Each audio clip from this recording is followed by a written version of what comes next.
Good evening, friends of the creaking door. This is your host inviting you into the inner sanctum. Come in, come on in. Oh, come on, we love company. Simply can't do enough to them. We've got lots of games custom designed for our guests. They'll simply slay you. The favorite's called a tisket, a casket. But the game we play best is called Revival. Oh, it's wonderful. You pass out and we try to revive you. If we don't, you don't.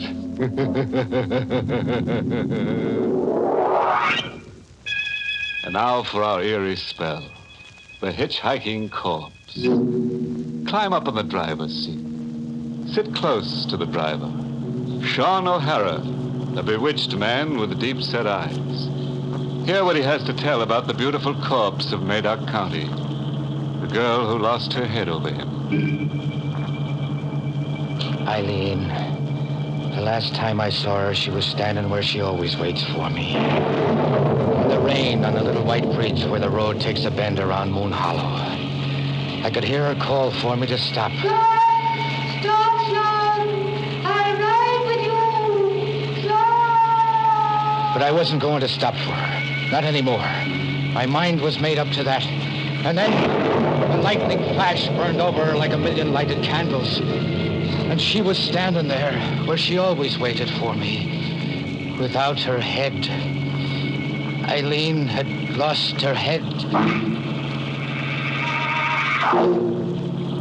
Am I right in my mind now, I'm wondering?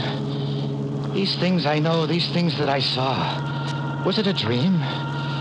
A man's imagination gets tipsy when he drives a great silver van 400 miles in the loneliness of the night. Eileen. The first time I saw her, she was standing where she stood the last time on a little white bridge near Moon Hollow. Climb in, miss. There you are. Sit deep in your seat with your head low. It's a black mark in the book for me. If the company inspectors see you riding in the cab, I'll be docked. They won't see me. Only you can see me, Sean. Only I can Why, you're calling me by name. No. I'm making up a name for you. But it is my name, Sean O'Hara. It's an uncanny bit of making up you just did, Miss... Try, Sean. If you try, you too can do an uncanny bit of making up. With your hair like it is, and your face, just one name suits. Only one name. And my name? Eileen. I am Eileen. And just where are you riding to? To Madoc County. But someday, not tonight. Madoc County's a good 80-mile ride from Moon Hollow. Is it someday, I heard you say? Yes, someday I'll be riding to Madoc County. And it will be you who will take me there. Wow. There's little to that. I always pass through Madoc. It's on my route. My people came from up there. It's a big house we once had. A great big house. Without windows. Without windows, you say? There was a great hall. And a great long table. With my people sitting round it. The living and the dead. The living and the...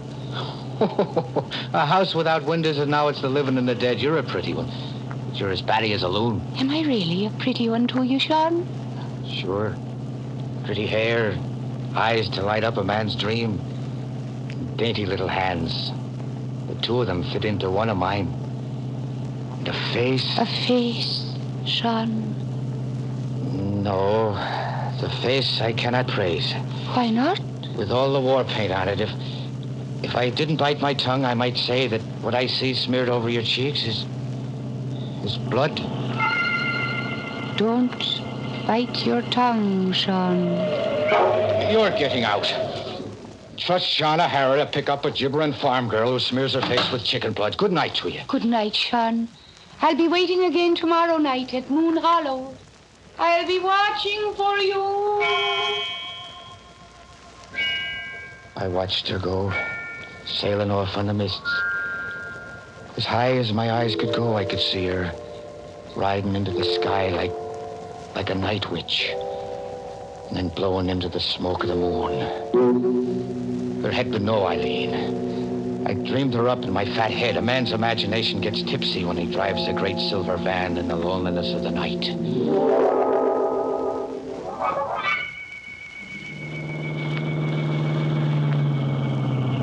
Way up, I pulled into the yard behind old Morgan's diner to sleep the night from 2 to 6, curled up in my cab like I always did. I'm a hearty man and a steady sleeper, not given to dreaming. But this night, bad luck to me, I dreamed. She was leaning over me, Eileen, with the moon in her eyes. And now the blood was wet on her cheeks and running down in big red beads to splash my shirt. The old mill house in Meadow, where the water falls, in Meadow.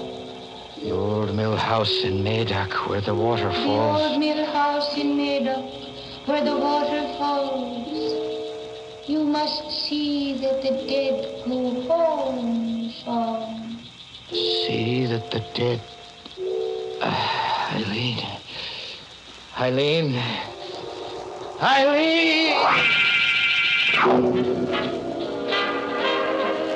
But there was no Eileen.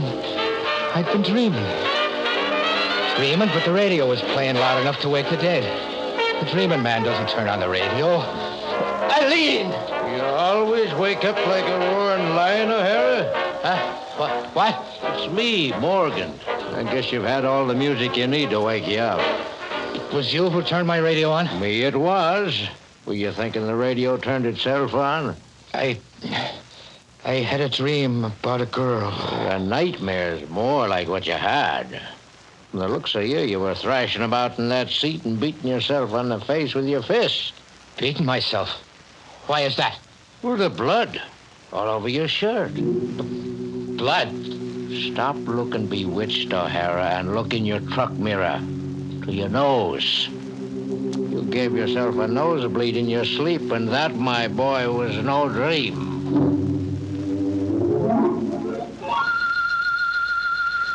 I was an hour late for unloading in the Cloverville depot. O'Hara. Yeah, Red. Come over to the van a minute, where the loaders can't get an airful. You're acting funny. We got everything off the inventory calls for. But there are 3 other items. I threw a canvas cover over them before the boys got a look at them. Did you look into your van?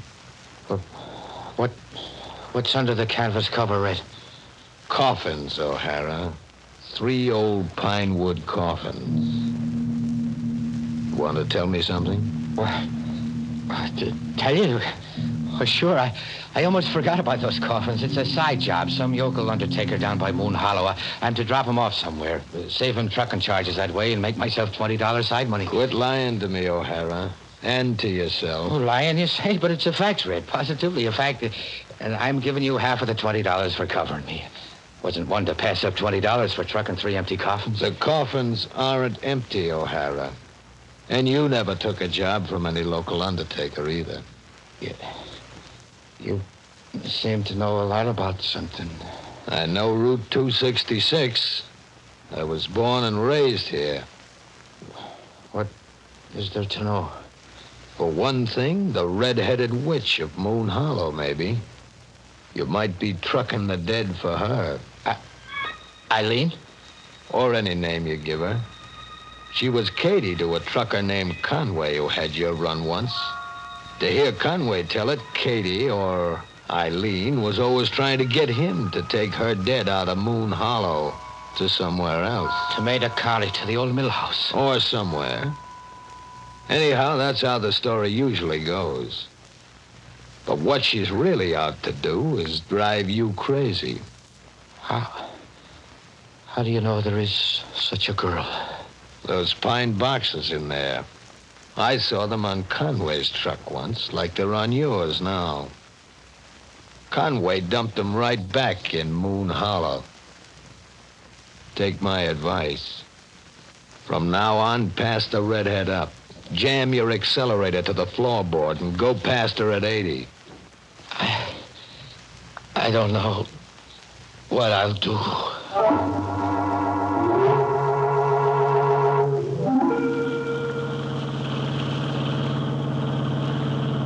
But what I did, bad luck to me on the trip back, was look for the waterfalls and the old mill house. When I came to the Madoc County line, was there an old mill house where the waterfalls, I was wondering? Or was I a man looking hard to lose his mind? I brought one of the caskets to the ground. It wasn't empty, but there wasn't much weight to it either. I opened it. It held the dead, all right, but not the face or the body of the dead. It was only the skeleton. The skeleton of someone dead more years than the mind can imagine. There was a waterfall in the deep woods, the music of water, and Eileen's voice splashing in it. The old mill house, under the falls. No sea. And there was an old mill house down below the rocks, a stone house without windows, like Eileen had said. I pulled an old rusted bolt and opened the door to one great room and a table that went from wall to wall. It was old, and the flying dust could blind a man, so he'd only see what his tipsy imagination would want him to see. I saw Eileen. Eileen standing before me with her arms out. Like a thin shadow my eyes could see through to the wall. Go bring the casket, Sean. Go bring the dead home.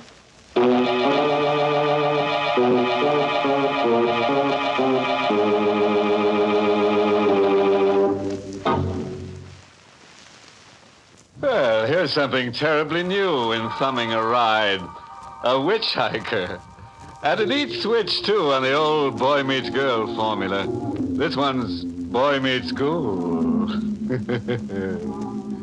Eileen, now there's a bonny lass, dead set on getting ahead. And if she keeps up the pace, she'll have O'Hara shorn of his sanity any mile now. But let's get back beside our bewitched trucker. A man's imagination gets tipsy when he drives a great silver van in the loneliness of the night. But there was an old mill house where the water falls, as Eileen has said. And it was there I left 3 caskets of the old dead. Passing Moon Hollow on the way back, I stopped in at Morgan's Diner for some warming coffee. It was just old Morgan putting his profits into the screaming jukebox. O'Hara, it's you. Nobody else. Well, I've been waiting all night for you to come. I stopped for a time in Madoc. Well, agitated the way you look. Have I slipped out owing you for a meal? No. I don't understand the looks of you. The shoebox. It's for you, you see. Your name's written on it. Sean O'Hara. And left by whom? The devil's own daughter. O'Hara, her face was enough to send a man hiding in his coffin. A face all smeared with blood, was it? You have seen her, too. We are old acquaintances by now.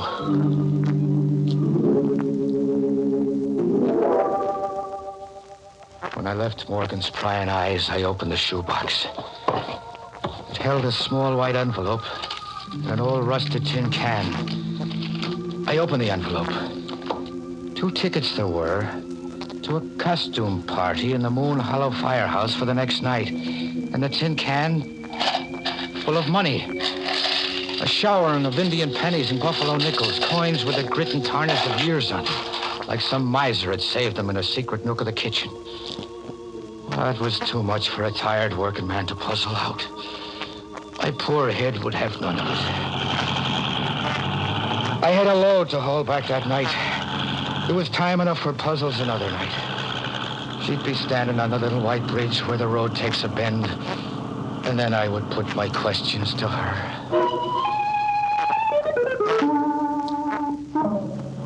She was standing there the next night, watching for me, calling for me to stop. Sean! Stop, Sean! Her hair was wild as before, and her face the same. Her dress was changed. It was a costume now she was wearing. All silk and gaiety, like she was dressed up for a party. Yes, Eileen. You weren't going to stop. For a fact, no. You'll not be riding in my cab. And I'll not be trucking your dead ancestors anymore. Not for a barrel of nickels and pennies. Here, take your money back. No. It was grandmother's savings. She wants you to have it. Oh, so there's a grandmother too, is there? Yes. And when will she be riding along to the old mill house? Tonight, Sean. She will ride with you tonight. And after that, I'll be riding with you to Madoc too. And that settles the count of your people? No. It still leaves you, Sean. Me? Am I hearing you say me? Yes, you two will sit at the long table in the great hall of the dead. You will sit beside me. Alive is it to be, or dead? Dead, Sean. Like us. And what will snuff me out, a hardy man like me without a sickness? You will just die. Your heart will just stop. My heart will stop. You don't want to sit beside me? It's not by way of wooing a lady. Sean, Yes, Eileen. do you like my costume? I do. And what's it for? The dance at the firehouse. I thought you would take me. I think not. Then I will go alone. Good night, Sean. Compliments of the evening to you, miss.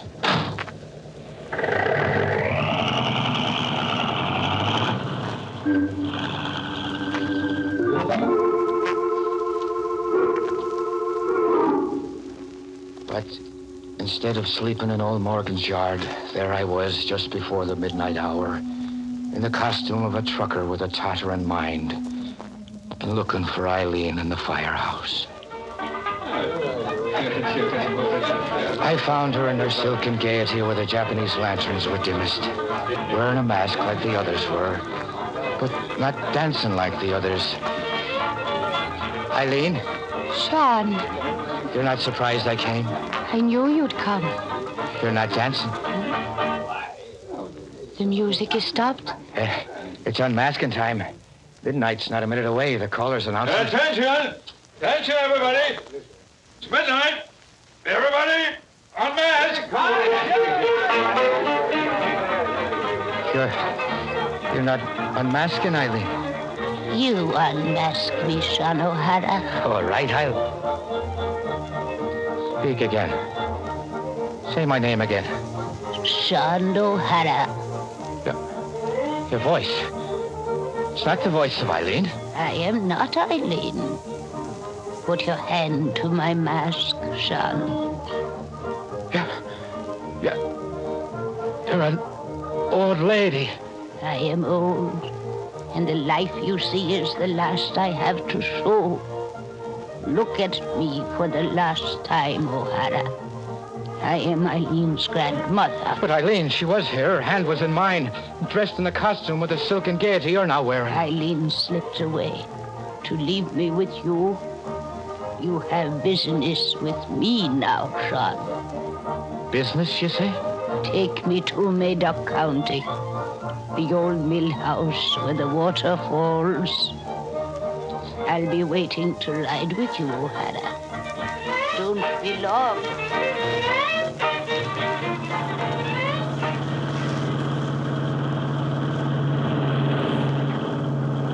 I drove the lonely night to the Madoc County line with my freight of storage eggs and canned goods and the dead in a pine box.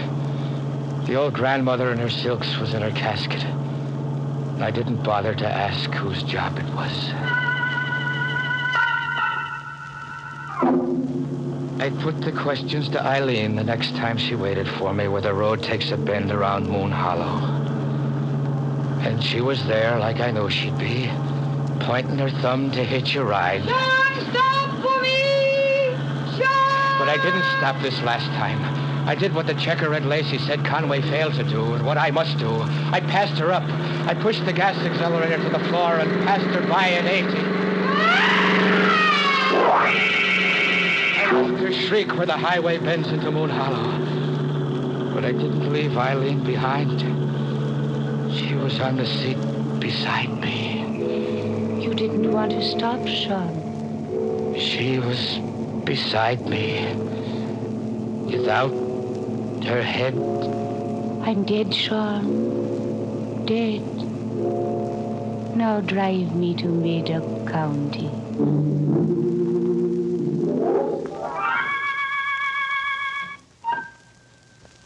The imagination gets tipsy. The sheriff of Meda County is one to know it. And the doctor beside him looking at me with eyes of pity is one to know it, too. I hear them talking to me, but the words go sailing into the smoke of the moon. I listen, but I do not understand. You ran over her on the bridge down in Moon Hollow last night. A 20-ton truck, O'Hara. Her head was severed. I'll tell you all you need to know about Eileen Grant, her grandmother, and her people. They were run out of the old mill out of Madoc County about 30 years ago. Native superstition did that. The family was thought to have, well, call it evil powers. Where'd you take Eileen to, O'Hara? Nah? Eileen, what did you do with the body? I'll take you to her. Come, I'll take you to her.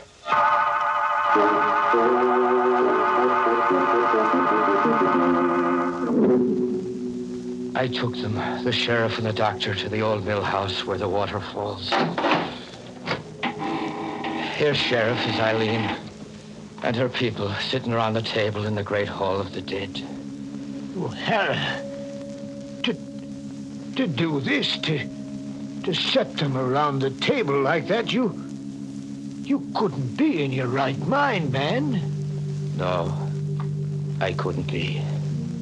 And I'm the one to admit that. And I'm not in my right mind to sit here beside Eileen now.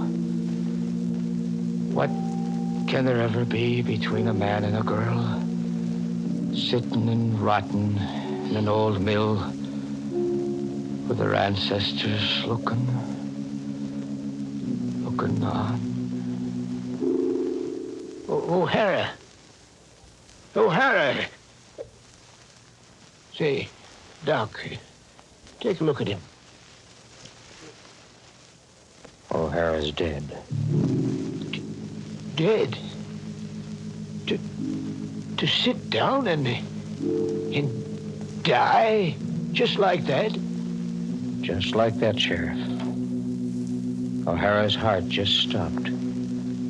As if he willed it to stop.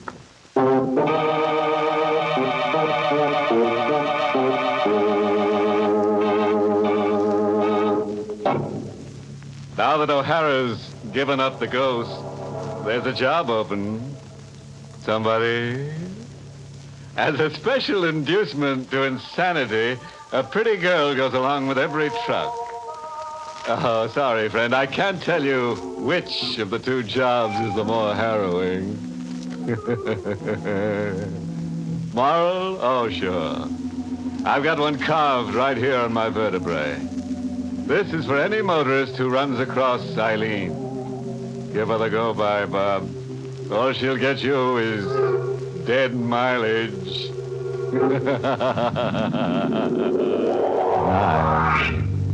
Pleasant dreams.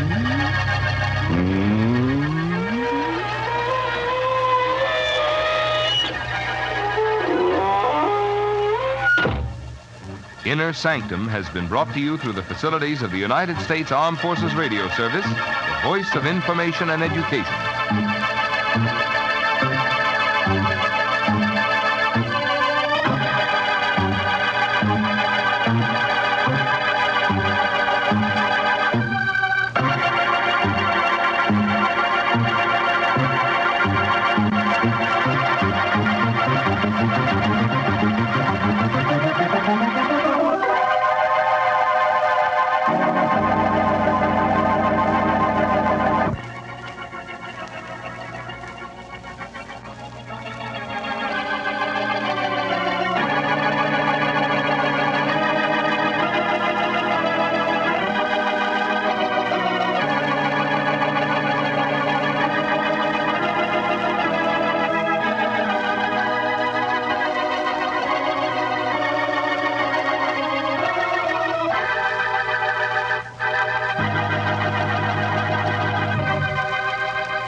Ironized Yeast presents Lights Out, everybody.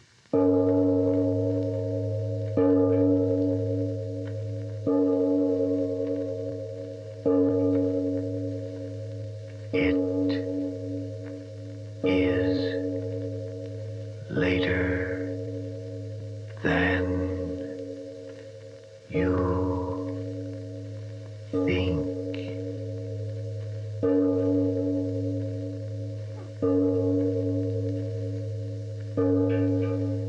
Lights Out brings you stories of the supernatural and the supernormal, dramatizing the fantasies and the mysteries of the unknown. We tell you this frankly, so if you wish to avoid the excitement and tension of these imaginative plays, we urge you calmly, but sincerely, to turn off your radio now. This is Arch Obler. In these days, the jungles are full of the whine of machine gun bullets and the chatter of monkey men with 25 caliber automatic rifles. There was a time, though, when the sound in the jungle was that of insects and the raucous call of jungle birds. Men went into the tropical forest for high adventures or to make money. It's of these times that our story is tonight. But first, Frank Martin. Today, any number of Americans who seem to have everything they need may be underweight and jittery, under par and frequently tired. And in many cases, this is due to a deficiency. Yes, a deficiency of vitamin B1 and iron. Yet pleasant little ironized yeast tablets give you both these substances when you need more of them. So many folks who did now thank ironized yeast and its two-way help for glorious new pep and strength and pounds. So remember that name, friends, ironized yeast tablets. And now? Lights out, everybody. The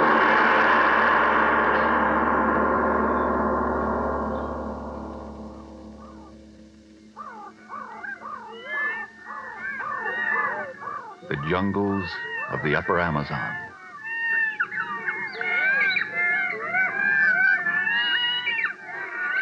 Dixie! Hey, Dixie! You don't have to shout. I hear you. Hey, Dixie, look. Hey, look at this. Look at this one. Look at it, I tell you. Another butterfly. Yeah, look at these wings. Look at them. Better if it had wings big as an airplane to take us out of this hellhole. I bet I'll get 10 francs for this one. If we get out of the jungle alive. Oh, I'll get out. Aye. You mean we? You wouldn't leave me here? Don't worry, Dixie. You get in this with me and you'll get out of it with me. It's good to sit down. Until the ants begin to eat you. Oh, cut it out, will you? Can't you do anything but sing the blues? I suppose I should be happy. Should sing a song because the sun is burning me up, because the insects bite me, because I'm here in this devil's hole half the world away from my home. Cut it out. Think I like it any better than you do? It's our only chance, see? Catching these bugs is our only chance to get the dough and get out of here. But the sun... You think the sun's any colder working in the mines? You think the sun's any colder sitting out there on the beach tearing your heart out every time you see a boat heading back? Tell you, Dixie, the jungle's the only chance we have to get out of here, and by the devil, I'm taking it. Yeah, you're right. I know it's as you say. Our only chance. Sure it is. Now snap out of it. Another couple of days like this one, and we'll have caught enough of these bugs to head back to the coast. But will we get through? Listen, Dixie, when I say I'm getting out of here, I'm getting out. But the natives say... Cut it out, I tell you. Nothing's gonna stop me. But if we do get out, how do we know that Mr. Renat will buy the butterflies? Listen, he said he would, didn't he? Oh, what a man says. Yeah? Well, why shouldn't he buy them? Gives us a franc apiece and then sells them all over the world for plenty of dough. But who would waste money on such things? Don't you know nothing? Schools, museums. They pay plenty of dough for these jungle butterflies. But why should anybody... Oh, forget it, I tell you. The air hot enough without you shooting your mouth off all over the time? Now lay still, I tell you, and forget it. All right. I'll forget it.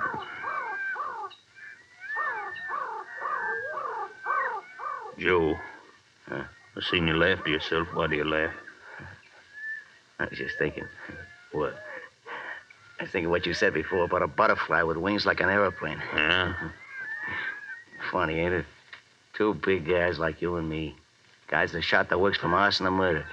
Both of us depended on what? To get us out of the jungle and back to where we came from. Handful of blue and red and purple butterflies. Yeah, that's the way it is. Funny, ain't it? If anybody told me a couple of years ago that I'd be chasing bugs, I'd have slugged them. The bugs are all the chance I got now. That's right. You know, it's a funny thing. When I was a kid, I used to chase butterflies, too. Dinky little white ones all around the empty lot and back of the... What's the matter with you, Dixie? What are you staring at? You didn't see it? You see what? What is there to see but a... Natives? No. Then what? Then what? From behind that tree. He looked out at me. He? What are you talking about? Who looked out at you? A spider. And I think it was as large as a dog.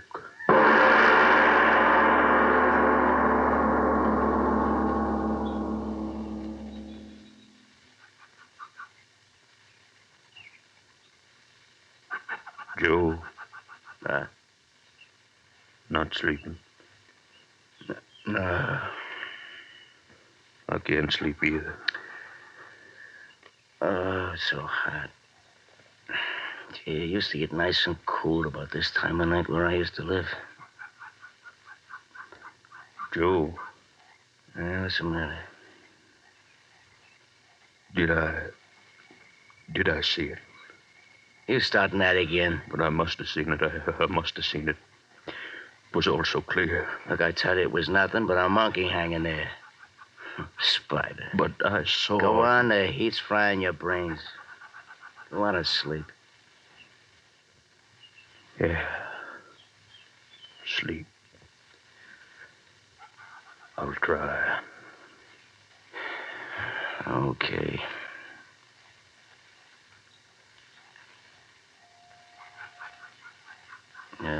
Blasted mosquito got it under the netting. You get it? You get it? No. I got it. Another one? A hole in the netting. That's what's the matter. I might as well get up and fix it. Blasted stuff. It's falling apart with mildew. Joe. What do you want? Don't go too close to the edge of that clearing. What are you talking about? I'm just going to fix the netting so that... Joe, what? Joe, what is it? Joe! I'm okay. Yeah, but you screamed. Yeah. Well? I saw it, too. It was sitting at the edge of the clearing in the moonlight. Yeah. Spider as big as a dog.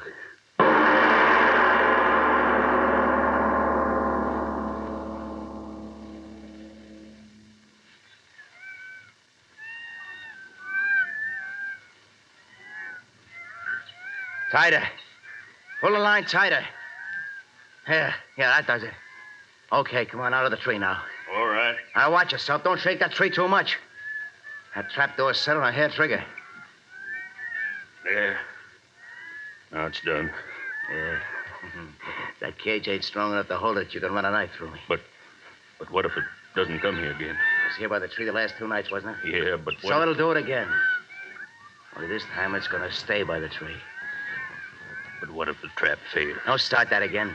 I tell you, one jerk of his spine from where we're sitting, the whole cage will fall right on him. Then, my friend, our troubles are all over. I tell you, Joe, I'm afraid. Afraid of what? Getting out of here and getting someplace where we can live like men? You afraid of making money? Money? Listen, for a spider that big, I could get enough cash to float home with silk shirts on our back. Think of it. A spider that big? We'll clean up with it. No, Joe, no. I say let's get away from here. Oh, scared you, Dixie, huh? Well, it told me. I tell you, this blasted jungle has spit out a gold mine for us. But the trap. Are you sure of it, Joe? Sure, I'm sure. We'll catch him. And it won't be butterflies paying our ship fare home, Dixie. It'll be the biggest spider in the world. That's all right, huh, Dixie? But are you sure of the trap, Joe?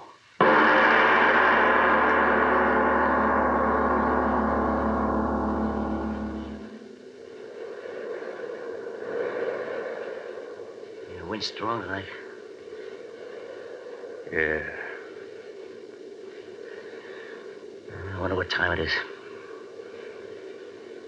Stars are gone. Getting on morning.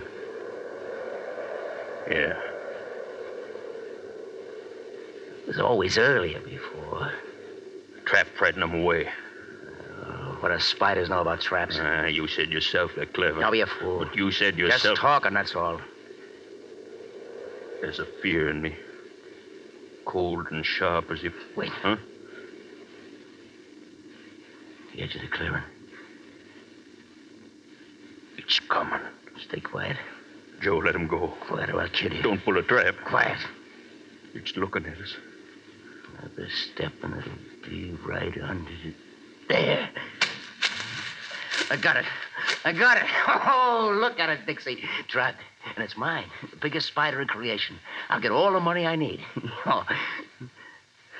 Well, Dixie, what's the matter with you? Come on, why don't you say something? Trapped. And it doesn't move. Just looks at us.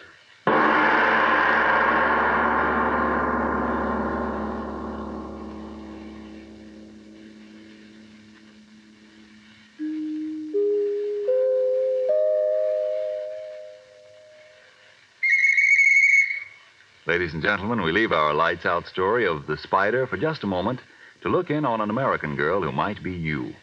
The postman is calling, and she says, Bills and advertisements. Seems like I hardly ever get any other kind of mail. But what can I expect? I don't write letters either. I feel too tired and jittery and run down to do much of anything these days. well, now, if more vitamin B1 and iron is all you need to help build yourself up, get ironized yeast tablets. Vitamin B1 and iron? Why are they so important? Here's why. When you don't get enough vitamin B1 from your food, you may lose your appetite, not eat enough to keep up your normal weight and strength. And when you don't get enough iron from your meals, you may be weak and pale, frequently feel only half alive. And ironized yeast tablets supply both vitamin B1 and iron? Right. These easy-to-take little tablets have benefited any number of folks who suffered from these shortages. So try ironized yeast tablets if you need more vitamin B1 and iron. See if soon you aren't saying, I feel wonderful. I've gained weight, got back my old-time pep and strength. Now I have the energy to do all the things I used to enjoy. And now back to our lights out story of the spider.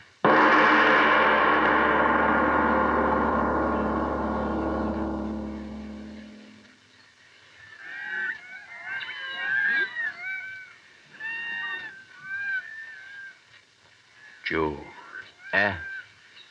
How many days since... Well, say it. Since we caught the big fella? 3. Yeah, 3 days. You haven't fed it? You're telling me. Why do you... Because I'm playing it smart. Pretty soon that thing won't be caring much about anything. Then I'm going to slip a bottom of that cage and off we go. They say such creatures can live for a long time without eating. Not when they're that size. I figure that sitting out there in that sun all day, well, in about a week it won't care much whatever we do with it. Joe. Yeah? How could such a creature be? What do you mean, how could it be? You're looking at it, ain't you? But such a spider. It's there. That's all that means anything to me. But such a giant creature. That's it. It's a giant, ain't it? Well, you've seen giant human beings in circuses, haven't you? Well, they just happen, that's all. That's the way this spider happened. So black. Yeah. The midnight special, ain't he? Those big, hairy legs. Once I saw an octopus. Huh? Devilfish. Oh, yeah, sure. And this one looks like a dry land devilfish, is that it? Yeah. Oh, we'll have to make a billboard at a circus sideshow. Will we clean up? The legs, the strength they must have. Not when I get through with them. Look at it, Joe. Be honest. Huh? Isn't there a strange fascination when you look at it closely? What are you talking about? Its eyes. Well? How they shine. So what? As if there was a thought behind them. You starting that again? All these 3 days it sits there so quietly. Its eyes like burning flames, just watching. Cut it out. Cut it out. If it is thinking, I'm afraid of what it is thinking.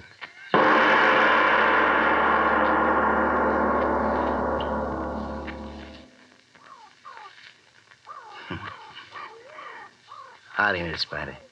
Yeah, plenty hot. Yeah, Dixie couldn't take it anymore. He's off looking for a cool spot.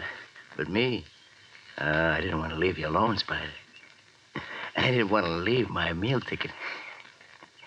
You're going to be a big-time attraction on the boardwalk in some big-time circus, Spider. Yeah. Yeah, you're a screwy-looking thing, Spider. They won't believe you until they see it. And, fella, it's going to cost them plenty before they do see you. Hey, Spider. Why don't you move? Spider. You're not dead. Get a stick. Spider. Bless you, you're not dead. You can't be dead. It's been only a week since... You can't be dead. You're my chance. You can't be dead. Curled up with your legs over you. Bless you, move. Reach in and see.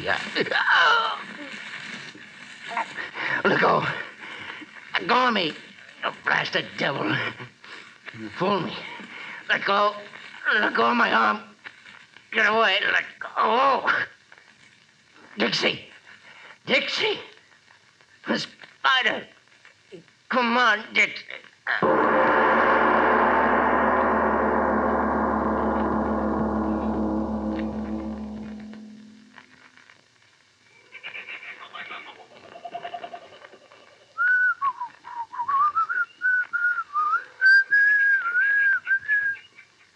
Joe. Joe, where are you? Joe? All the sounds suddenly so quiet. Joe? Where's the man? He said he'd be here. He said... Buddy. Buddy, what? Dried up. What? Joe! Joe, come quickly. I found a body. Joe, come quickly. Must see who. Joe. Joe, it's you. Joe, how did this... What? The spider. But how? Gone. Gone from the cage. And what he did to you, Joe. Might come back. Why do I stand here? It might come back. Gotta get out. Yeah, get things together. Butterflies, take boxes and get out before... Something move behind that tree. No, won't get me. Won't get me. Won't get me. Oh. Oh. My foot twisted. Must have broken my... Oh, gotta get away. Crawl. Gotta get away. Gotta get away. Gotta get away.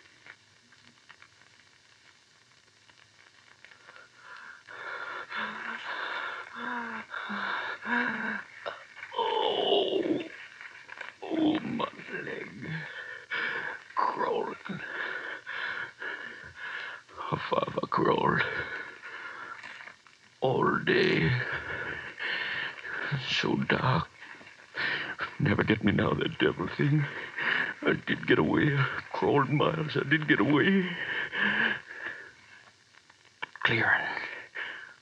Someone to help me. Crawled in the house. Someone to help me. So dark. Oh. Tired. No strength to call out. Crawl and find someone to help me. And I'll be free. Free. Touch something. What? A body. Who? Joe. Joe, you, but how? What? Back in the camp. I'm back in the camp. Crawled all night in a circle back in the camp where... No. Get out. Get out before it... Oh, my leg. No, can't crawl anymore.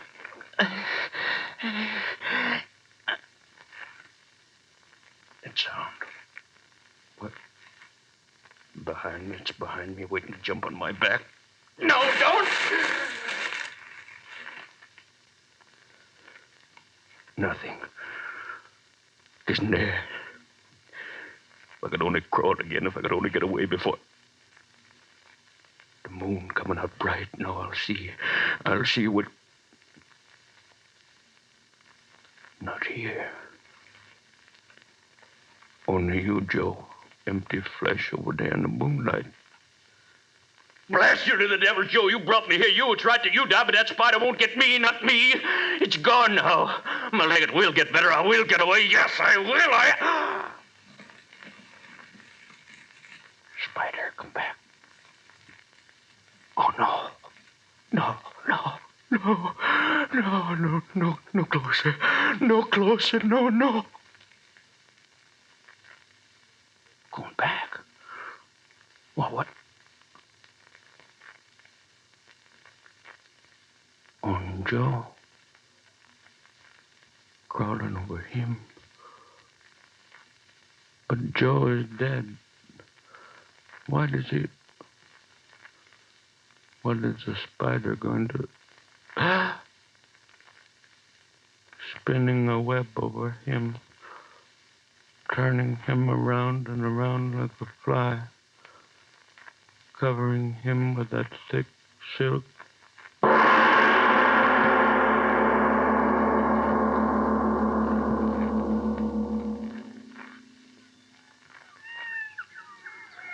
Spinning a web of silk over Joe. Sleep? Sun. Morning. It is morning. I'm alive. Someone coming. Gotta hide. Who? So heavy a walk it can't be that devil spider. It must be one of the savages. They'll help me. See who? Joe. It is Joe alive. Joe, I'm here. Joe, I'm here. Wait for me. Joe, why do you stand there? I must have had a dream. All that happened, yes, a dream. Last night was such a funny nightmare to tell you. Joe, why do you just stand there? Why do you just look at me? Your eyes, the sun shines in them, they hurt me. Don't look at me like that, Joe. Your eyes so dark, so big. I say closer, my friend, come closer. I have such a happy thing to tell you, closer. I hear you. I like what your eyes are singing to me, Joe. Yes, I come closer. You keep telling me that happy thing. Yeah. I'm close to you now, Joe. Tell me what your eyes... Your hand. Why do you grab my arm? Your other hand, my other arm. Why do your fingers hold my arm so tight they hurt me? Another arm on my shoulder. Joe, another arm holding my neck. Joe, so many arms, how can it be? Joe, it is you. I see your face, but your eyes bigger and bigger. Sun so strong in my head, burning my head inside. Is that why I see such crazy things, Joe? Joe, why don't you say something? Your eyes bigger and bigger, burning into my head. Now your face is changing. Joe, it is you. Then why doesn't your face... Joe, that sound, your face, your arms... Spider...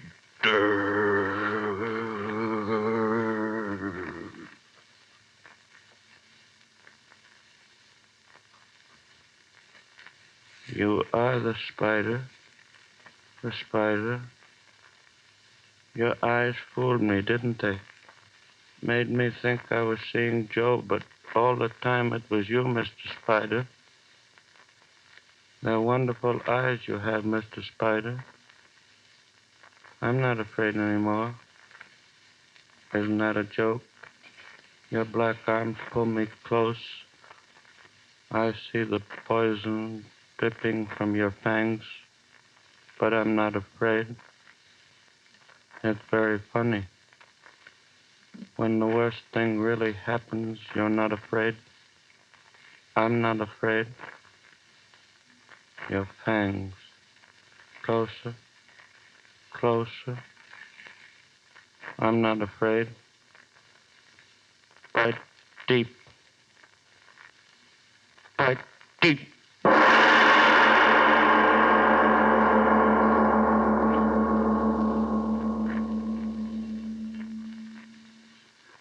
Now, Mr. Obler, what's the moral of tonight's story? Stay away from spiders? Yes, especially from black widows. No, Frank, our story tonight was just in fun, which reminds me of vacations, of which few of us are going to have any this year. And speaking of vacations, I'd like to tell you about a very amazing vacation I once had, visiting haunted houses. But that after you've had your say. Why go on suffering from vitamin B1 and iron shortage if that's what's keeping you underweight and on edge and frequently feeling all in? Ironized yeast gives you both vital substances. They've been of help to any number of folks with these deficiencies. Of course, there are cases where a rundown condition may be due to other causes. If in doubt, by all means consult a physician. But if more vitamin B1 and iron is all you need, remember, pleasant little ironized yeast tablets are sold on this no-risk, money-back basis. If you don't begin to eat better, to feel better, and so sleep better, the cost of the first bottle will be refunded to you in full by Ironized Yeast, Box IY, Rahway, New Jersey. And now, what's this about a vacation in a haunted house, Mr. Obler? Houses, Frank. And after that vacation, I was badly in need of something our government wants from us very much these days. Nurses. Now, here's some facts, and please listen because they concern each of you. Unless the nurse power of the entire nation is reinforced by the enrollment of 65,000 students in the schools of nursing for 1943, all of us face a real threat to civilian health. Therefore, beginning immediately and continuing through the spring and summer months, nursing must be considered America's #1 woman power shortage. I'd like to say some words that the government said. 65,000 young women must dedicate their lives so that others might live. Now about haunted houses. Well, I visited all the legendary haunts up in New England, but, well, I went through the moss-covered old piles and creaky-floored structures and weather-beaten homes and all the places where the souls of the unhappy departed are supposed to walk through the night. What happened? I caught a violent cold and met a little old lady. Oh, who's she? Well, you'll meet her next week in a play titled Little Old Lady. And to all of you, a very, very cordial invitation to an amazing little old lady next week. Yes, tune in next Tuesday again for Arch Obler's eerie story, Little Old Lady. And if you need more vitamin B1 and iron, be sure to try ironized yeast. But remember, there's only one ironized yeast. You'll know it instantly by the yellow and orange package and by the big letters IY on the container and on each tablet. It is later than you think. Shoe white, shoe bright, whitest shoes I've seen tonight. You can say that about your white shoes this spring. Just clean them with Energine Shoe White.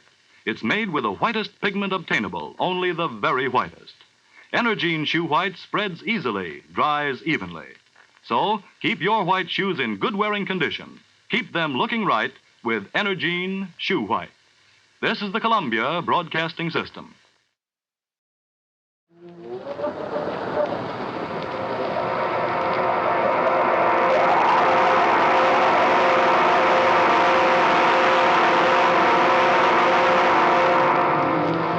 Dark fantasy.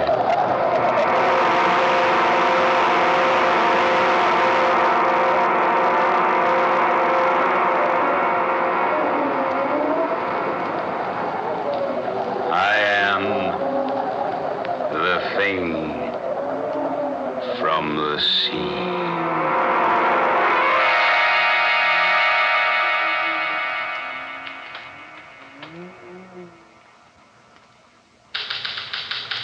Sorry, Mr. Hedges. This is all we can dig up on that story about the missing Hollywood people. Well, we can't wait any longer. We got to go to press. Let's see what you got.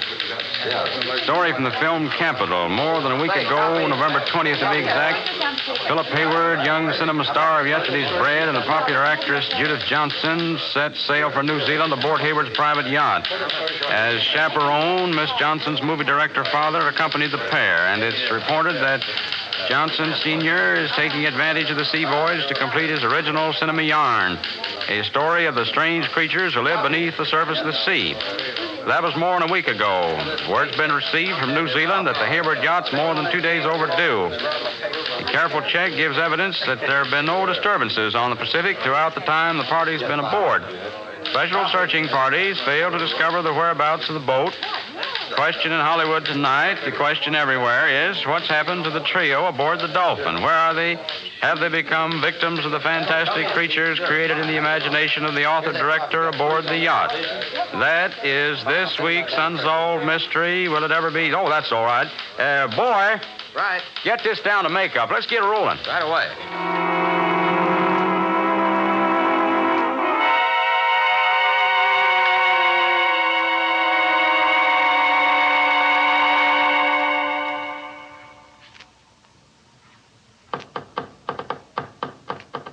Confounded Hayward. Stop that fool noise, will you? Oh, take it easy, Johnston. No reason to start shouting at each other, you know. Now, look here. We've been becalmed for 2 days and a night now. We haven't moved a knot one way or the other. Well, I assure you there's nothing wrong with the motors. I've been over them myself. For some fantastic reason, they just refuse to start again. Why? Why won't they start? I don't know. Why did they stop in the first place? Oh, it's weird. It's like some strange spirit has descended upon the boat. Oh, nonsense. Well, is it nonsense? There are many terrifying legends about sea spirits, fantastic adventures that have happened to sailors at sea. Oh, just a lot of myths. Who knows what strange creatures lurk beneath the sea's surface? Who can tell what might come up out of the depths at any moment? Oh, stop it. You're talking like a superstitious old fool. You've made too many goofy movies. Just because you won an Academy Award is no sign I'm going to swallow the tripe you dish out in those 8 real clam bakes of yours. No. Judy. You can't. Hey, what's the matter with you? You can't. No. I won't let you. Daughter, hey, wake up. No, you can't do it. No, I say, no. Judy. Judy, darling. What in the name of heaven? Judy, are you all right? Oh, I was asleep, dreaming. Oh, it was horrible. I'd say it was a nightmare. I dreamed I was talking to a young girl. And yet, she didn't seem like a girl at all. She looked more like a mermaid. A what? She was like a nymph from the sea. I thought she stood looking at me. She told me she'd been dead for centuries, and yet not really dead. I couldn't understand what she meant. She said something about her body being dead, but her mind being free to wander about the world. Fantastic. Oh, Dad, it was ghastly. She kept trying to convince me that I should let her mind enter my body. Well, what did she say she wanted to do? She said the entire civilization of the Earth depended upon the task she had to perform. Oh, Phil, she seemed to be actually trying to force me out of my body so she could enter it. Judy, what did this creature look like? Oh, she was awful looking, Dad. She had long hair, green and slimy like seaweed. Her teeth were brilliant red. They were long and pointed. She kept staring at me with her little beady eyes. They were horrible, for there were no eyelids. She never blinked once. She just stared and stared. Yes? What else, Judy? It was horrible when she touched me. She had long, narrow fingers with no nails on them, and they were covered with fish-like scales. That's positively the most amazing thing I've ever heard of. Mr. Hayward! Mr. Hayward! Oh, yes, Ned. What is it? Oh, I say, look at the lad. Why, what's wrong, boy? You're pale as a ghost. Mr. Hayward, The dolphin. She's moving. The boat's moving. Good. The men got the motor started. No, sir. That's just it. The motors aren't running. And there's no wind. But the boat's making about 20 knots an hour. Why, this boat couldn't possibly move without motors. That's not all. There's a man at the helm steering the boat. And he's a man none of us have ever seen before. Ned, are you sure? Sure as I'm standing here, sir. And he's the strangest thing I've ever seen. Well, let's go have a look at him. Hey, come on. Judith, you'd best stay here. Oh, no. No, I'm not going to stay here by myself. All right, come along, all of you. Follow me.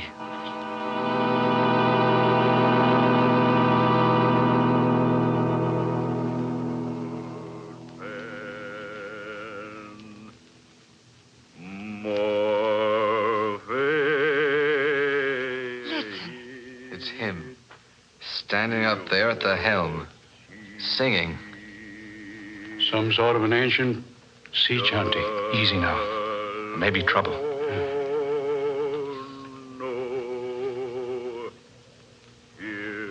There he is, sir. You see, Mr. Hayward? Oh. Yeah. I say, Hayward, that's no man. It's some sort of a sea monster. Look at his hands, Mr. Hayward. The lad's right. Long, narrow fingers with webs between them. And no fingernails. Dad, they're like the hands of the girl in the dream. Oh, where's he taking us? Yes. I wonder. Behind us, sir. Oh, good Lord. A huge wall of water rising out of the sea. Get down those steps, everybody. Get down, everybody. Down the steps. Here, into the cabin. Hang on. Hurry, hurry, hurry.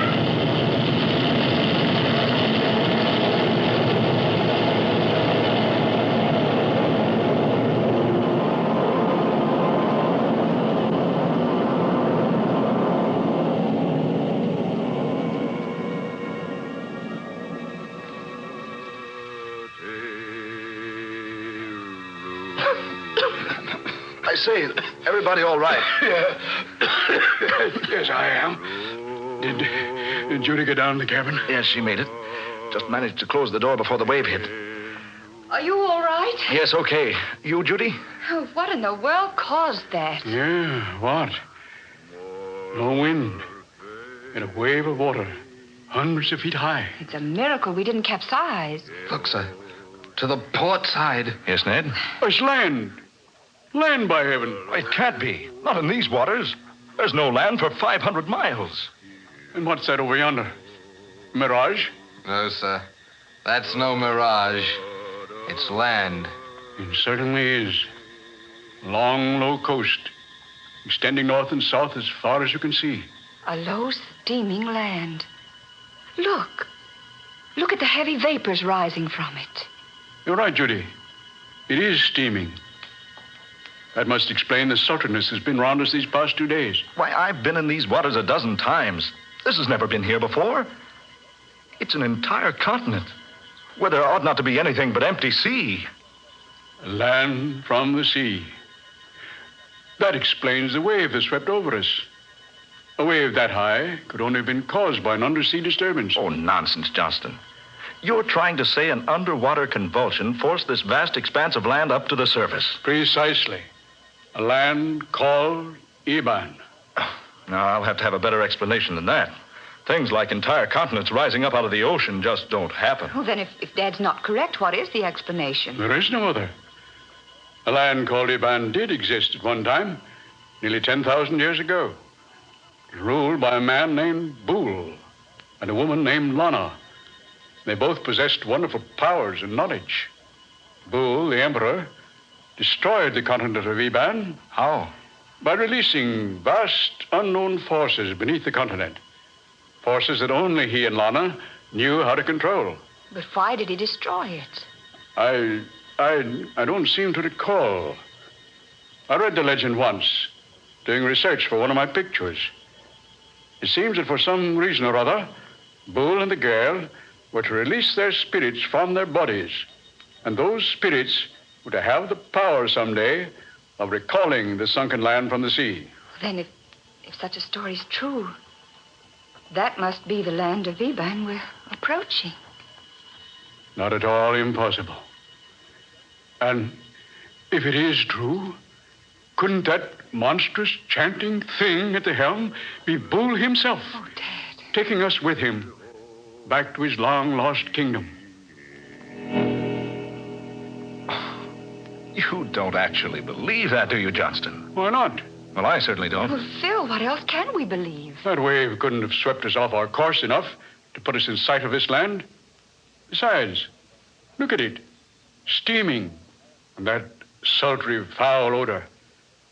Land covered with seaweed. There's no one at the helm, sir. That monster's disappeared. Oh, but look. There's someone lying on the deck beneath the wheel. It's a man. Yes.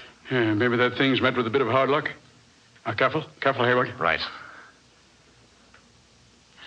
He's breathing. Only slightly. I say, who is he? Not a member of the crew. How'd he get on board? Why is he lying here on deck? And what happened to him? Oh, he's conscious. He's trying to tell us something. Look here. Who are you? I stowaway. Hid in supply room. Went to sleep. I don't remember anything.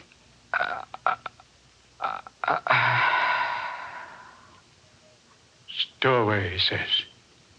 Hid in the supply room and went to sleep. Wait a minute.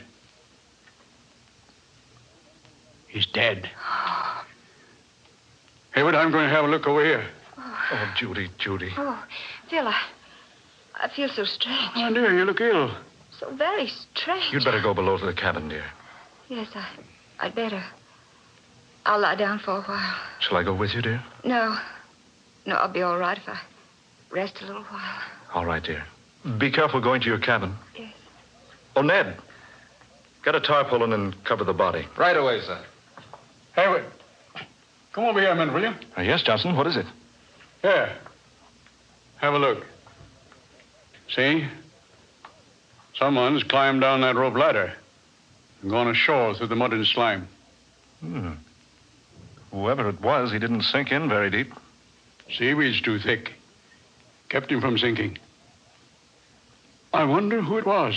I'm in favor of finding out. Oh, Ned. Yes, sir? We're going ashore. Watch out for Miss Blake, will you? Right, sir. And not a word of this to the rest of the crew, understand? Yes, sir. All right, Johnston.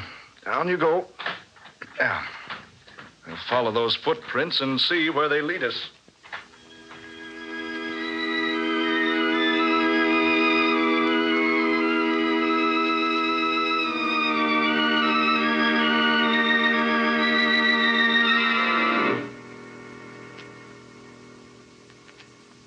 Heavens, Hayward. This is the most evil-smelling place I was ever in. Hold on. Look. Yeah. I see what you mean. A city up ahead there. A city. From the depths of the sea. I say, Johnston, isn't that Captain Webb going into that low-domed building over there? Eh? Oh, yes. Yes, it is. So that's our man. Ahoy, Captain! Captain Webb! Wait a minute, Captain. Hold up a bit. Hayward. He's turned around. That snarl on his face. He's got a gun in his hand. Hayward, it isn't Webb. It's that thing. What in the name of heaven is... Stand back, the two of you. Stand back. What? You're not Captain Webb. I am Bull, Emperor of Iban. And I've returned to claim again my ancient kingdom. If you come one step nearer, I shall be compelled to slay you. You dare not, Bull. Lana! Judy! You seem surprised, Bull. Did you think I would forget? Lana! Judy, darling, what does this mean? Why do you speak so strangely, and why does this thing call you Lana? I am Lana, Philip Hayward. I have borrowed for a while the body of your beloved Judy. What? My mind, my spirit has entered her body. You see me as Judith Johnston, but now I am Lana, Empress of the Kingdom of Eban. I have returned to rule Eban. And I have returned to prevent it. You cannot prevent it, Lana. Look here. This quarrel is none of my affair. I demand that you release whatever power you have over my fiancée. I have borrowed her body only for a little while, Philip Haywood. Just as Boole has borrowed the body of the captain of your craft. Yeah. The body I first borrowed was a weak one, a sick stowaway. The captain's is a sturdy body. Now it is mine. But you must return it to him, Boole. It is the law. You must return his body unharmed, just as I must return the body of Judith Johnston. It shall be so.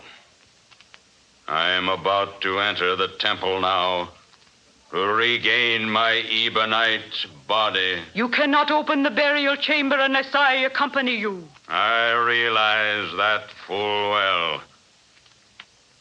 I enter the temple now. I shall await you, Lana, beside the sepulchre. Look here, Lana. Oh, whoever you are, this is some horrible nightmare. Philip Haywood, we must act quickly. I will try to explain. When Boole destroyed Eban 10,000 years ago, we sealed our Ebonite bodies in a vacuum chamber inside this temple. And our spirits left our bodies to roam the universe until Eban should be restored. Now Boole intends to re-enter his body and build a new Eban. Once he does reclaim his ancient body, all is lost.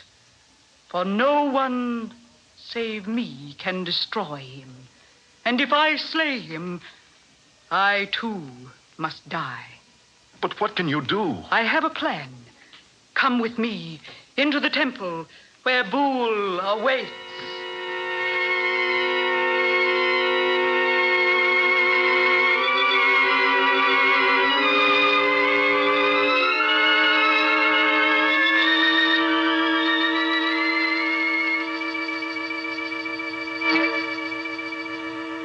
There is Boole standing beside our ancient bodies, just as we left them so long ago. All is ready, Lana.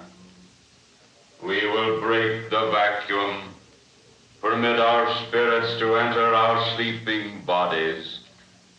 Are you prepared? I am prepared, Boole. Then we begin.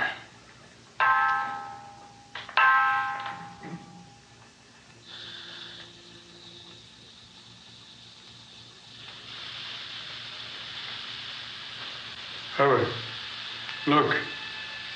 Those bodies in the glass vacuum. They're beginning to move. Yes. Slowly. Slowly. Look at them.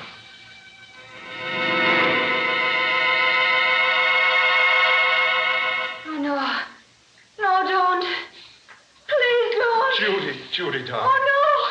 Help me. Judy. She's here again. Oh. Where am I? Judy. How did I get here? Judy, thank heaven she's left you. You're yourself again. Look. They've left the vacuum. See? Up there. Oh, there she is. She's the one in my dream. You are free. All of you. Not so. The three of you will remain here forever to help rebuild the populace of Eban. You cannot, Boole. Boole is all great, all powerful. Boole is the law. No one can defy. No one, Boole.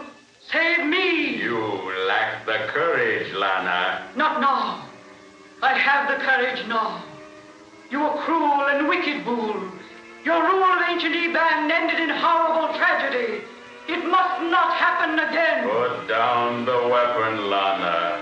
You dare not slay me. You'll die yourself. Then I call upon death to claim me. You slay the son of the Ancient One? Yes, fool, yes. It has been written by the hand of destiny. Lana, think. Think before you slay me. It's beyond the realm of thought, fool. No, I destroy you.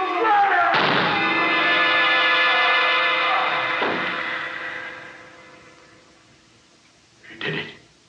She did it. That is the end. All is finished now. Now you must go. Can you come with us, Lana? No, for soon I perish also. You must hurry now. Leave Eban quickly. Go while yet you have time. Hasten before it is too late.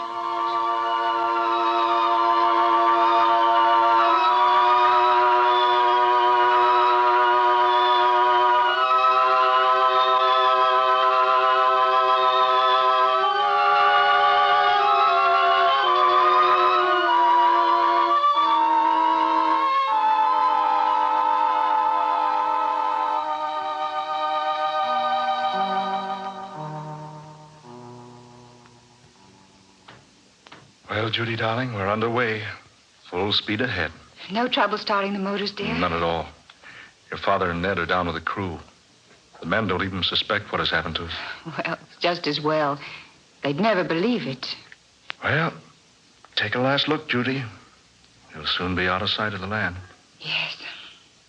Oh, I'm so glad it's all over, Phil.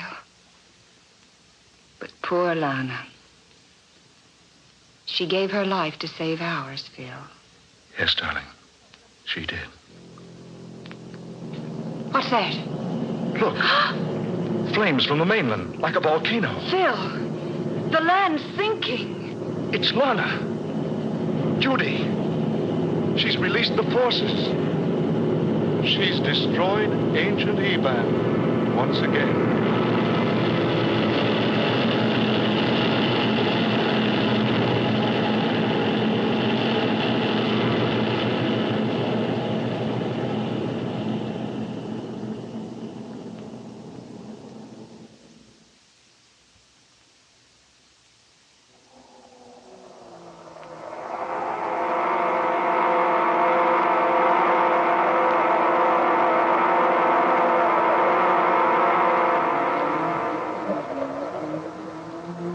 Dark fantasy.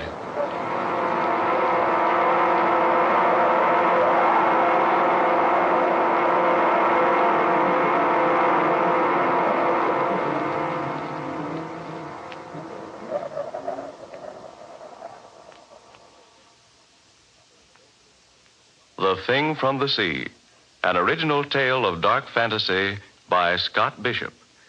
Eleanor Naylor Corrin was Judith Johnston. Ben Morris played Philip Hayward. Fred Wayne was heard as Johnston. Eugene Francis played Ned. Georgiana Cook was Lana. And Darrell McAllister was Boole, the Thing from the Sea. Next Friday night at the same time, the National Broadcasting Company will bring you another weird adventure thriller, The Demon Tree. Another tale of dark fantasy, created by Scott Bishop and based upon the ancient legend of the strangling oak of Nanowood in England. So, listen for The Demon Tree next Friday night. Dark fantasy originates in the studios of station WKY, Oklahoma City. Keith Bainton speaking. This is the National Broadcasting Company.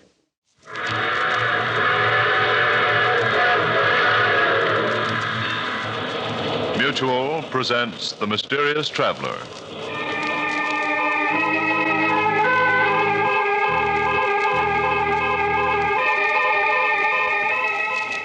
This is The Mysterious Traveler, inviting you to join me on another journey into the realm of the strange and the terrifying. I hope you will enjoy the trip, that it will thrill you a little and chill you a little. So settle back, get a good grip on your nerves, and be comfortable. If you can.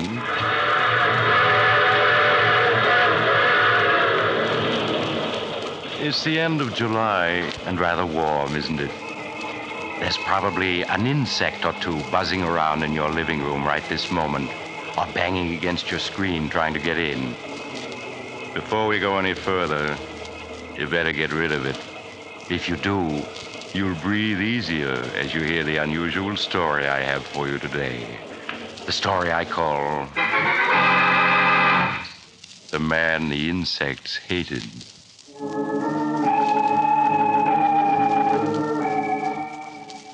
My story begins in a homemade laboratory in a crumbling mansion on the edge of a bayou, deep in the heart of the Louisiana swamps. The air is filled with the strident hum and buzz of insects, uncounted swarms of them crawling and hopping and flying in the hot, lush atmosphere. Inside the laboratory, the air is filled with the same sound as a small man with graying hair lifts a wire insect trap to a table. Listen to them, Mary. How they hate me, every one of them.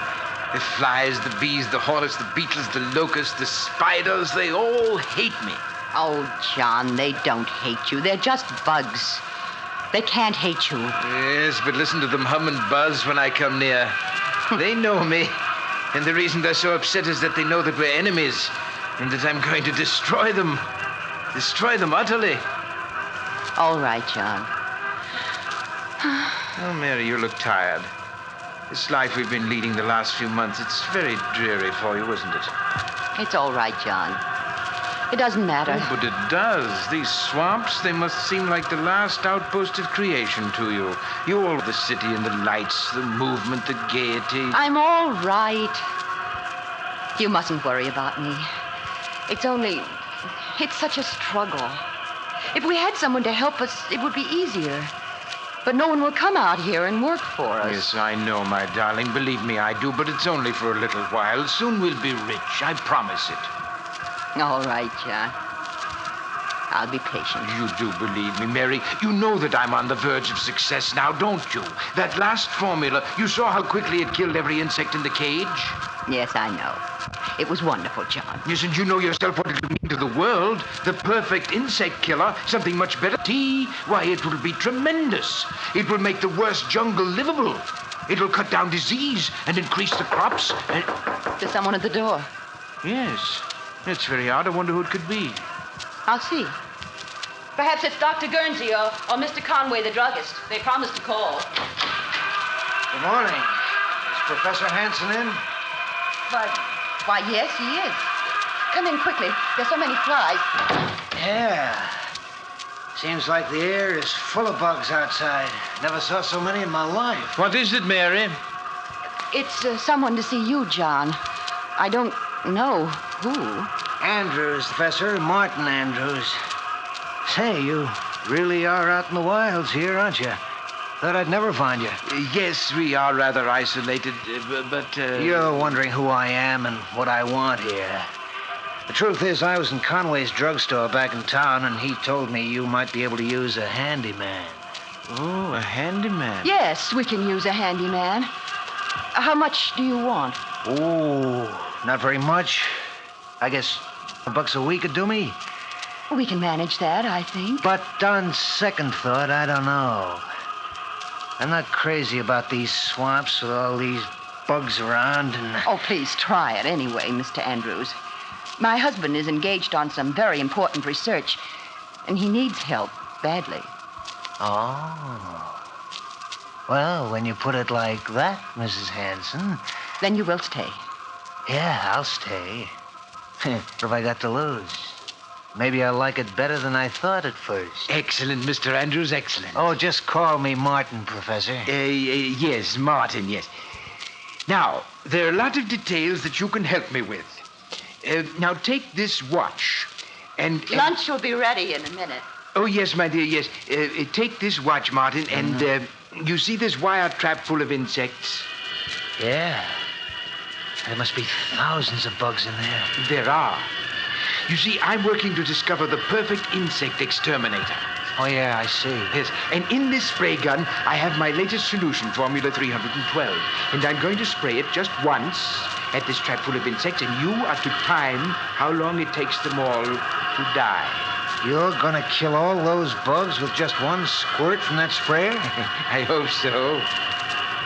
And they know it, too. Listen to them hum.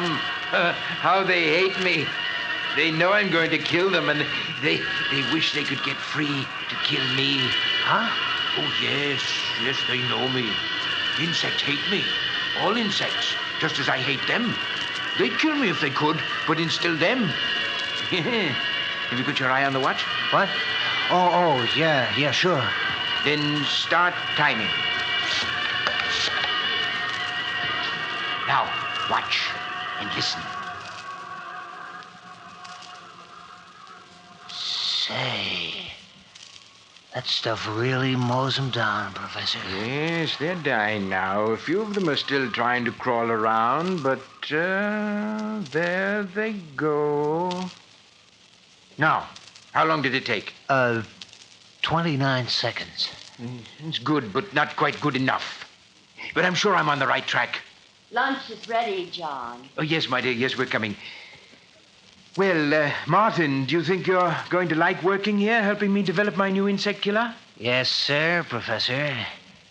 I've got an idea it's going to be a lot more interesting here than I ever imagined.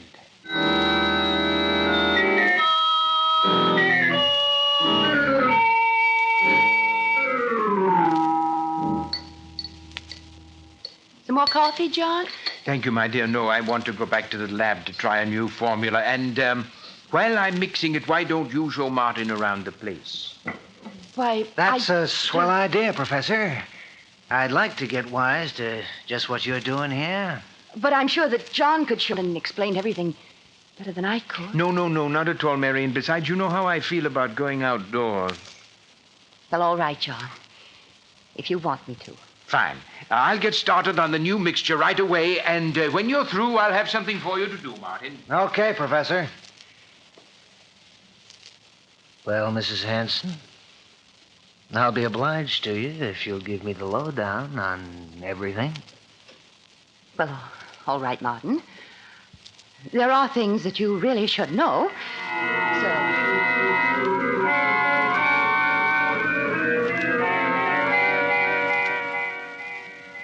So, that's how it is, huh?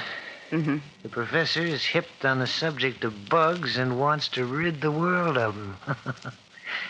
And he thinks they all know it and hate him, huh? Oh, that's a hot one. The bees and the mosquitoes and the flies.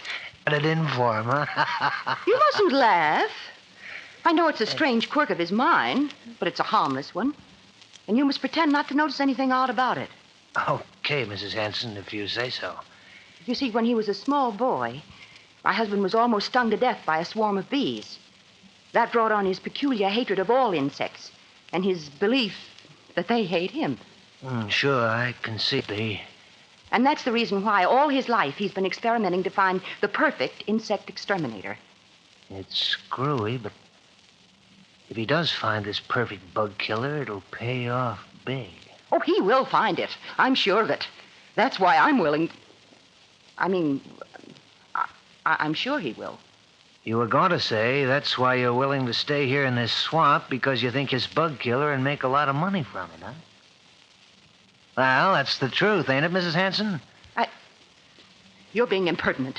The first time I looked at you, I could see you weren't meant for a life like this.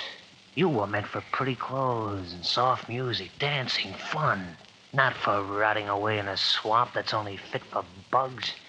You mustn't talk like that.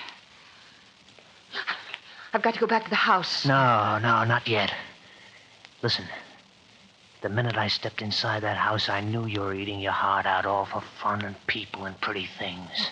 I don't know what you're talking about. Let go of my wrist. Not yet. Listen, I'm no handyman. I make money when I want to. It's just good luck that brought me here, my good luck. There's meant to be something between us. I knew that the second you opened the door this morning. You're crazy. Let me go. Sure, I'll let you go. There. Well, why don't you run away from me now that you can? You mustn't say things like that. You mustn't. But I already have. And I will again. You weren't meant to be married to a dotty old dodo like the professor. You were meant to live. And I'm gonna hang around here until I prove it to you.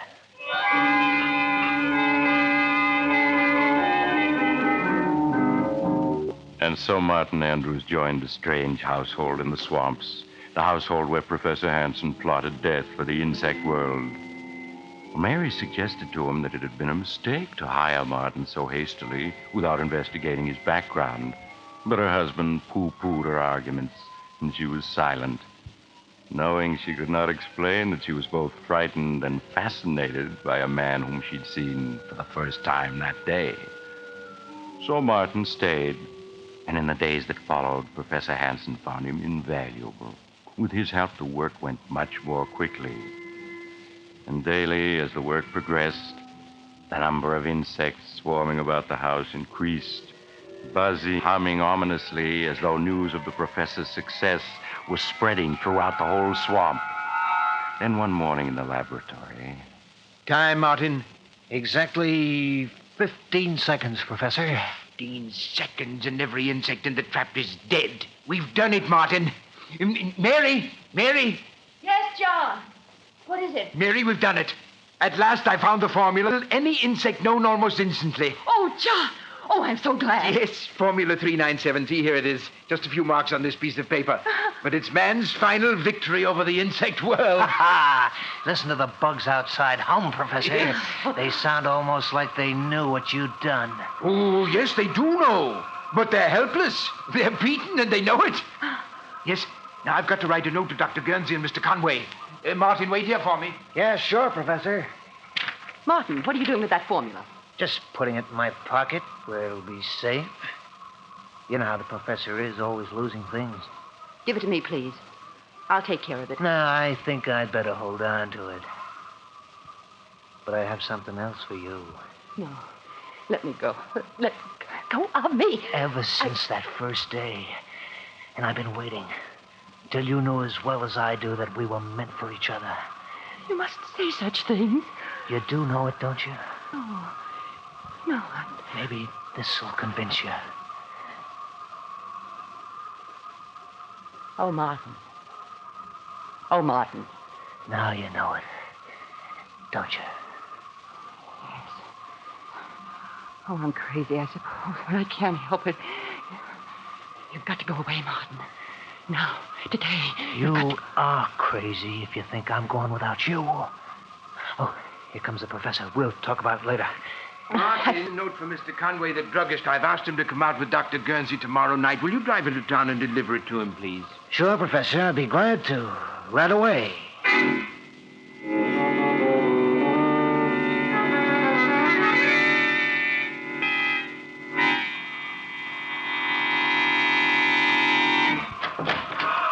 Come in, Martin, quickly. Yeah. Oh, my, your clothes are covered with insects. Here, stand still a minute. I'll get rid of them. There. Here, a minute, get on you. When I got out to open the garage door, they were crawling all over it. They dropped onto me. I couldn't knock them off. John! Oh, John! Yes, Mary? John, there are ants in the kitchen. A whole swarm of giant black ants. They're monsters. Ants in the kitchen? How did they get in? I don't know, but they're there. And more coming all the time. Well, never mind. We'll take care of them. Come on, Martin. Bring the spray gun. Right. They mustn't get into the house. I won't let them. They want to get at me, but they're not going to. There they are, John. All over the floor. Yes, giant ants. The floor's black with them. And look at them come this way toward me. They know who I am. Quick, Martin. Use the spray. Yes, Professor. This'll fix them. Just look at them turn up their toes. Yes. Yeah. That finishes them. But how in the world did they get in? I thought I'd made this house insect-proof. Here are some more, coming through this hole in the woodwork. I'll take care of them. There. Now I'll plug up the hole. No more will come in that way. They're such big ants. I've never seen any that big before. And they were after me, but we've taught them a lesson. Professor, you've almost convinced right about the bugs hating you, I mean. What are you saying? It's the truth. You never saw so many bugs in your life as there are outside right now. When I got back from town, I could hardly see the house for the beetles and the flies and the hornets that are buzzing around it. And a couple of times I ran over columns of ants so thick I thought they were going to clog the wheels. Columns heading this way. Is that so? I must go over to the window and see for myself. Yes, good heavens, the screen is so covered with insects I can't see out. I'll give them a bug killer. That'll make them move on. There. That cleared them off. Now, take a look outside, Professor. Did you ever see anything like that in your life? Oh! Good Lord, the sky is black with insects. Look at that swarm over the trees. Flying beetles, wasps, bees, I can't identify them all. Yeah, and just listen to them. Listen to that song of hate. Don't say that. It's just a natural phenomenon. These swamps breed insects by the millions. Yeah, I know. And every one of those millions is headed right for this spot. But that's ridiculous. No, it's not. All the way to town, I didn't see a single bug. Because they're all gathered right around here, right around this house. You mustn't say that. He's right. They know what's happening here, and they want to stop me. No, John, no. If you want my advice, the thing to do is make up all the Formula 37 we can. If those bugs ever get into this house, we're gonna need it.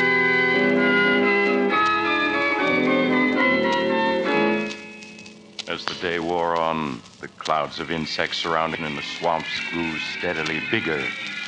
At times, the house was almost hidden by the black swarms of tiny creatures flying and crawling over it, as if they really were trying to force their way inside. Only a few did the house through unnoticed cracks, but as night came on... John. Yes? John, the lights won't go on. They won't? No, look.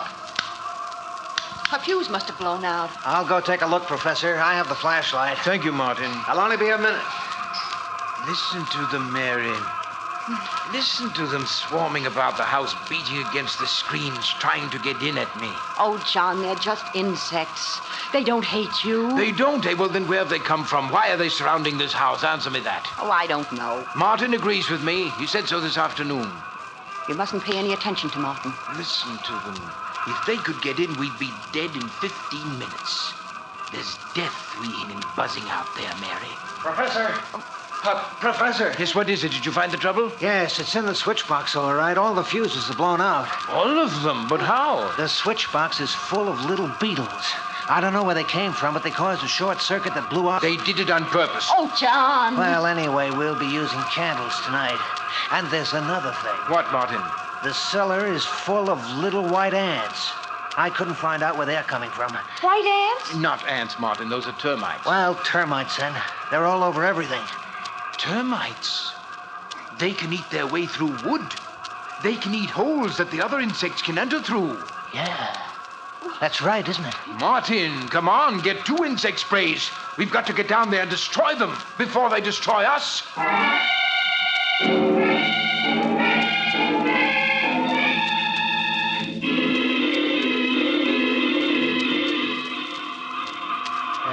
Listen to them. There must be billions of bugs out there. Crickets, bees, flies, hornets, wasps, ants, every kind of insect there. It's a good thing you put tight screens on this house. John! What is it, Mary? I thought I felt the house shake then. Ah, don't let your imagination get you. I didn't feel anything. No. You must keep control of your nerves. I suppose I imagined it then. Oh, John, it's almost midnight. Are they ever going to go away? Maybe not. If the professor's right and they're after him, they'll just hang around until we starve to death. Or until they get in and finish us off. Oh, Martin, stop it. Martin is right. We've used up all the Formula 397, and if they ever do get into the house, we're doomed. I was just thinking that myself. We have got to get help. Go out of the house? Yes. Oh, no, John. Not. But maybe if I were to take the car and make a dash for town, they might follow me.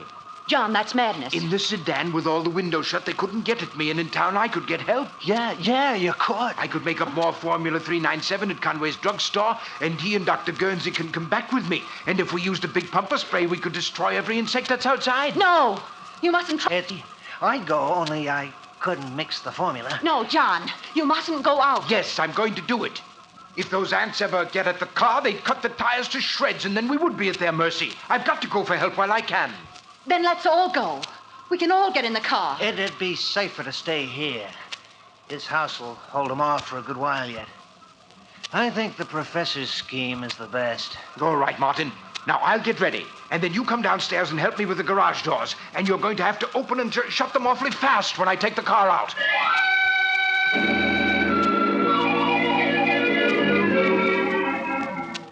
Despite Mary's protests, Professor Hansen carried out his plan. With the car tightly closed, motor racing, Martin flung open the garage doors. The car shot out into the night, the headlights showing great swarms of flying insects in its path. Then Martin swiftly closed and bolted the door again and hurried upstairs. He's gone. Oh, why did you let him go? That ought to be obvious. What do you mean? I didn't let him go. I made him go. I put the whole idea in his mind so he'd go off and leave us alone. Oh, no. Sure I did. I'm a bright boy. From now on, it's going to be just you and me and fun. What are you saying? John isn't going to come back from trip to town.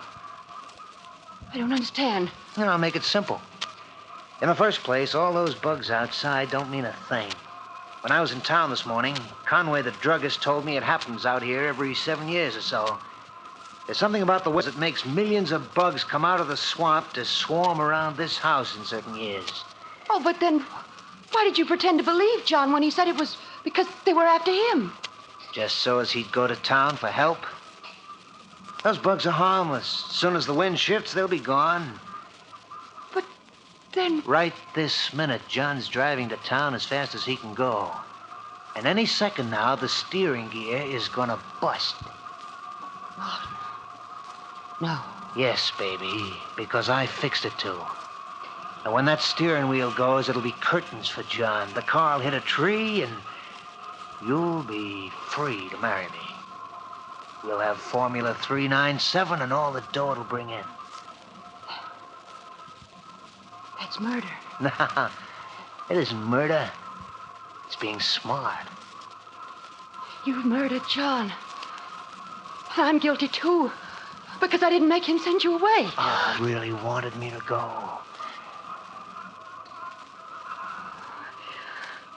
I ought to loathe you. And myself, too, but I... But you don't. No, Martin, I don't. That's more like it, baby. We'll always be together. Always. Forever, Martin. Martin! Huh? Something's happening. What? The house. It's shaking. The house is caving in. Mary, quick! Grab hold of me. Come on now, before... Look out!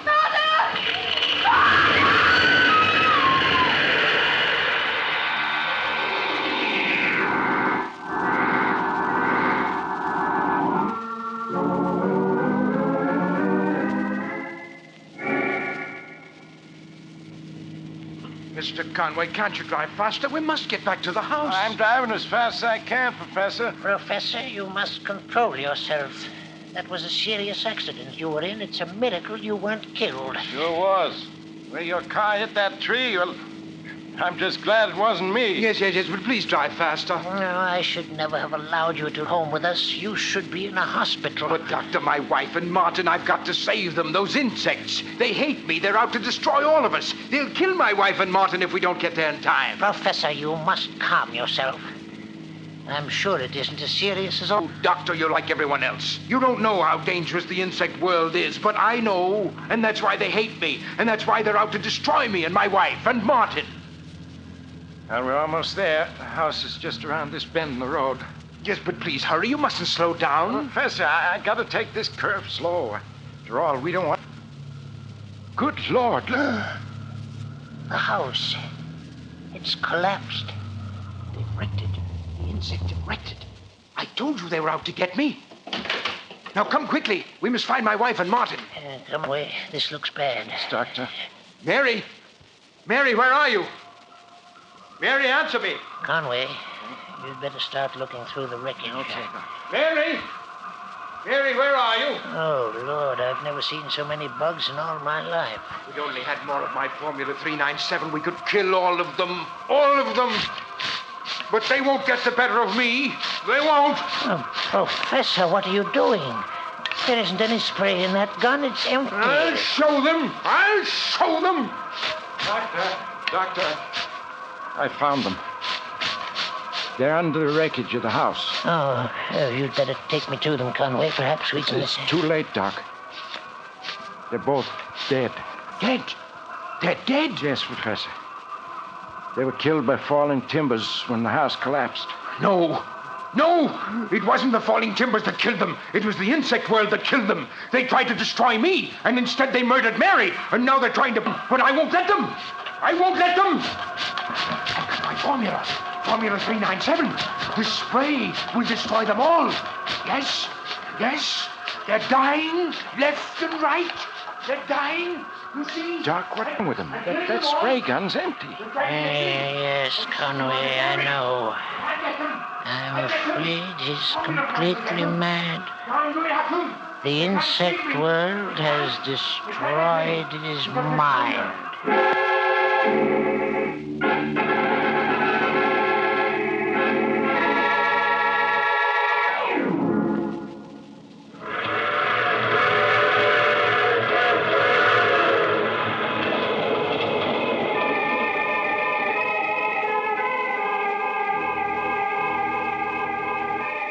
This is the mysterious traveler again. And how did you enjoy our visit with the man the insects hated? Too bad about poor Professor Hanson, wasn't it? Yes, they found he'd gone completely mad, and in his madness had completely forgotten his newly discovered Formula 397, which would destroy all insects. Oh, what had a copy of the formula which Martin had stolen? Well, strangely enough, when Martin's body was removed from the wreckage, the formula was not in his pockets. Some people say that the insects... Oh, you have to get off here. I'm sorry. But I'm sure we'll meet again. I take this same train every week at this same time.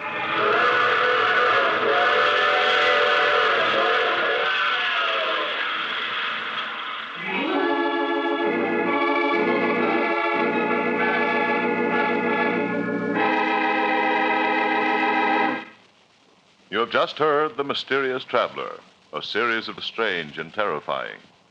In today's story, the cast included Maurice Tarplin, Eric Dressler, Helen Shields, and Robert Dryden. Original music was played by Gene Perazzo. The Mysterious Traveler is written, produced, and directed by Bob Arthur and David Kogan.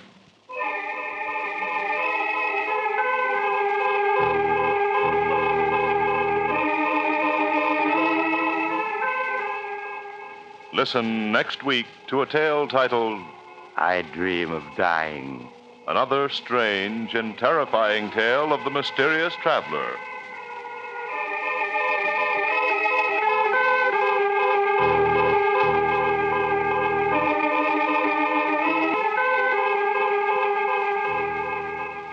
The Mysterious Traveler has come to you from our New York.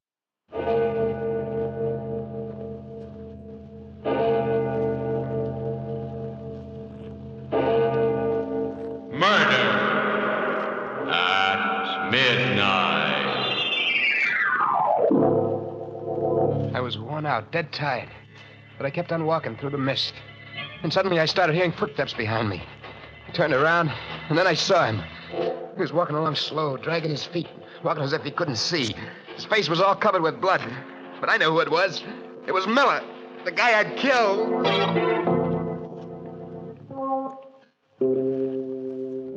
Midnight, the witching hour when the night is darkest. Our fears the strongest, and our strength at its lowest ebb. Midnight, when the graves gape open and death strikes. How? You'll learn the answer in just a minute in The Dead Come Back.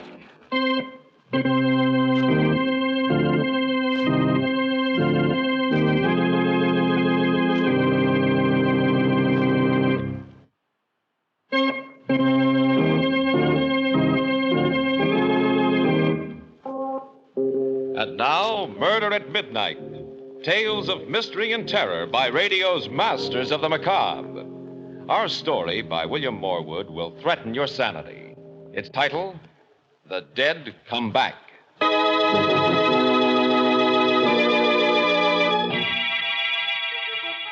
About 1 o'clock in the morning, on a dark, deserted street, standing in the doorway of a gloomy brownstone house, a man with a wild expression on his face rings the bell desperately. There is no answer, and he rings again. Then... Are you Doc Paget? Why, yes. The brain doc? Knows what goes on inside a guy's head? Well, yes, I'm a psychiatrist. I gotta talk to you. It's very late. If you come back tomorrow during office hours... Now, Doc. Something's been happening to me. Something that's driving me nuts. I'm sorry, but... Get inside. Be careful with that. It won't go off till I pull a trigger.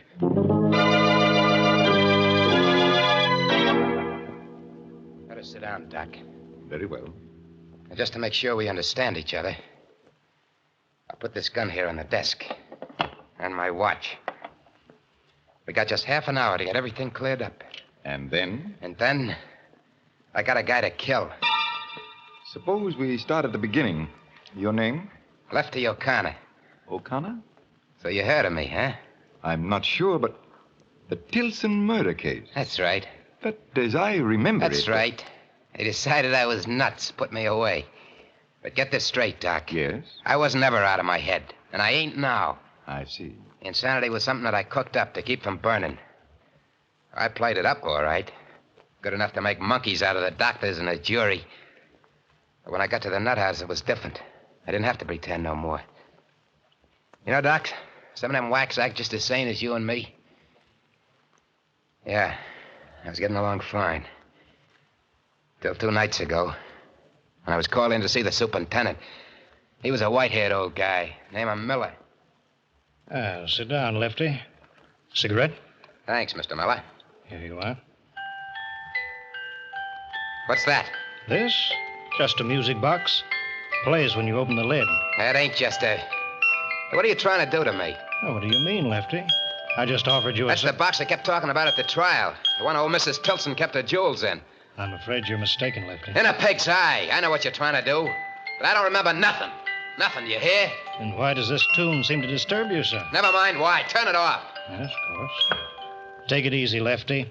I called you in here because I want to help you. You're trying to trick me into admitting I knew what I was doing when I hit old lady.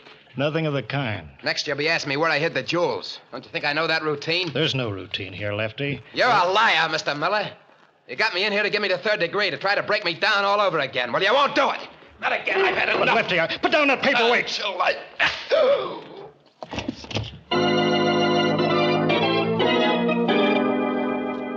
I didn't have no idea of escaping when I hit him, Doc. I was just scared. I was scared of what would happen if he kept after me. When I found the gun in his desk drawer, I began making plans fast.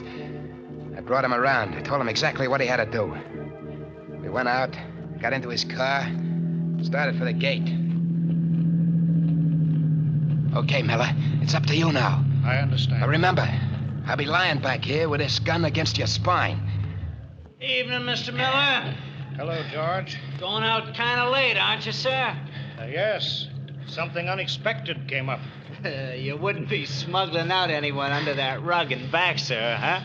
I might. Yep, looks suspicious. Just the right shape for a man. But I'll take a chance on you, sir. Okay, Charlie. Open up for the super. Okay, open it up. Good night, Mr. Miller.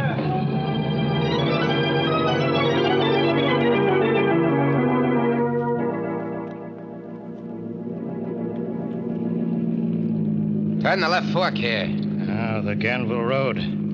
I was afraid of this, Lefty. The Tilson Estate's up this way, isn't it? You're too smart for your own good, Mr. Miller. You can turn off here. But there's no road. In under the trees. All right.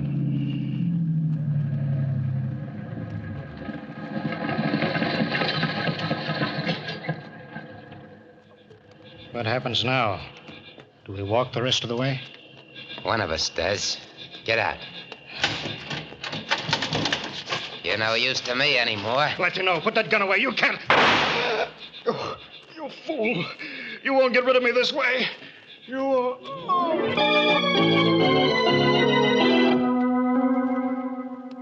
I left him there beside his car and started walking. I don't know how long I was at it. Maybe an hour when I hit the outskirts of town. The light was kind of funny. It was different from anything I'd ever seen. It was kind of yellow. Kind of yellow mixed with a mist that was curling up. Maybe I was tired, I don't know. But suddenly I began to hear footsteps behind me. I looked around, and then I saw him. He was walking on the other side of the road, blind, as if he couldn't see where he was going. And his feet were kind of dragging along. His face was covered with blood. But through the blood, I could see that it was him. Miller.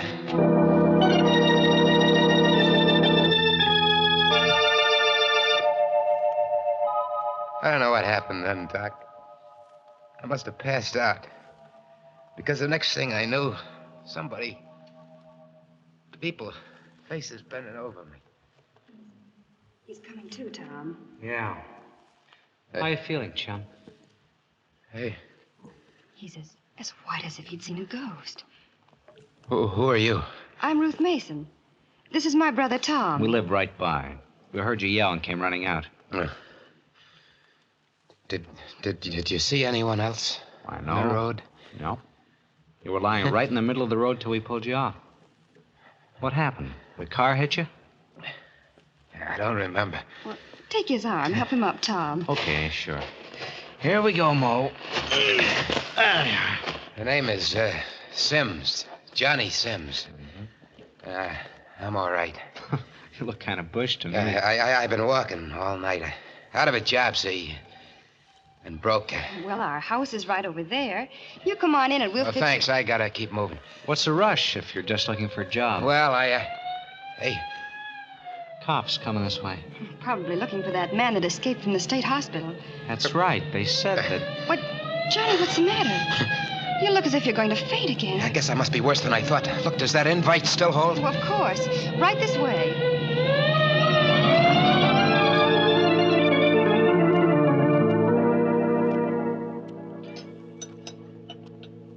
Something more, Johnny? No, thanks, Ruth. Couldn't manage another thing. Full up. Oh, well, then you lie right down on that sofa.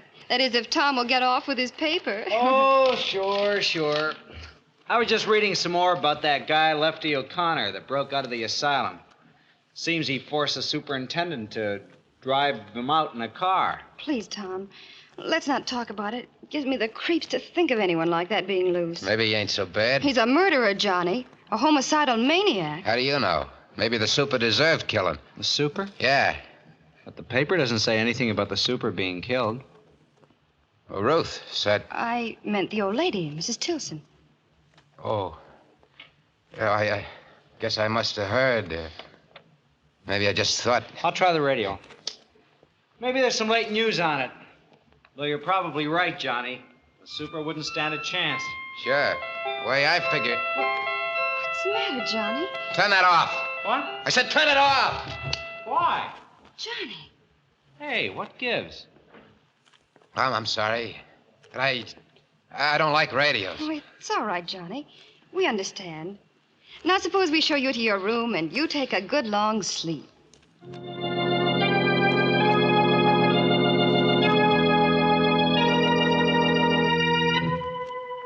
I must have slept like a dead man, Doc. It was dark when I woke up. There was nobody in the house. I switched on the lamp and looked at my watch. A few minutes before midnight. I didn't have much time if I wanted to get the jewels and blow town before morning. So I started for the door, but before I reached it, it opened. And standing there, smiling, kind of sad-like, was Miller. Hello, Lefty. Did you get the jewels? You! It can't be you. You're dead. I told you wouldn't get rid of me so easily. What do you want with me? Nothing, Lefty. Just what I wanted before, to help you. You're lying. You still think you can break me, get me to confess, but I'll show you. I must have hit the lights, Doc, or maybe they were never on, because suddenly the room was all dark. I struck a match. I bent down to look at Miller. make sure that he was really dead this time. And I ain't crazy, Doc. You gotta believe me. But the man lying face up on the floor was Tom Mason. A dead man who came back. And now, a second victim, as the hands of the clock move inexorably to the witching hour. And yet another. Murder at midnight.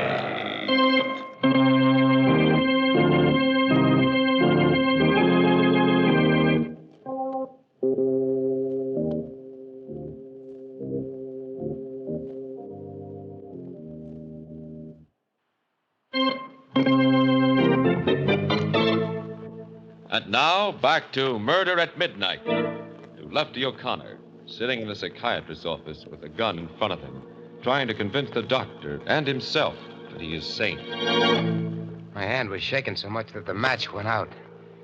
It was Tom, all right. Tom Mason, dead. But it was better that way than what I'd thought, because it meant that Miller hadn't come back from the grave. I'd probably just imagined I heard him talking to me.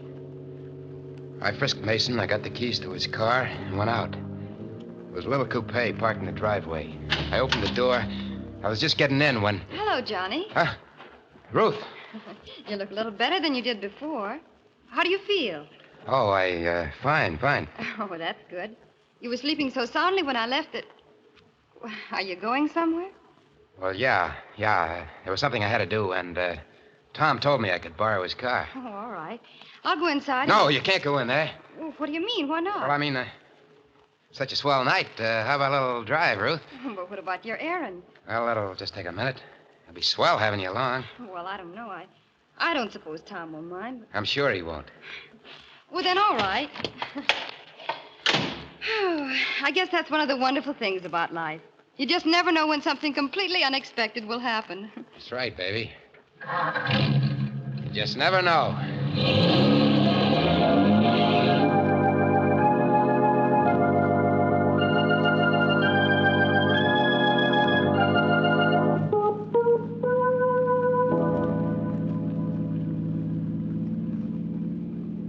Why so quiet, Johnny? Huh? You asked me to come driving with you, and I do, and you don't say a thing to me. What should I be saying? Well, you might start by telling me something about yourself. Like I said, I'm just a guy looking for work. What kind of a job did you have before? Chauffeur? Well, that sounds interesting. Did you work around here?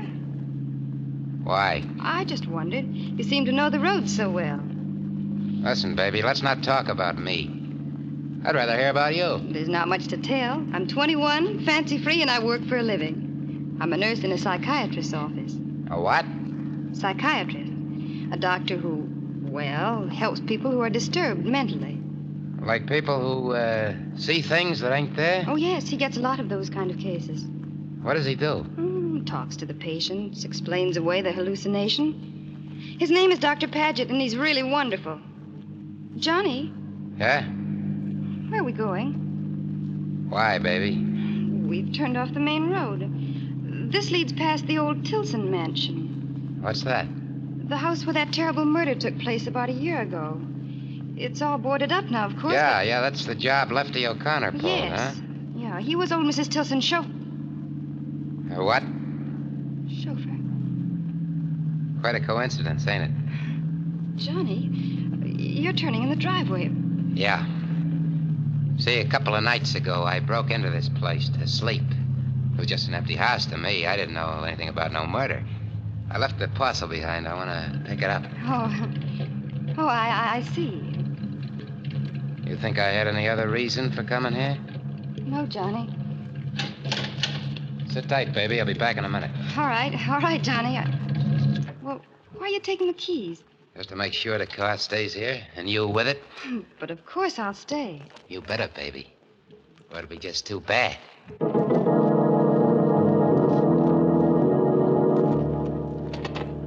pulled the board loose from one of the windows, climbed into the old house. It was black as pitch inside, with that musty, shut-in smell.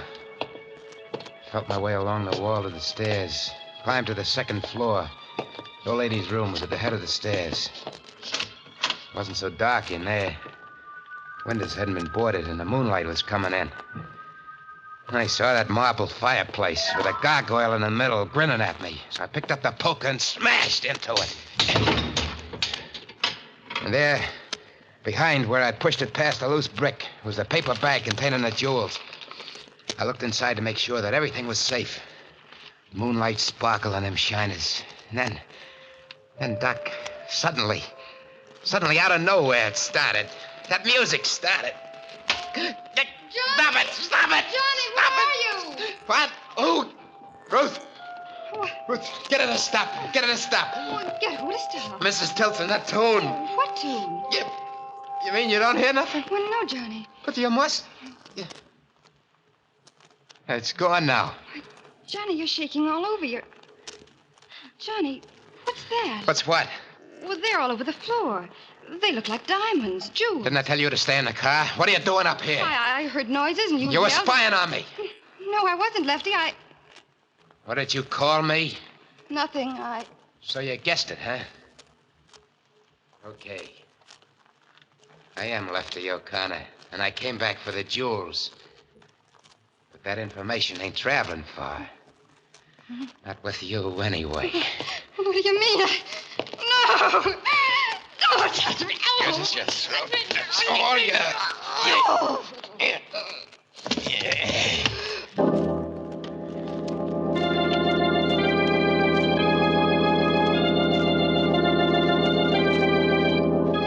I was rattled, Doc. The music did it. That and everything else. I left it lying there, and I picked up the jewels and beat it. I started the car fast. I just about hit the main highway when the wheels started acting funny. I stopped and got out to look. It was a flat. My luck had played out. If I took the time to change it, someone might come along. And just then I did hear a car coming. I froze, waiting for it to pass. Instead, it stopped and... Hi, Johnny. Tom Mason. I got out as soon as I could. Which is the flat? What? How did you know? How did I know? Why, you just called me. You told me you couldn't find the tools. I called you? Well, yeah. Don't you remember? No, I don't. I couldn't have. Of course, it's none of my business, Johnny, but... Look, you've been acting awful funny. I'm beginning to think maybe you ought to go see a doctor. Someone like Doc Paget that Ruth works for. There's nothing wrong with me. Nothing. Okay. Get started with this, Jack. The rest of the tools are under the front seat. I'll get them. No, wait. Hey, what's this paper bag doing? Give me that! You're going in for pebble collecting, huh? Pebbles? Yeah, look at them. Oh, they are pebbles. Yeah?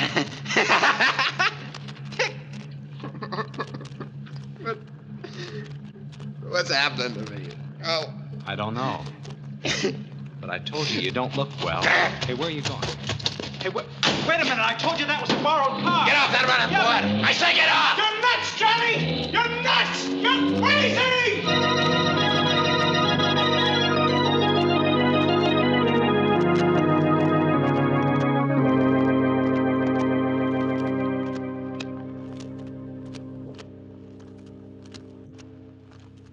Well, there it is, Doc.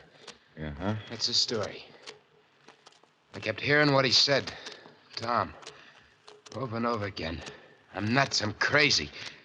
But I couldn't stand it anymore. So I looked you up in the phone book and I come over. Oh, what do you expect me to do, Lefty? Do? You're a brain doc. I'm not nuts. I know I'm not. Why am I seeing these things? What's happening to me? Well, it's rather difficult to make a diagnosis this quickly, but I'd say that you were suffering from hallucinations because of a sense of guilt. Guilt? About what? Well, it probably started with that first murder, Mrs. Tilson. And it's been preying on your mind ever since. Now, if you could extrovert that, get it out of your system. But I did. That's true, but not as a confession, with all the details. That's the only way you can achieve a complete catharsis. Well, that's crazy. All right. You wanted my advice, but you don't have to take it. And you think... Okay, I did kill her. I knew all the time what I was doing.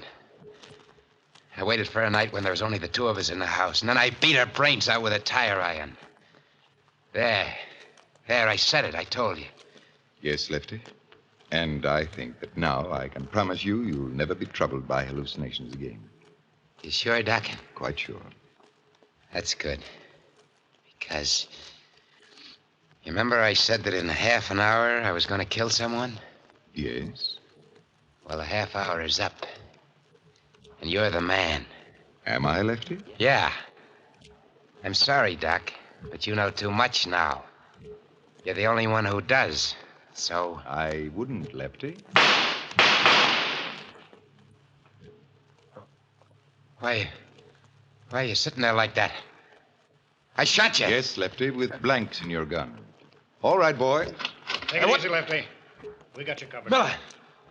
And Mason. Did you get it? Uh-huh. Every What? word. You're cops. No kidding. Then the whole thing, letting me escape and everything that happened afterwards was just a trick. That's right. You wanted to show I wasn't nuts, get me to confess. Smart boy. We made just one mistake, Lefty. Or rather, Ruth did. Following you into the Tilson mansion. She paid for that with her life. But now you're going to pay. No. Shut up. Yes, Lefty, for that and for the Tilson murder. And my only regret is that rats like you can only burn once.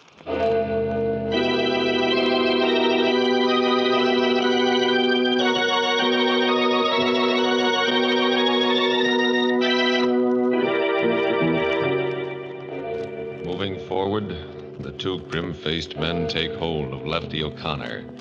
And Lefty knows that he has come to the end of the road. A road that began when he first heard the clock in the old Tilson mansion strike 12 for... Murder at midnight.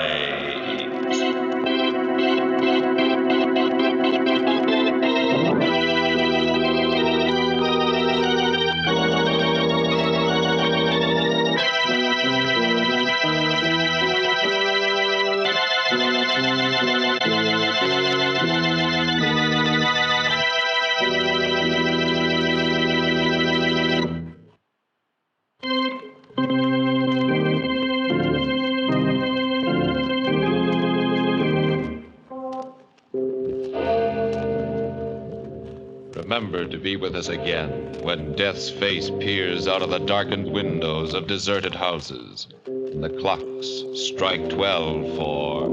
Murder at midnight.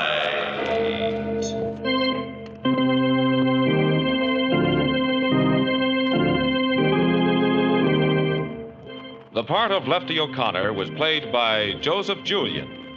With music by Charles Paul, Murder at Midnight was directed by Anton M. Leader.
Hello. Having trouble going to sleep? Well, how about a nice bedtime story? Come on into the library with me. No, don't turn on the light. I don't need a light to read. As a matter of fact, I prefer to read in the dark. Yes. Now you just relax in that easy chair, and I'll see what I can find in the bookcase. I'll be right back.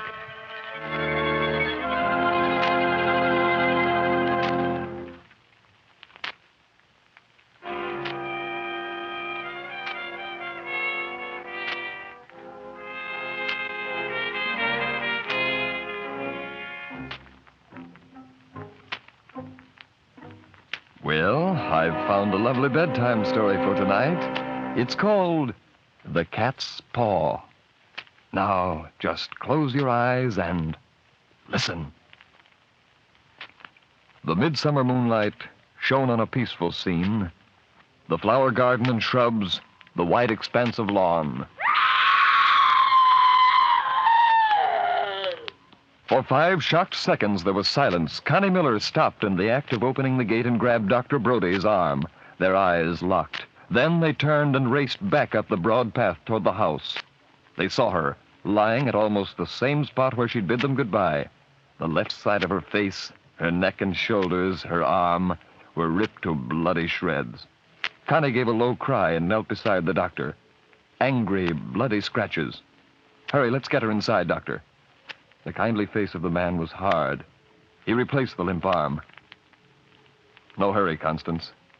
Marcia is dead.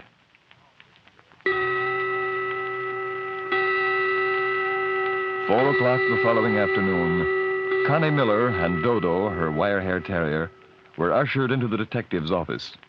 As a newspaper woman, the nervous energy she used to write about the death of her friend had expended some of her grief. The gray-haired man at the desk looked up. Are you sure that you and Dr. Brody saw no one or nothing at the scene of the crime? Crime? Of course it was murder. But the motive? Marcia was happy. She was about to be married to Harry. Connie forced her mind to think of the questions she should be asking. Any idea who? His eyebrows went up. We found the print of a huge cat's paw in the garden near the front gate. Connie's mind made no sense of the fact. Was the cat responsible for Marcia's death? The detective glanced down at his desk, came up with a paper. This is the medical examiner's report. It says that the cause of death was poison.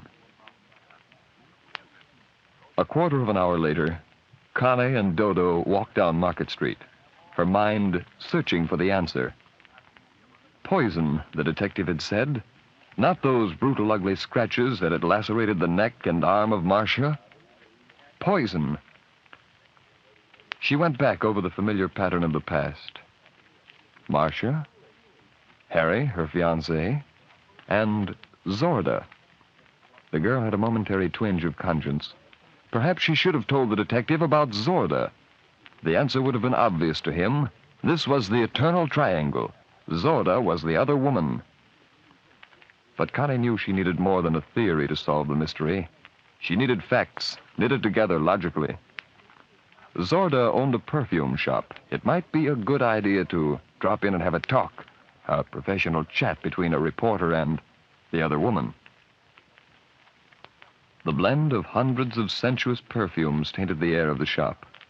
They struck Connie almost a physical blow when she pushed open the door and followed Dodo on through.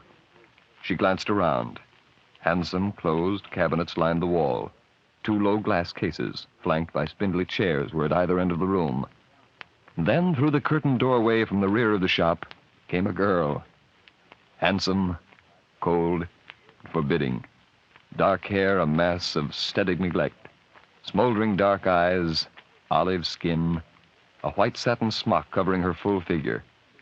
She entered the room with a quiet, cat-like movement. The wire hair whimpered quietly, then louder as they stood and talked. The perfume in the shop was irritating to his sense of smell. That must be it. To a distracted question, Zorda was saying, in the rear of my shop, I make up special scents for my clients. In a short chat with any woman, I can tell her moods and recommend a perfume for every one of them. Let me show you. Zorda disappeared behind the curtain, and Connie turned to the wire hair. A strange, unhappy look in his eyes told her something was wrong. She knelt down to talk to him. He backed away from her on stiff legs, his big eyes rolling in his head. She stood up then, opened the door, and took him out. Connie slipped the leash over the awning hook and spoke sharply to the dog. Then she re-entered the shop just as Zorda came back into the room carrying a small, angular crystal bottle.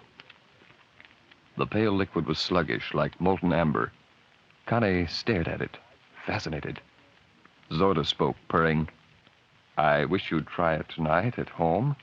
It's something new, really, and I've only handed out a few samples. So far, I haven't put it on the market." Connie looked up at Zorda. The girl's eyes were fire, alive for the first time during the interview. Connie's newspaper training asserted itself. She couldn't track the reasoning in her mind, but there was an angle to be raised here. She felt it strongly now. "Do you mind talking about Marcia White?" she asked. Zorda's eyes flickered. Then she answered quietly, No, I don't mind. We've not been very good friends, I'm afraid." Her shoulders lifted slightly. "But then, Harry and I had always been so close. It was only natural that I should resent Marcia. And then one day I realized how silly I must be appearing to everyone." Connie's eyes narrowed. "You made up with her?" "Yes, I took her a bottle, like the one you have in your hand. This new perfume." The last act in the melodrama moved swiftly. To Connie, it was a nightmare. That evening was as warm as the day. Connie sat at her dressing table, her fingers busy with a braid of hair, her eyes on the mysterious bottle of Zorda's perfume. Dodo sat on a low stool by her side. Makeup was a game to him. In an unconscious movement, her hand hit a bottle of the strong perfume, knocking it over and dislodging the stopper. The contents spilled over the dressing table and poured out on the floor. Connie uttered an exclamation of impatience. Then she noticed Dodo. The dog sat unmoved on the stool, head cocked to one side, watching her clean up the mess. The contrast with his action during the afternoon when they visited Zorda's shop amazed Connie. Dodo had been wild in the shop, but here at home, with a whole bottle of exceedingly strong scent spilled under his nose, he took an interest only in the actions of his mistress. Dodo watched her for a moment, then he yawned, stepped down off the stool, walked slowly to the open window, his delicate nose lifted to sniff the sweet evening air. Carefully, he leapt to the window seat and settled down in the corner, curled up. Connie went back to the dressing table.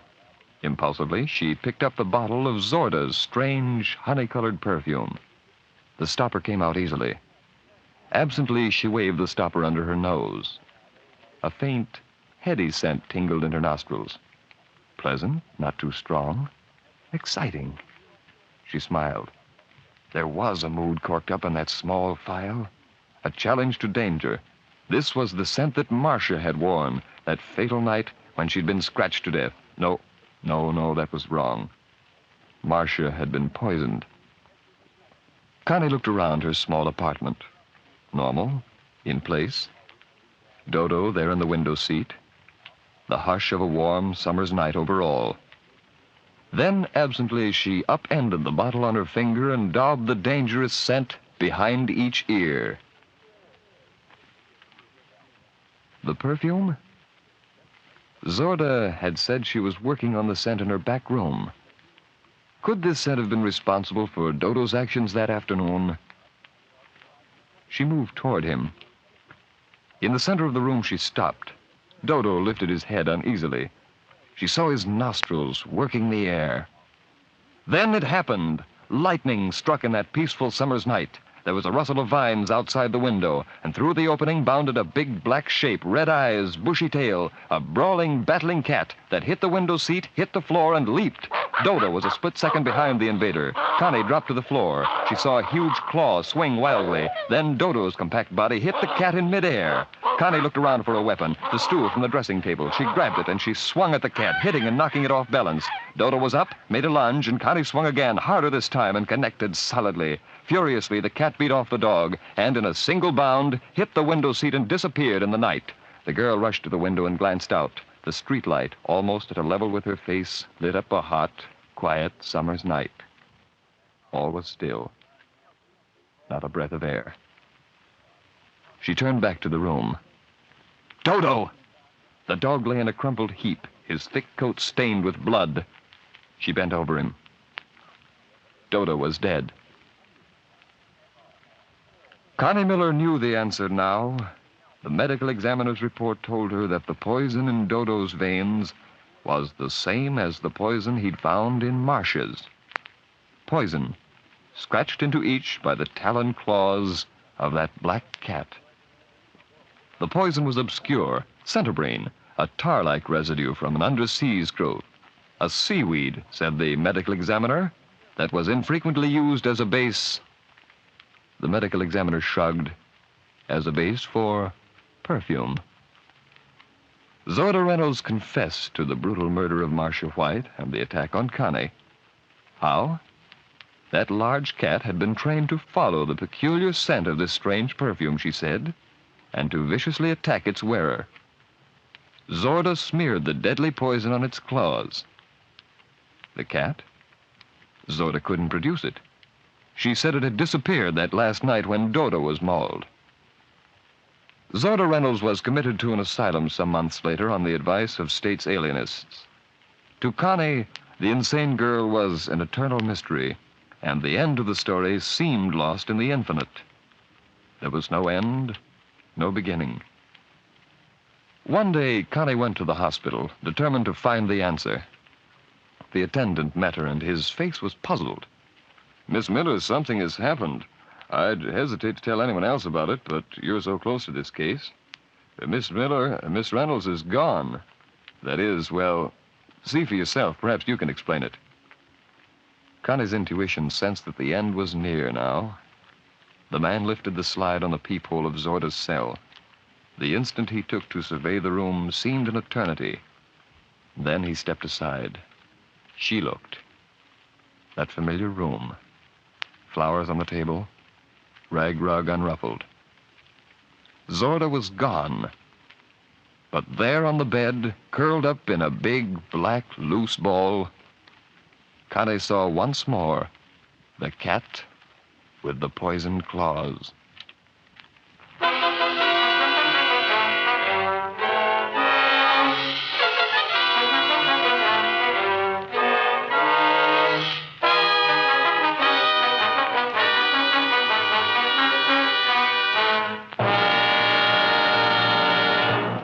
Now, wasn't that a nice bedtime story? Oh, you're still awake. Well, at least while you're trying to go to sleep, you'll have something to think about. And wait till you hear about the next story. I'll tell you about it in a moment.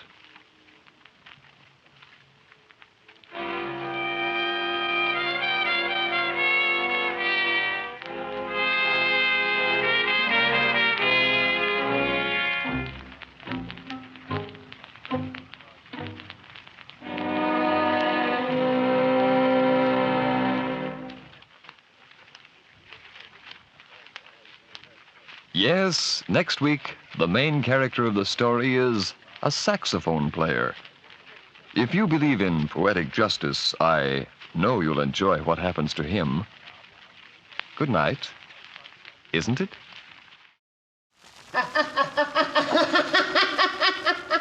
The sealed book.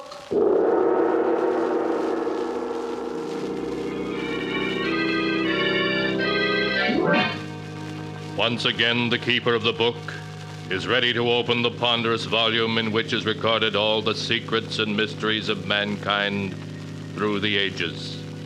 All the strange and mystifying stories of the past, present, and the future.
keeper of the book, what tale will you tell us this time?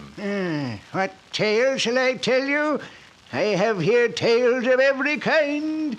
Tales of murder, of madness, of dark deeds and events strange beyond all belief. Now, let me see. Yes. Here's a tale for you. A tale of a man who stole by force the secret of immortality, of life everlasting, and entered into a mad adventure. The title of the tale is King of the World. Here is the tale as it is written in the sealed book. It is late at night, and the wind howls over the desolate countryside. In the darkness, a man runs frantically through the woods, trying to elude his pursuers. I've got to shake him, or it'll mean a 10-year stretch. Stop, or we'll shoot! That's twice they got me in the same arm. Oh, here's a house with a light in it. My only chance. If I stick to these trees, they won't be able to see me. I'm almost there. Here's a door. If it's only unlocked.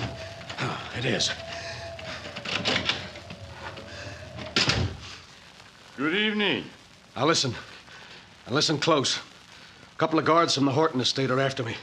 I'll be behind this door covering you with a rod, so you haven't seen me, you understand? I understand. That must be them. Remember, any tricks, and I'll start blasting. I have no intention of being foolish.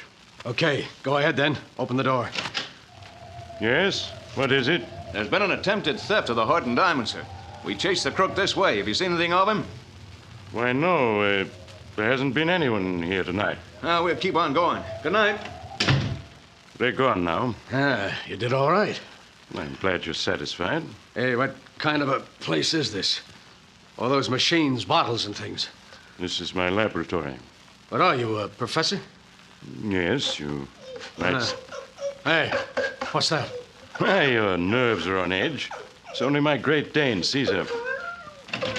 Come in, Caesar. We have a visitor. Hey, what's he growling at me for? I'm sorry. He always growls at strangers. Don't like him coming towards me that way. Keep him away, will you? Come here, Caesar. He won't listen to you. He's going to spring. Well, this'll stop him. Get him off my arm. Take him away, will you? Here, Caesar. Here, stop it, I say. Stop it. That's better. I think I'd better put the chain on you, Caesar. Did he hurt you? Look, I put 3 slugs into that dog.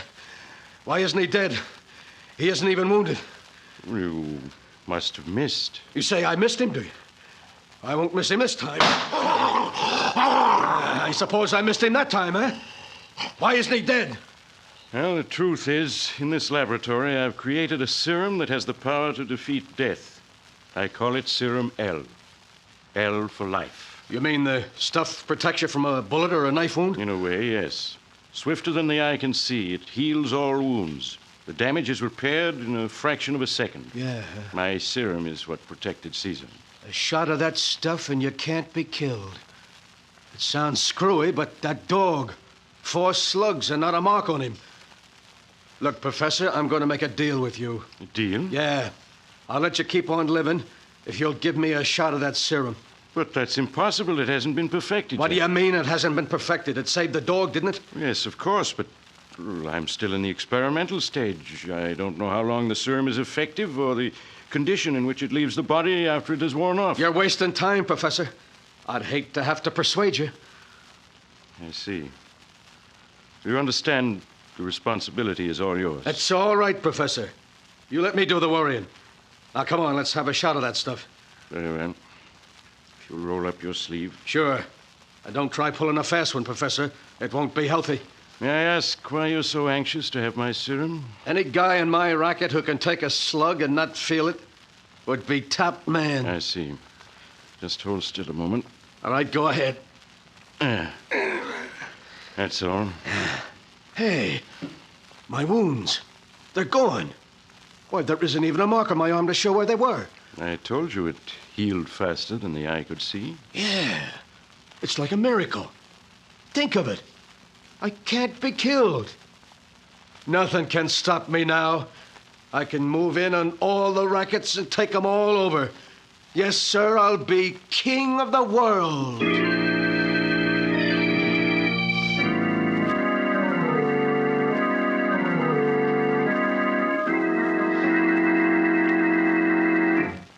Hello, Duke. What do you want to see me about? I'm kind of busy. I won't take up much of your time. I'm after a job. Well, I'd like to give you one, but I haven't room for another man. You're wrong. There's one job in your racket that's going to be open soon. Yours. Mine? Yeah. Duke, you've got a funny sense of humor. Yeah, I know.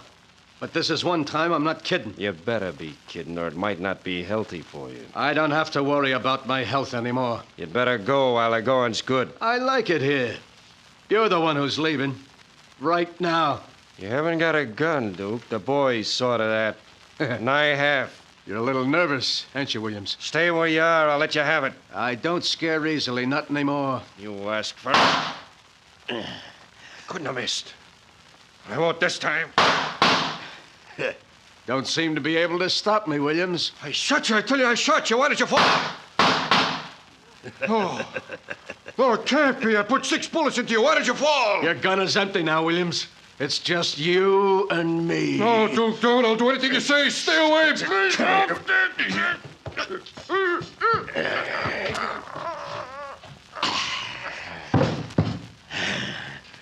Too bad, Williams. You should have resigned when I gave you the chance. But you would be stubborn. That's what they'll all get if they stand in my way.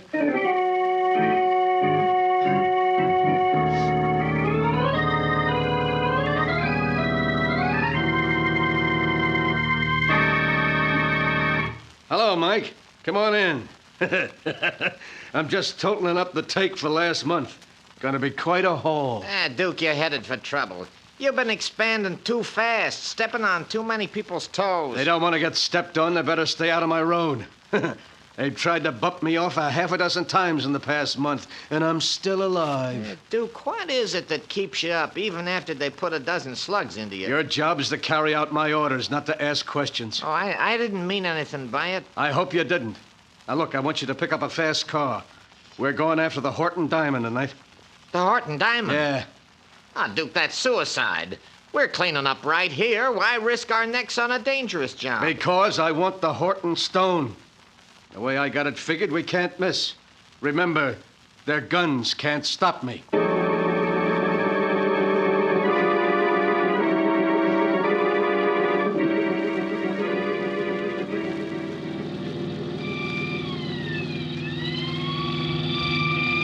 Hey, is 70 the best you can get out of this car? I got my foot down to the floor now. Hey, look at that diamond, Mike. Isn't it a beauty? Think of it. I got $500,000 right in my hand. A lot of good it's gonna do us if we don't shake that police car. Yeah, you're right. They're hanging on. We gotta shake them. There's nothing more I can do. I'm pushing this crate as fast as it'll go. All right, look out for this curve. We're taking it too fast. Hey, I can't control it. Look out, we're going over it.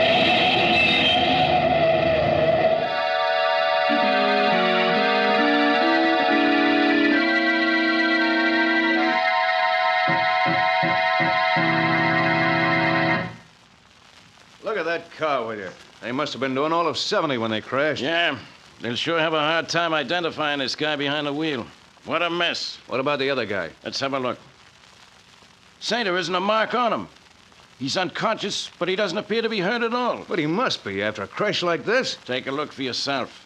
I tell you, this guy is gonna live.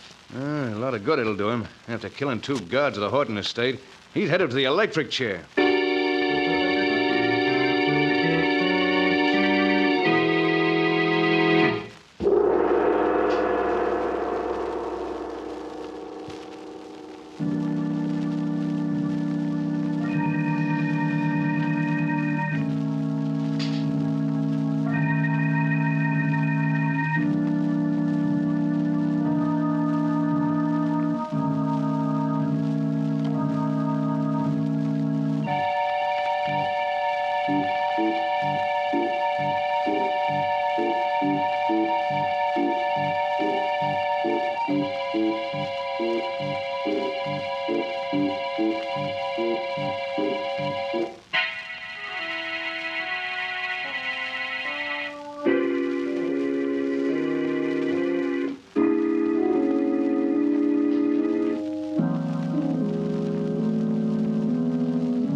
And now, to go on with the story of the King of the World, as it is written here in the sealed book.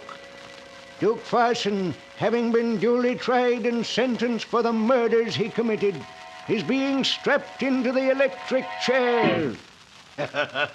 Warden, you're wasting your time. This isn't the last mile from me. I'm one guy you can't fry. All right, Richards, we can proceed now.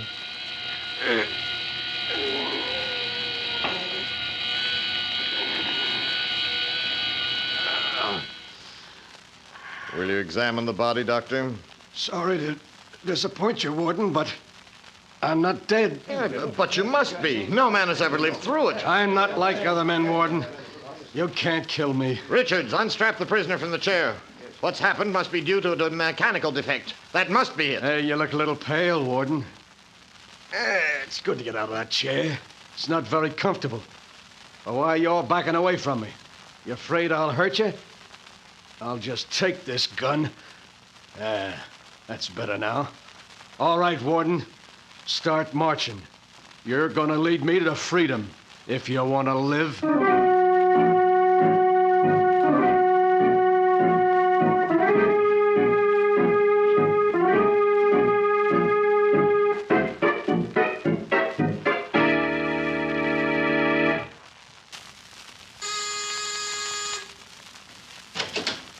Duke. Let me in, Joe. Quick.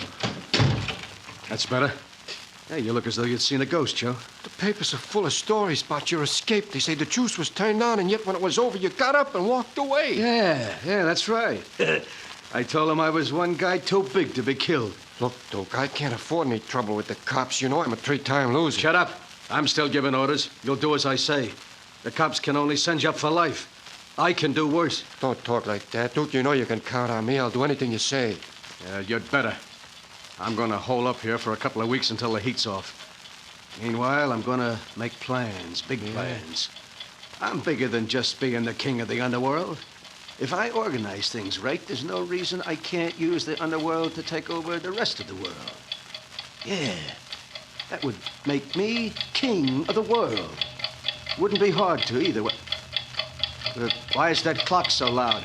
I can't even hear myself talk. What clock? There isn't any in this apartment. Are you deaf? Can't you hear it? No, Duke, honest. I don't hear a thing. You must be imagining things. I don't know. I don't hear it so loud now either. Yeah, I guess maybe it was my imagination. Yet I could have sworn. Well, never mind. I got other things to think of. Big things.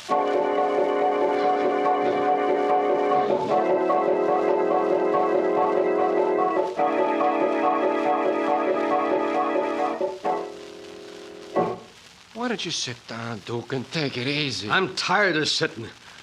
3 weeks in this rat trap is enough for anyone. I've had about enough. The heat's on as big as ever, Duke. I never saw them as anxious to get anyone. Every time I go out, I expect some dick to trail me back to this hideout. Suppose you let me do the worrying, Sure, huh? sure. I was only talking. You been having any more of those attacks lately? I'm okay. Stop talking about it. It's bad enough without having to be reminded about it. I don't want to hear... Hey, what's that? What, Duke? That buzzing sound. Keeps growing louder and louder. I don't hear nothing.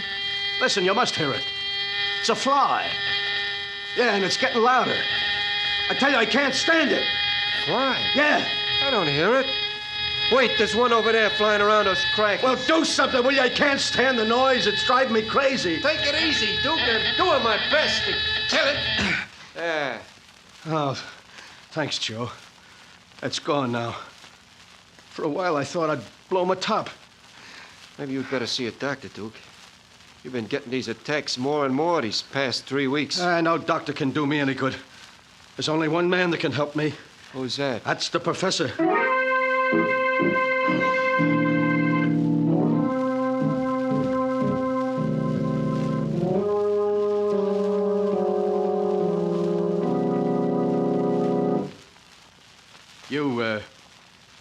You remember me, don't you, Professor? Yes, of course. I've been reading quite a bit about you in the papers lately, Mr. Farson. Your serum was all right, Professor. It saved me from being electrocuted, but I don't know, these last 3 weeks, something's happened, and I don't like it. Suppose you tell me about it. I keep getting attacks. Maybe I'm listening to the radio. Everything's fine. Then all of a sudden it grows louder, as though someone was turning it on full blast. It pounds on my head until I think I'm going crazy. Professor, I can't stand it. You gotta help me.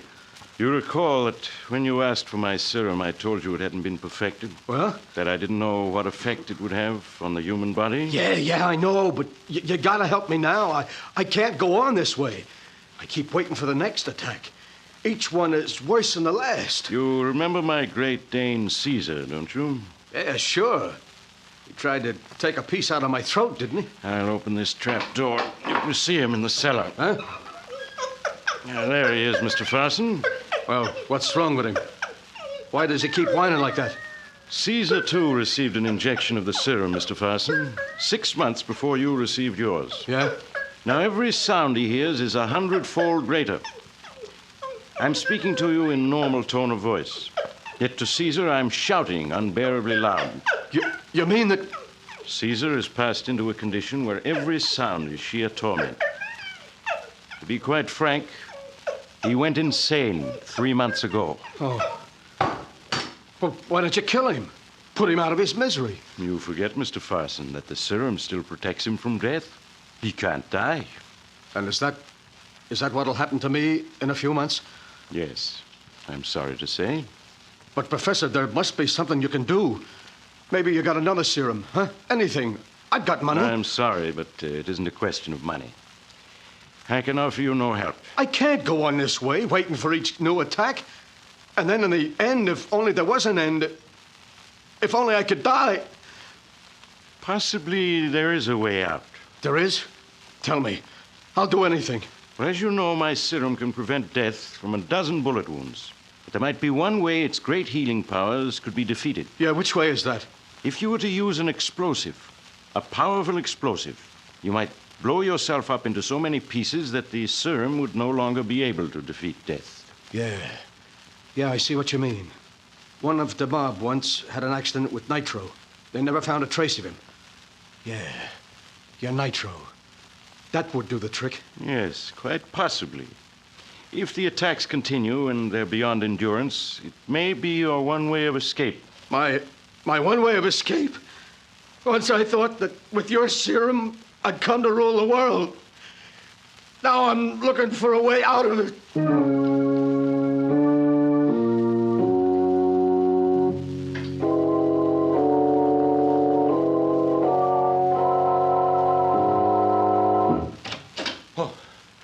It's you, Duke. Yeah. You expecting someone else? No, of course not. What are you so jittery about? Who, me? Yeah. I'm okay. What'd the guy you went to see say? He can't help me. No one can. What are you gonna do, Duke? There's nothing I can do but wait. Maybe he was wrong. Maybe I won't get them attacks anymore. After all, just because it happened to the dog doesn't mean that... Hey, what's that? That steady pounding. It's growing louder and louder. Must be another attack. I can't stand it. It keeps pounding, louder and louder. Maybe it's the faucet in the kitchen. It's been leaking lately. I'll have a look at it. I can't go on this way. I tell you, I can't. It's gone now, but there'll be another attack. And then another. The faucet was leaking. I just turned it off. Was that what was troubling you, Duke? Yeah. It's no use. I can't go on this way, waiting for it to happen all the time. And then ending up like that dog. What dog? Never mind. Get out the car. We're going on a little trip. Trip? Yeah. Where to, Duke? Upstate to the old hideout. I'm going to try to take the one way out.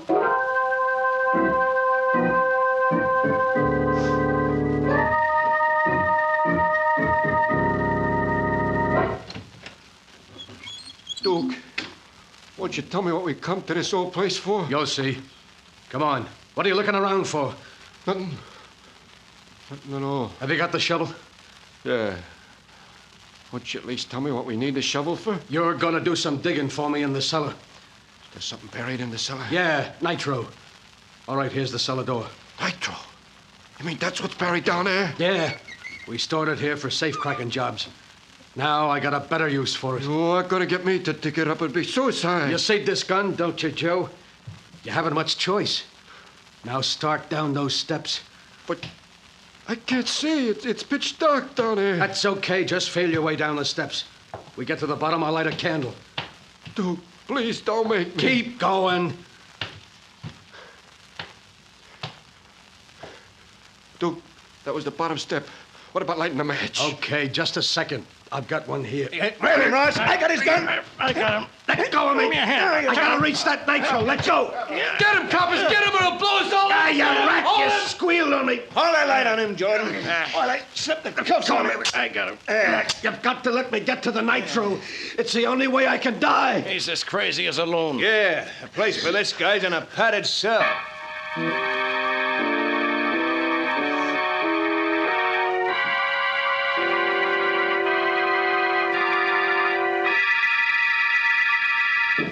All right, Farson, in you go. All right. There.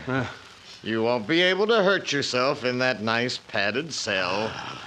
And you won't be able to hear any of those loud noises again either. No noises. There aren't any radios or watches or automobile horns that can bother you in that cell. It's guaranteed 100% soundproof. Now be a good boy. Oh, you gotta let me go. I want to die, do you hear? You can't let me live and suffer these attacks. Let me out of here. Let me out, do you hear? I can't stay. Oh, it's starting again. Another attack. It's growing louder and louder. A steady pounding. Oh, it's my heart beating. Growing louder and louder. I can't stop it. I can't stop it. I can't stop it.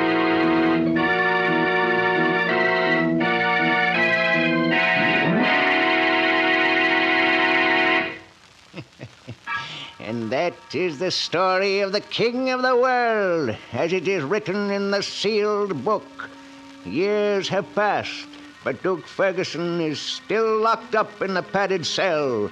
Day and night he begs to be executed, and yet at the same moment he knows he can't die, that the serum in his blood has given him immortality and sentenced him to a life filled with torturous sounds from which there is no escape. There is no escape. It is so written here in the sealed book.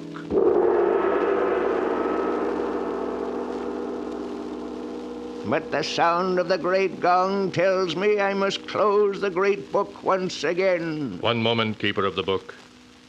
What story from the sealed book will you tell us next time? Next time?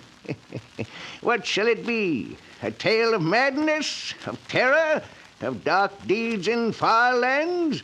For I have them here, all the stories that ever happened, and many that have yet to come to pass. But I'll find one for you in just a moment.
And now, keeper of the book, have you found the story you'll tell next time? Yes, I found one.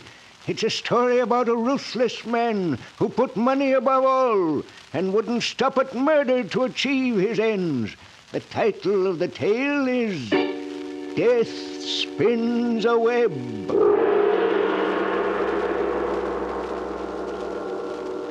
Be sure to be with us again next time when the great gong heralds another strange and exciting story from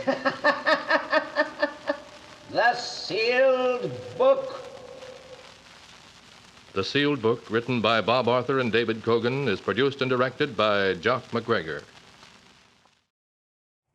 And now, the Molle Mystery Theater, presented by Molle. Molle, the heavier brushless shaving cream for tender skin.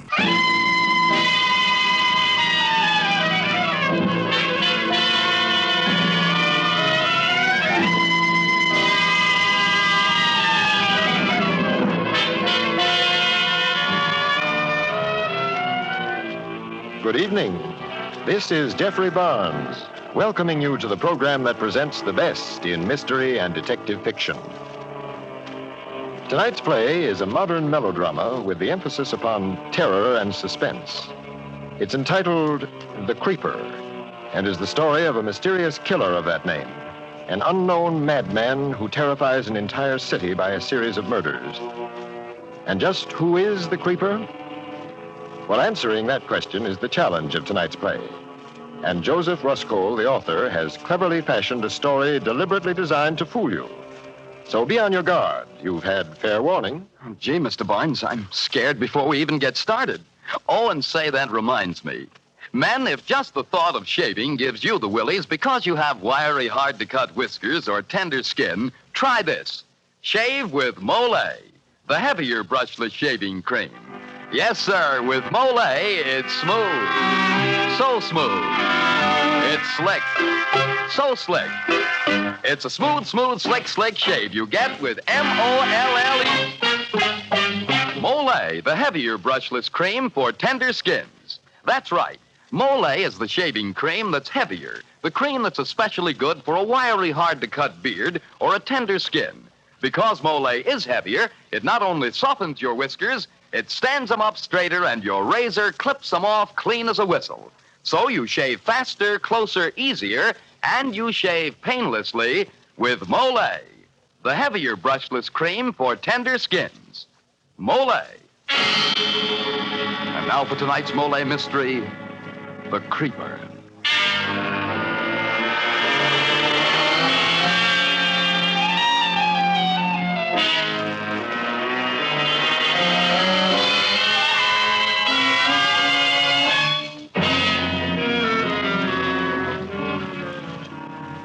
In the kitchenette of a New York apartment, a man and his wife listen to a morning news broadcast. New York. The unknown killer called the Creeper has struck again, adding a third female corpse to his toll. Virginia Peters, a comely waitress, was found strangled to death in her third-floor apartment early this morning while her radio blared. As in the previous murders, a note was found scrawled on the wall with the victim's lipstick and the plea, "For heaven's sake, catch me before I kill more. I cannot control myself." Police insist... Why'd you turn it off? How awful. How awful. And in this very neighborhood. Let's hear the rest. It intrigues me. Oh, you. Don't go turning that radio on against Steve Grant. I've heard enough. Go out of my mind, for heaven's sake. That's it. That's a good, solid clue. What is? For heaven's sake. How many men ever use that expression? Oh, shut up. Okay, Mrs. Grant. Pass the biscuits, my little pigeon. Pass the biscuits. Eat.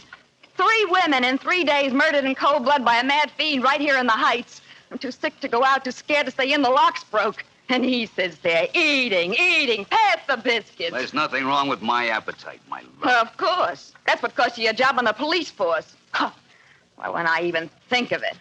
Some men drink to escape. I eat. Escape what? What? An ugly tongue, a beautiful face, and a roving eye. In short, a wife. See you starting that again. You and your crazy jealousy. Maybe that's the creeper's way of escaping, too, Georgia.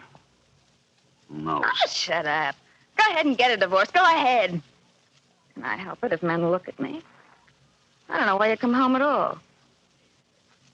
Where do you go? What do you do with yourself? Where were you this morning, and why'd you come back anyway? To eat. Someday I'll lose my appetite for that, too. When I do, my dear, there'll be no escape. Well, now I'm off again. Kiss? Still using stage lipstick. I'll wipe it off. How many times must I tell you? You're married now, remember? Steve, wait. Yeah? At least go buy me my medicine. Sorry, no time. Oh, and don't leave me here alone. Stay home this afternoon. Please. I'm afraid. Ah, don't be silly, Pet. Nothing will happen to you. You've a doorman here, an elevator boy, Mrs. Stone across the hall, a phone. You're safe enough. Oh, but the night lock, it doesn't work. Well, now you can't lock me out anymore. Something's happened to it since last night. It doesn't catch. I'll get a new one. Well, I can't get a locksmith. I've tried all morning. Oh, Steve, please. Oh, all right. If I want to phone you, where will you be? Out. Goodbye, my dear. Take care of your cold.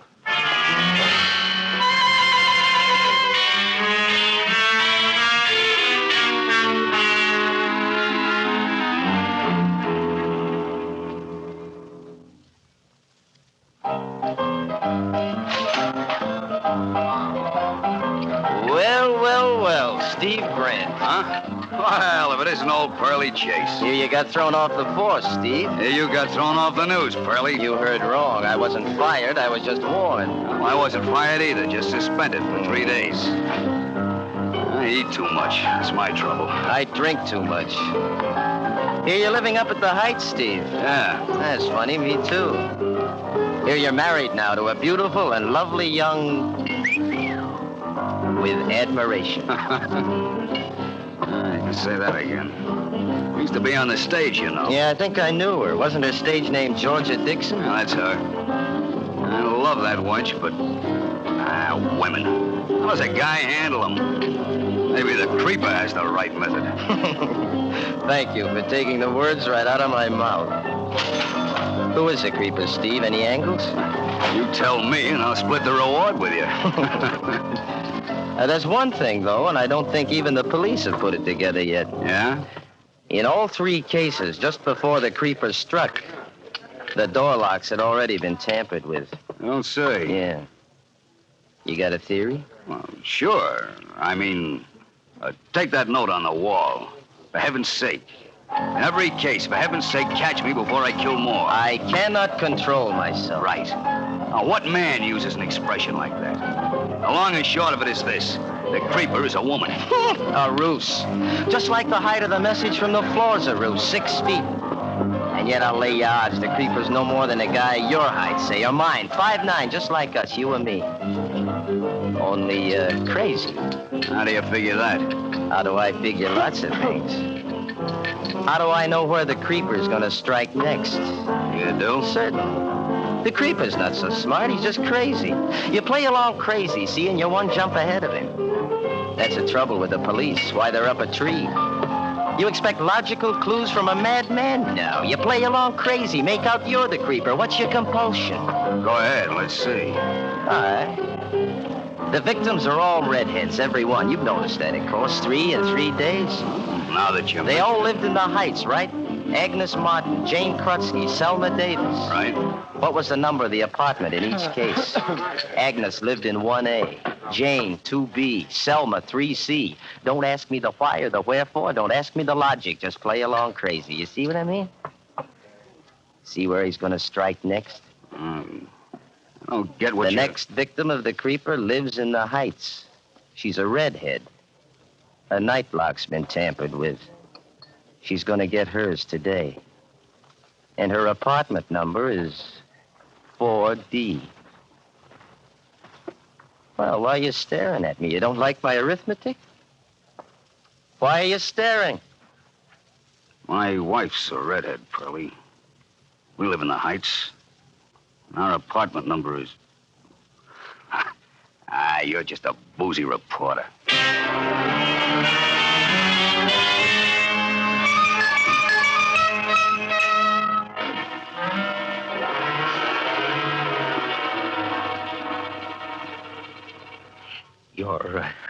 Number? 4D, I told you. 4D, of course. I'll have it delivered. I was busy admiring your lipstick, Mrs. Grant. I've nothing like it in stock. 4D. I should have guessed it anyway. Why? A face is a number, believe me. Since you moved into the neighborhood, Mrs. Grant, for me, it has a special number, like Double Dandy Delicious Dream. 4Ds. You see? Ha. I'll bet you tell that to every customer, female. I'm a ladies' man, like the creeper. What did I say? Well, what's going on in this block? Raw nerves, you can't joke. The creeper, that's all I hear all day. It's mass hysteria. Oh, there ain't such an animal. You don't think so? I assure you, Mrs. Grant, it is a fairy tale. For circulation of the tabloids. I'll send you a prescription up with the boy. Oh, no, I'll just wait here for it. Well, it'll take some time. You should go right home and stay there if you're getting over the flu. Believe me, I'll deliver it myself. It'll be a pleasure. No, I'll wait. I may not go right back. I don't want to be there all alone. I'm afraid. Oh, very well. Suit yourself. Have a seat. For heaven's sake, stop me before I feel more. What? I cannot control myself. Wait! That's Creeper's note I had reference to. I'll set a fairy tale. Wait, Mrs. Grant, your prescription! Mrs. Grant! Oh, it's you, Mrs. Stone. What's your hurry, dear? Oh, I just got such a scare. Since all these awful murders in this neighborhood. Yes, isn't it terrible? You're walking home? Huh, I guess so. I'll go with you. It's good we live in the same house. At least if I had a double lock. But the night one doesn't work. Can't get a locksmith. They're all so busy. But don't you worry. We'll stay together this afternoon till our husbands come home. Think of it. We've never visited, though we live right across the hall from each other. Isn't that like a big city, for heaven's sake? Or would you rather I dropped in on you? Well, And make it yours, then. Isn't it terrible? The ghastly things they're saying, the theories. One doesn't know what to expect next. You believe the latest? The latest? That maybe it's the woman, the creeper. A woman? Can you beat it? I can't imagine how in the world the police figured that, for heaven's sake. Can you? Well, I don't know. I was just thinking of something my husband said. Though I can see where a married woman now, if her husband was faithless, say, or perhaps only weak, no will of his own against a vile, cheap thing in skirts. And if the wife, say, was merely getting at those female homebreakers. Well, I can understand such a theory. Because you take my husband now. You've met Mr. Stone, haven't you? Why, Mrs. Grant, why on earth are you staring at me like that, for heaven's sake? I don't feel well. I must get home at once. I feel faint. But Mrs. Grant, for heaven's sake!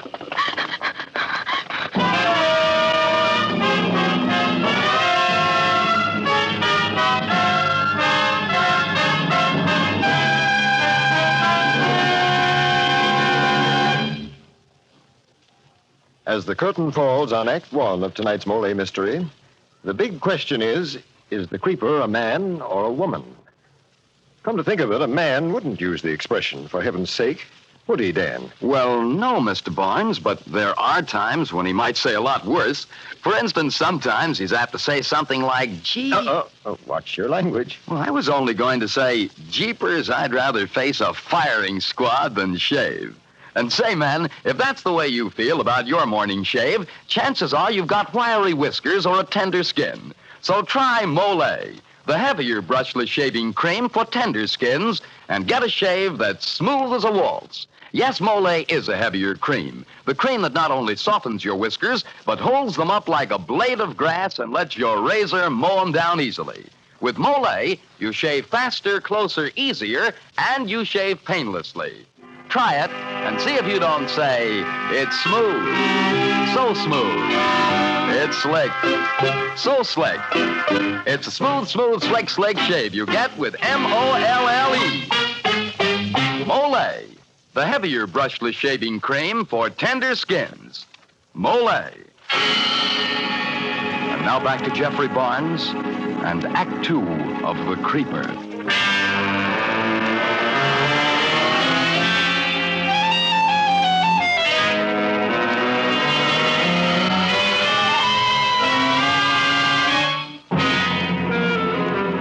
George Georgia Grant is in terror that she is to be the next victim of a mad killer known as the Creeper. She suspects everyone she meets, both men and women. Now, in panic, she dashes through the streets, unnerved after an encounter with a neighbor, Mrs. Stone.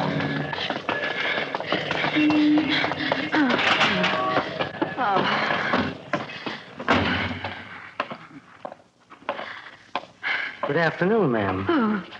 Out shopping? Oh. You're the new doorman, huh? Yeah, just relieving Charlie. Nice weather out. Help you with your packages? No, thank you. Let me ring the elevator for you. No, you don't have to trouble. Oh, no trouble, ma'am. There. Apartment 4D, huh? Oh, yes. How'd you know?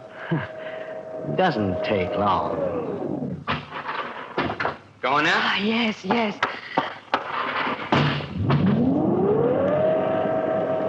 Up and down, up and down. The ups and downs of life, that's me. I'm a living milkshake, Mrs. Grant.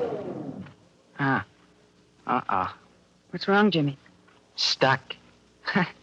Imagine getting stuck between the second and third with a production like you.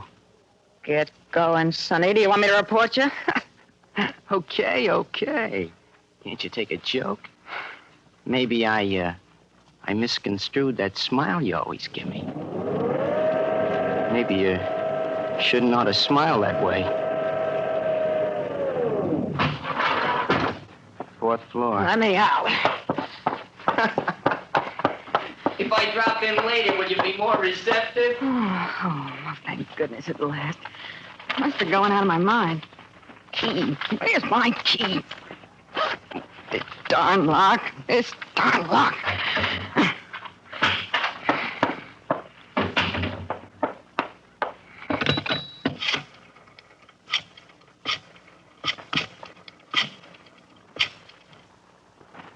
Hello? Is the locksmith in yet? Well, I want to know how soon I can get my lock changed. Yes, of course I left my order. Hello, Georgia. Don't you little foolish me. You want the whole house to hear? There. That's better. What are you doing here? I'm playing along crazy. What are you talking about? How'd you get in here? Alias Pearly Valentine. Take it easy. You haven't a thing to worry about. I've come to protect you. Give me the phone. Hello? Never mind about the lock, thank you. Well, long time no see, Georgia. What do you want, Pearlie? Me? A headline. Your husband wants, too. He wants I should keep an eye on you. What's that? Sure. You didn't think Steve and I were acquainted, did you? Yeah, from way back. Just met him at a bar. I don't believe you. What do you mean, keep an eye on me? Oh, just in case the creeper. You've heard of the character? You're mad. You've always been mad, Pearlie Chase. Where is he? Why should he send you? Why should he think the creeper will come here? What are you doing here? Told you, playing along crazy. Got a drink? You're drunk now and you're getting right out of here. You're nothing but a no-good rummy. You're nothing but a no-good... You finish it. When I took to drink, it was to drown you out, and you know it. I'm still a rum pot, Angel, which means I haven't got rid of you yet. Get out. You little two-timing redhead. You're all the same, you redhead. Why, you haven't changed, have you? Even a wedding ring can't do that to you. Oh, come on. Don't play the innocent. My business is snooping. I make a living at it. Between drinks. So your new motto's love thy neighbor, huh? Mr. Stone across the hall? Poor dumb Steve. Why, you dirty... Sit down, darling. Just play along with me while I play along crazy. Sit down. That's it, just like we're expecting company. I must be crazy doing this. Why wait here for the creeper? Why not 100 other streets, 1,000 other apartments, 1,000,000 other dames? Because I'm riding my hunch, that's why. Let's have some music. Don't just sit. Let's have some music. Turn on the radio. Let's dance. That's it. Now let's dance. Give me your arm. Let's dance.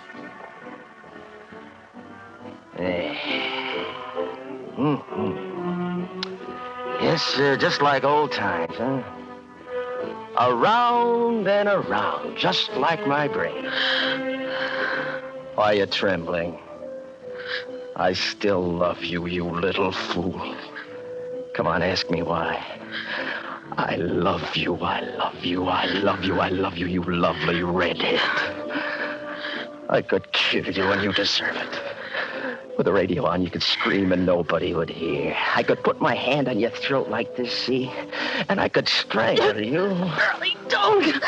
Why are you crying? Stop it. I'm here to protect you. Stop crying. Cut it, cut it, cut it, cut it. I can't stand it. I never could. Okay. You want me to leave? You want me to leave? All right, I will. It's your funeral. What am I saving you for anyway? Where's my hat? In a few minutes, there'll be a knock or a ring, or the door will just open, see? And you'll be lying in a pool of blood, just like the other three. Goodbye, my worthless. Give my regards to the creeper. That look in his eyes, like a madman's. What if he comes back? He wants to kill me. Wants to kill me. Someone wants to kill me.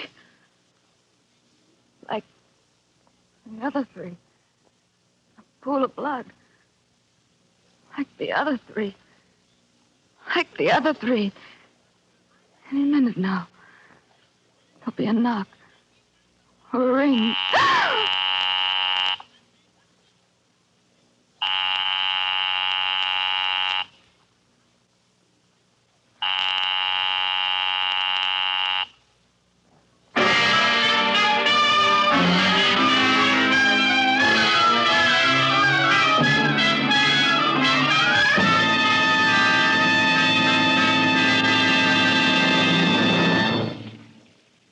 This is Jeffrey Barnes again. In just a moment, we'll bring you Act 3 of The Creeper. Thousands of people who suffer the social and business handicap of dandruff are discovering that the way to combat it effectively is with double danderine. You see, double danderine is unlike many hair preparations available today. For such products really do no more to fight a common type of dandruff than plain water does. That is, they simply wash loose dandruff away. But double danderine actually combats this dandruff by killing the germs that many outstanding authorities contend are its cause. And double danderine kills these germs on contact. Now, a special ingredient named alzan is the reason for double danderine's amazing effectiveness. Alzan is an active antiseptic so remarkably efficient, many hospitals use it. And of all hair preparations, only double danderine has it. So try double danderine and see if you don't agree that most ordinary hair preparations can't compare with its dandruff-combating effectiveness. If you're not satisfied, return the empty bottle and get your money back. Buy double danderine at your druggist's.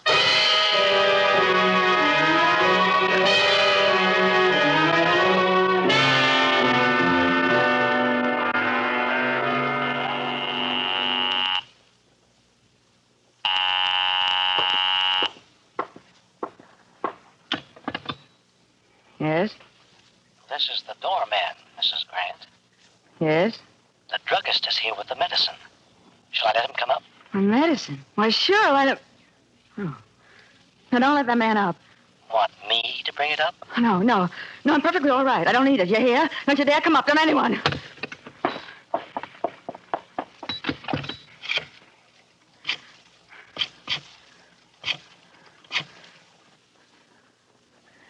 Locksmith? Oh, please. Please, I must have a change right away. My lock. My door lock. Yes, this is Mrs. Grant. Yes, I do want it, of course. Anyone can get in here, anyone. They want to murder me, but I don't know who. It's the creeper. You'll come? Right away? Oh, thank you. Thank you so much, but hurry, please. Hurry, or I'll go out of my mind. Oh, thank the Lord. What if he doesn't come in time? Like the other three. In a pool of blood. Any minute now. There'll be a knock. Or a ring. Who's there? It's me, dear, Mrs. Stone. Oh. What do you want? Why, I've been worried about you. Are you ill? No. No, I'm all right, Mrs. Stone. I'm feeling fine. Open up, dear. Don't you want me to keep you company? No. No, thank you. I was just... Stop it! Oh, let me in, silly. No, go away. I'm going to sleep. Go away. You hear me? Go away. Hello. Oh, Georgia, you all right? Oh, Steve. I've been so frantic. It's so good to hear your voice. Where are you? At headquarters. Coming right home. Sweetheart, is anything wrong? You sound... Oh, not now. Not when I hear you, Steve. I don't know what came over me all day. I've been imagining things so silly. My nerves. Forgive me for this morning, darling. I wasn't myself. My job had me down, but now everything's... Oh, of course, forgive me, Steve. I've been bad, wicked. Oh, if you know what I've gone through today. The most dreadful state. And then that... Oh, Steve, did you send someone here today? Early Chase?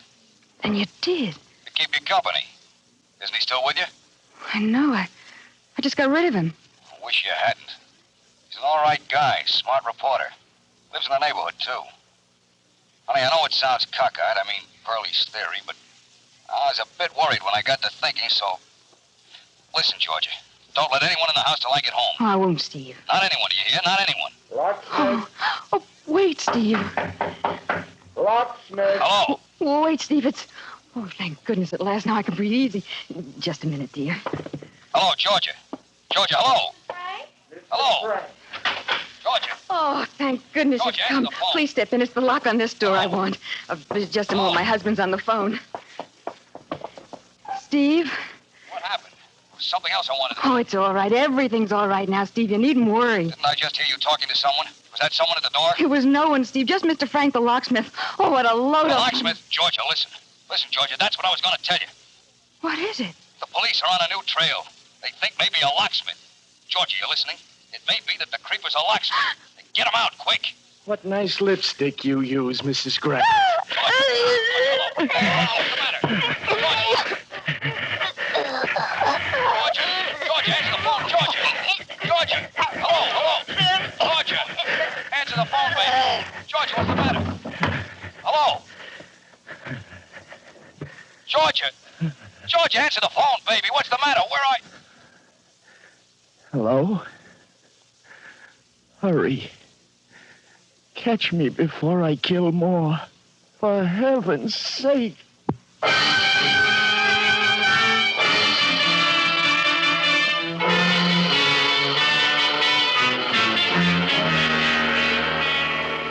Hello, City Desk. Pearly Chase. Now shut up and listen. On that creeper story I just gave you, add this dope. The reward for his capture goes to the elevator boy. He heard Georgia Grant scream and called a cop. The creeper was shot running from the building. Yeah, it's ironical, isn't it? Imagine the locksmith was the killer. The one man Georgia thought would protect her.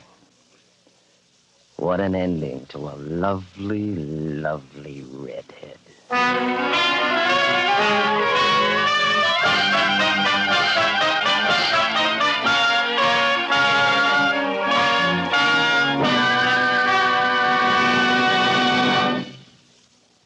And now this is Jeffrey Barnes bringing down the final curtain on tonight's presentation of The Creeper. Join us again next week when we present a hard-boiled crime story entitled Spanish Blood, and written by one of the greatest names in detective fiction, Raymond Chandler.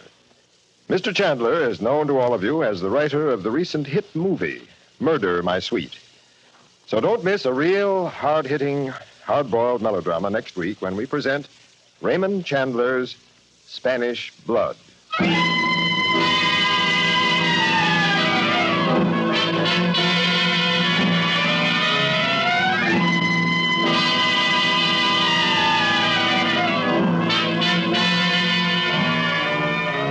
The original music for the Molle Mystery Theater is composed and conducted by Alexander Sandler. The Creeper was written by Joseph Ruskol, and Charlotte Manson was featured in tonight's program. This is Dan Seymour saying good night until next Friday at this same time, when the Mystery Theater presents Spanish Blood.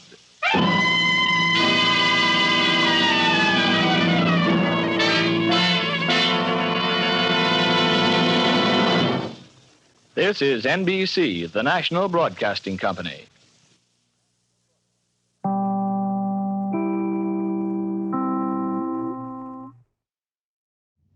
Quiet, please.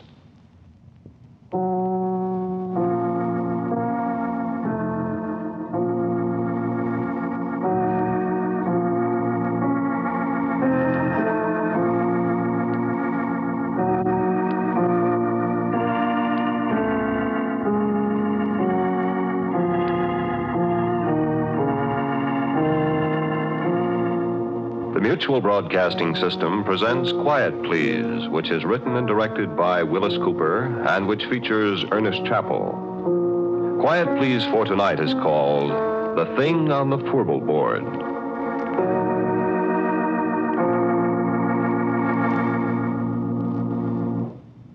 Me, I'm a roughneck.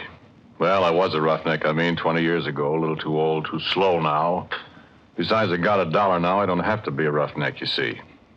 Married, got a nice home. Had to meet my wife. Hey, Mike. Her name's Maxine, but she likes to be called Mike. Mike! I guess she's busy out in the kitchen someplace. Besides, she doesn't hear very well. Shame, too. She's so pretty and everything. Well, you'll meet her. Sit down. I was saying I was a roughneck. Well, no, that doesn't mean exactly what you think it means. A roughneck is an oil field worker, specifically a guy in a drilling crew. Call them roughnecks like you call a section hand on the railroad a gandy dancer, a garage hand a grease monkey. Same time you work around a drilling crew for a while, you're going to be a roughneck in every sense of the word, boy. A derrick floor or a Fourble board's no place for a guy with a bow tie. Because when you have to fool around with drilling holes that go farther down the ground than it is from the top of Pike's Peak down to sea level... Yeah, sure they do. The time I was a roughneck, we got this one well down to 7,313 feet. That was a record. But last May, Pure Oil brought one in out in the Natrona Valley in Wyoming at 14,309 feet. That, friend, is almost 3 miles. Quite a hole, that, huh? Sure, I don't think there's an oil man in the world that don't wonder one time or another what's down there, besides rock and oil and gas. Oil that's made out of trees that died 20 million years ago. Oil that's made out of dinosaur bones. Oil that's maybe made out of the flesh and blood of men, maybe, that beat each other to death with a stone axe, ate saber-toothed tiger for lunch. Yeah, you get to wondering. You look at the cores that come up from way down there, and sometimes the little shells, trilobites mostly, that was alive when Manhattan Island, where New York is, was under half a mile of ice. We found something once, me and Billy Grunwald, and something found us. I'll tell you about it. We were down to around 5,400 feet. We'd set casing. We began to get water, so we hadn't stopped drilling and cement off. Well, you see, when water begins to seep in the hole, you pull your drill pipe, then you let down a cementing shoe inside the casing, and you plug up the bottom of the hole, casing and all, with quick hardening waterproof cement. Then when it's hard, you drill through the cement and go on down, and the cement outside the casing at the bottom keeps the water out. Well, we had the drill pipe all pulled and racked. The cement was setting, see? So we was shut down, waiting for it to harden. We'd been coring just before... Well, you see, a core drill is hollow, and as the bit digs down, it stuffs the drillings up inside it, so when you pull it out, you got a sample of the kind of stuff you're going through. And a geologist can tell a lot from that.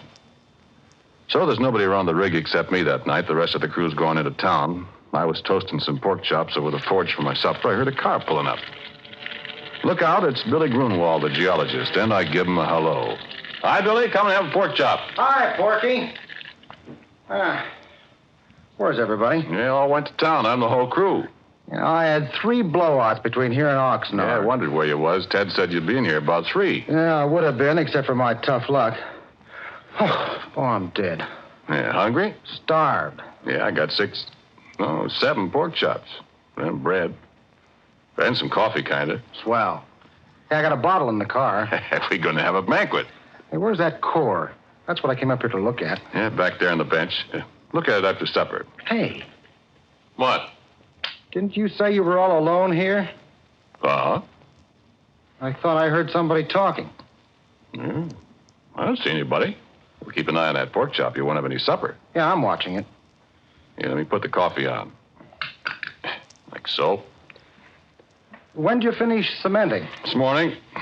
Last tower only made about 10 feet of hole, so Ted shut down before we get flooded out of house and home. Funny about that water. How? Oughtn't to be any at that level, according to my figuring. Well, there is. Is it salt? Sure, right out of the bottom of the ocean. That's funny. Well, maybe I'll be able to tell something from the core. Yeah, I hope so. Well, last core I looked at, I'd have sworn we were getting into shale. Ain't seen none yet from the cuttings. That's funny. Here, your pork chop stub. Here, take some bread. Yeah, thanks. Oh, man. Good, huh? And put on another. I had 2 already before you come. Yeah, much obliged.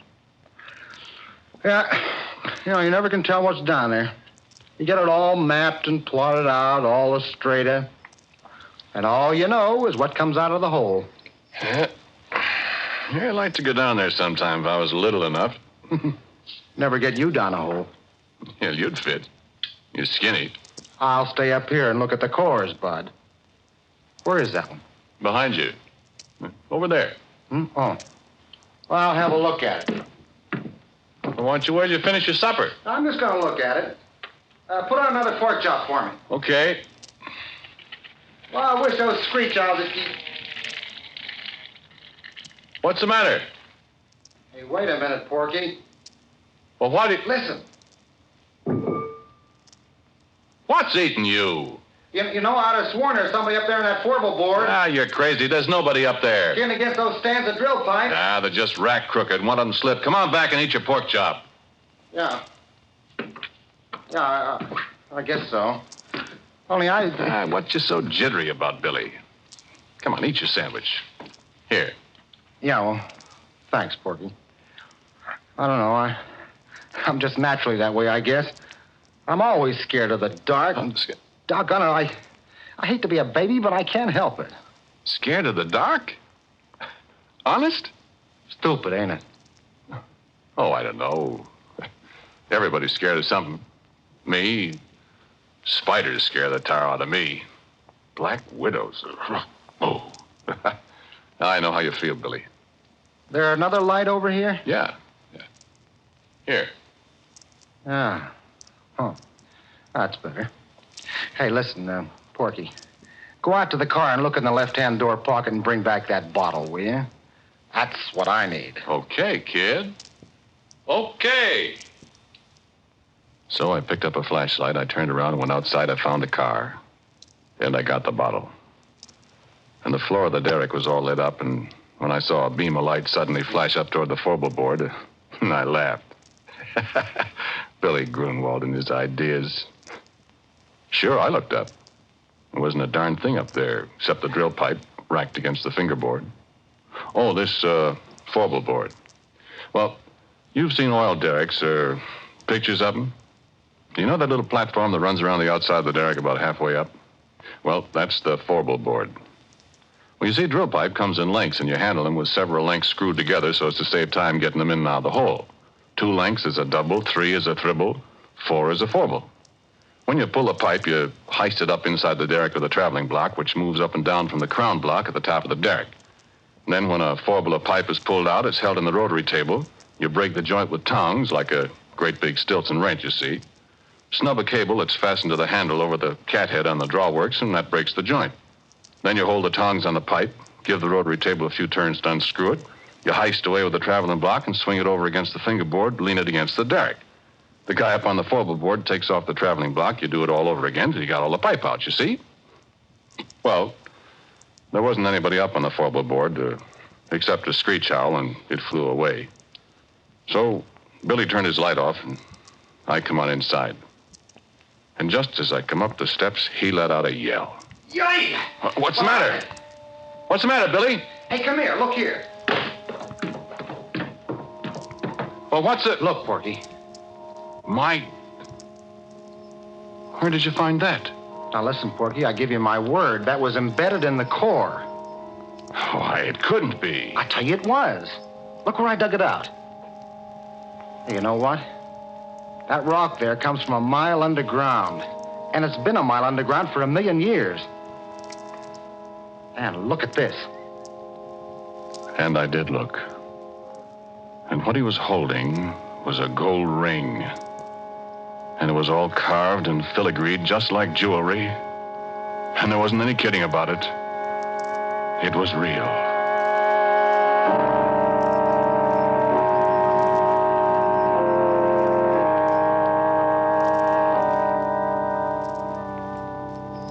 No, wait a minute. Hang on, I ain't done. I poked at the coral rock that looked like a kind of petrified salami or something. And then it was my turn to pretty near jump out of my pants. Because right alongside the place where Billy dug out the ring, there was a mud-covered but very unmistakable finger. I picked it up, and it was cold, and it was heavy, and it was solid rock. At least it felt like solid rock. And I looked at Billy, and Billy looked at me. He started to rub the mud off this here stone finger. And as he rubbed it, it begun to disappear. No, he could still feel it, he said, but when the mud was gone, neither one of us could see it. And he dropped it to the derrick floor. It went clunk, and we couldn't find it any place. So you know what we done? Well, we took that bottle and we took and finished it, Billy and me. We finished it in one slug apiece, and it was a full pint of bathtub gin. It tasted just like so much well water to me.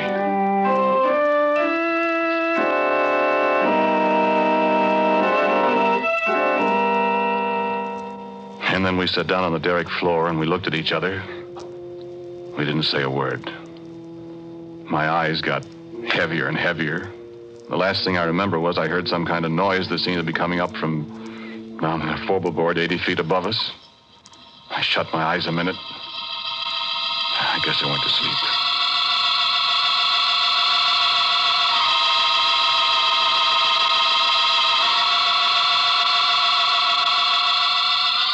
And I had awful dreams. Black widow, spiders crawling all over me with gold rings on their legs. Things I could hear, but I couldn't see, up on the Fourble board.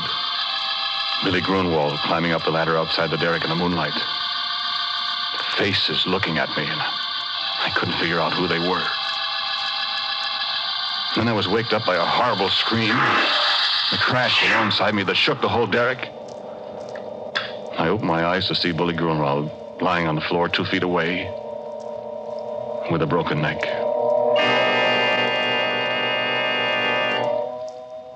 With a broken neck and his left hand, well, he put the gold ring on the little finger of his left hand, and the way his arms were spread out, his left little finger and the ring were gone. Well, friend, I got out of there. I run down to where Billy had left his car, and I got in. I stepped on the starter. And I couldn't get it to go, and then I remembered after I'm pretty near run down the battery that Billy had taken a key. I wasn't going up there and go through a dead man's clothes to get it. So I sat there in the car and shivered all by myself till daylight.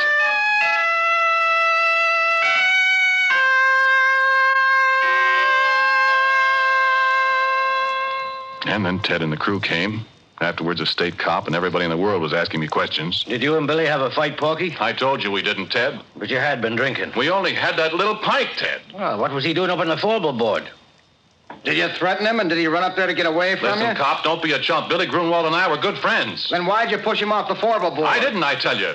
I wasn't up there. Oh, what did he go up there for? I don't know. I was asleep. How do you know he was up there? I didn't say he was. You said so. Besides, how would he break his neck if he didn't fall from way up there? Well, look, officer. I think it was just another accident. I mean, we haven't got anything on Porky, and personally, I don't believe he did it. Well, it's mighty mysterious. So it is. But we got work to do. Now, how about it? That cement's hard down there, and I want to start drilling again, and I'm short-handed. Will you let Porky stay here till I run in my pipe again, and, well, then you can take him and ask him questions till you're blue in the face. Well, Okay. Let's get rolling. You got steam up, Happy? I'm all set. All right. Porky, you go from the Fourble board. What? Not me, Ted. Oh, don't be such a boob. There's nobody up there to shove you overboard. You can put a safety line around you if you want to. And besides, you're getting paid to do what you're told. I've lost too much time already. Come on, get going.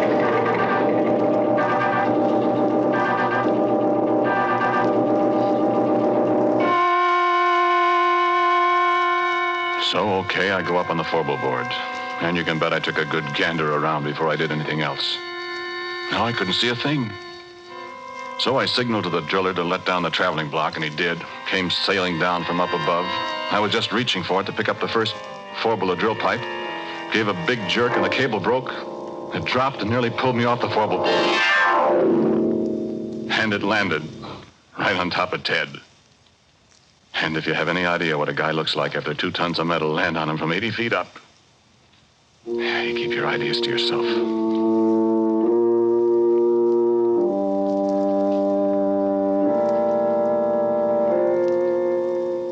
Well, that was enough. 2 accidents in a row. The whole crew quit. They wasn't going to wait for a third. And it was Ted's money that was paying off. There wasn't any more, and as far as I know, the abandoned derrick is still there. And that was 20 years ago. Oh, I forgot to tell you something. That traveling block was right in front of my face when it broke loose. It was hanging by steel cable, 3/4-inch steel cable. And I saw that cable break right before my eyes. Looked just like a piece of string when you snap it between your fingers. I could almost see the fingers. You know what? There was something up there on the Fourble board with me.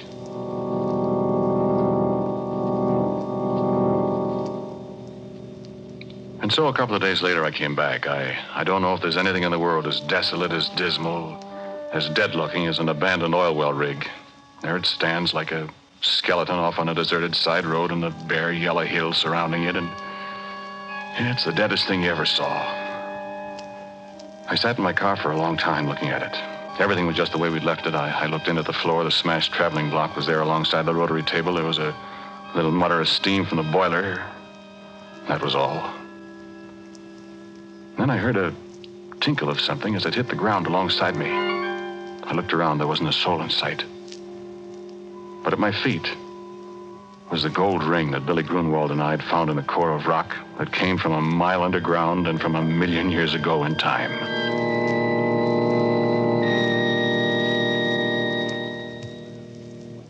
And I heard a little sound. The sound of a kid crying. And there wasn't any kid up there. And I heard it again, and it came from above my head, and I took out my revolver. I loaded it carefully. I started up the ladder to the Fourble board. No, there wasn't anything up there, nothing I could see. But there was a voice crying. The voice of a little kid. And then there was a movement behind the rack of drill pipes, and I saw the pipe move, and I yelled, "Come out of there, whoever you are! Come out or I'll start shooting!" And the stand of pipe shivered, and I thought, what can it be that can handle that heavy pipe like jack straws? And then there was a crash.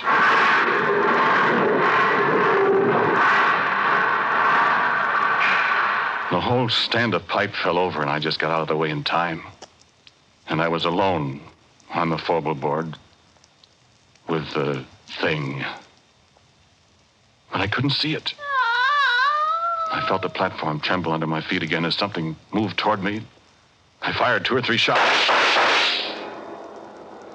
And nothing happened. I started backwards. I knew it was following me because I could hear it meowing like a cat. My feet tripped over something. I saw it was a big can of red lead that somebody had left up there. Without thinking, I picked it up and I threw it at the sound, and it splashed. And there it was. And I wish the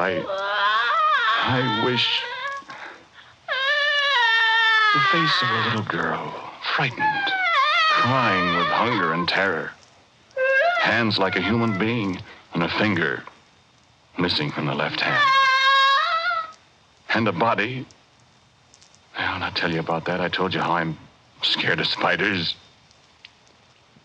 But I knew where it came from. It had come from the bowels of the earth, come riding up on the drill pipe as we yanked it out of the well. Come to an alien world and was lost. It stood there dripping with red paint, blood red from head to foot like some horrible dream. And it put its hand on my arm. Its hand was stone, living, moving stone. And it looked into my eyes and mewed like a lost kitten.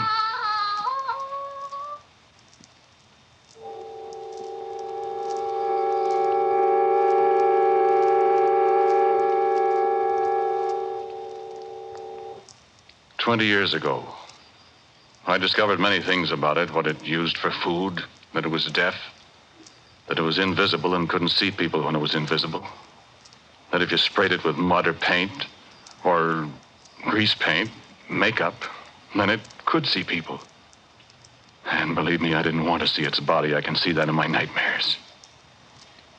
But its face, I can't help wanting to see that pathetic little girl face. I'm afraid maybe I've fallen. But it's very beautiful. And when it's well made up, it's... But making it up, rubbing grease paint on a stone face that looks at you and smiles, and it makes sounds like a lost kitten yet. I can disguise the body in long dresses. She can't hear very well, and when she's hungry, I have to stay out of her way. I found out what she likes to eat, remember? No, sit still. Sit still, do. Sit still or I'll have to shoot you. I want you to meet my wife. Or rather, my wife wants to meet you. Mike. Mike. There she is. Come on in, dear.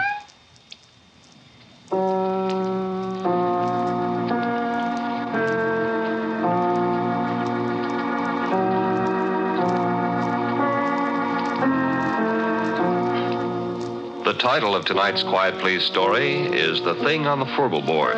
It was written and directed by Willis Cooper and featured Ernest Chappell. And Dan Sutter played Billy Grunwald. Pat O'Malley was Ted. And Cecil Roy was also a member of the cast. As usual, music for Quiet Please is played by Albert Berman. Sound by our good friend Albert April. Now, for a word about next week, here is our writer-director, Willis Cooper. Well, I'm reasonably sure that all the characters in tonight's stories were completely fictional. At least I, for one, hope so. Next week, the story is called Presto Changeo, I'm sure.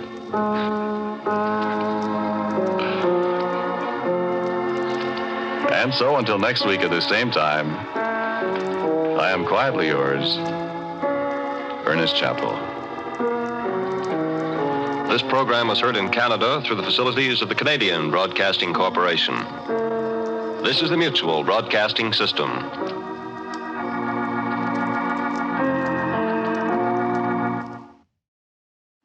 Tired of the everyday routine? Ever dream of a life of romantic adventure? Want to get away from it all? We offer you Escape. Escape, designed to free you from the four walls of today for a half hour of high adventure. Tonight we escape to a lonely lighthouse off the steaming jungle coast of French Guiana and a nightmare world of terror and violence, as George Toulouse describes it in his hair-raising tale, Three Skeleton Key.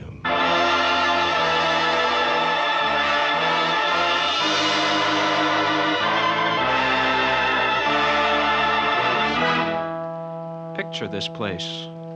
A gray tapering cylinder, welded by iron rods and concrete to the key itself.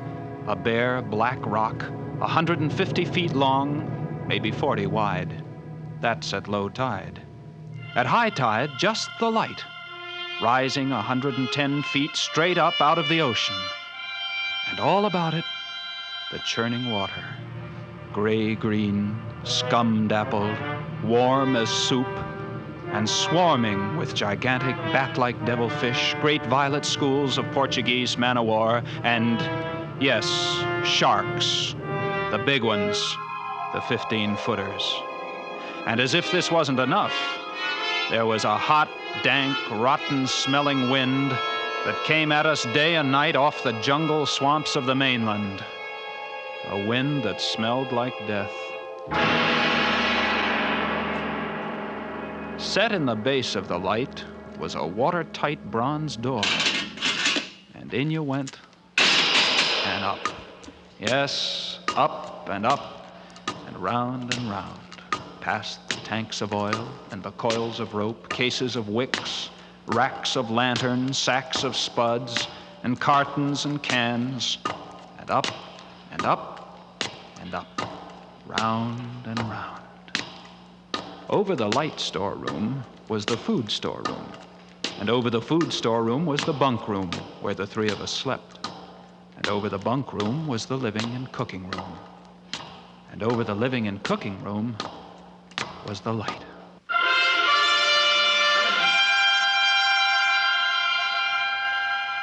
She was a beauty, balanced like a ballerina on the glistening steel axle of her rotary mechanism.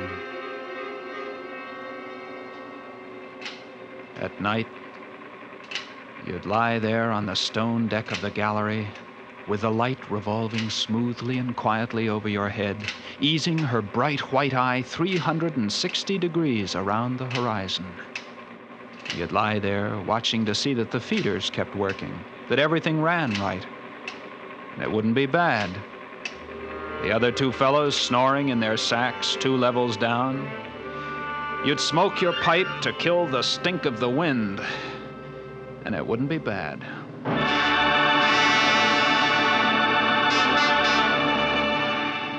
About those other two, Louis and Auguste, what a pair.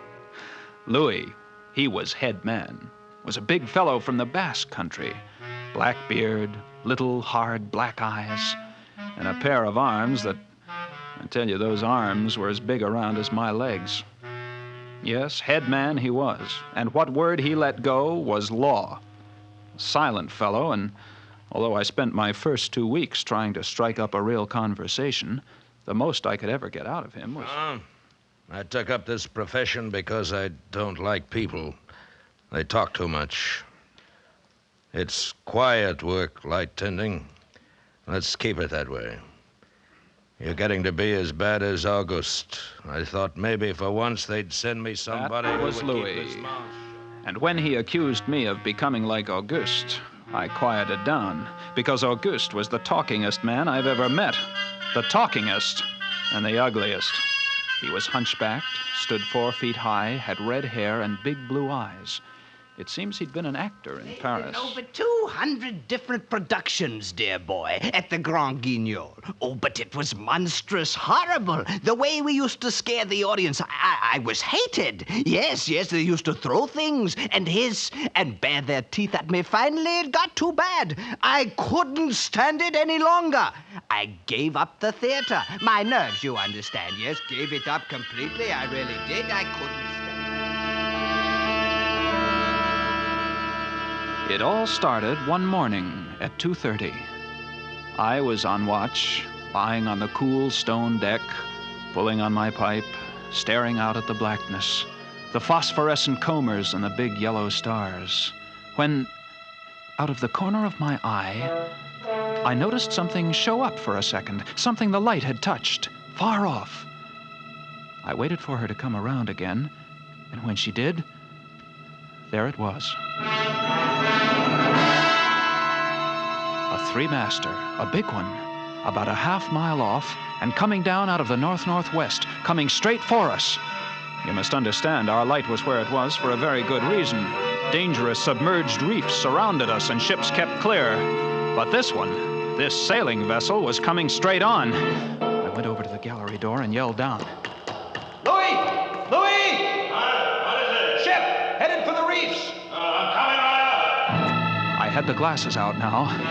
I couldn't read her name, but I could see her quite plainly. All sails set, the foam creaming away under her bow, her beautiful lines. A Dutch ship, I guessed her. But why didn't she turn?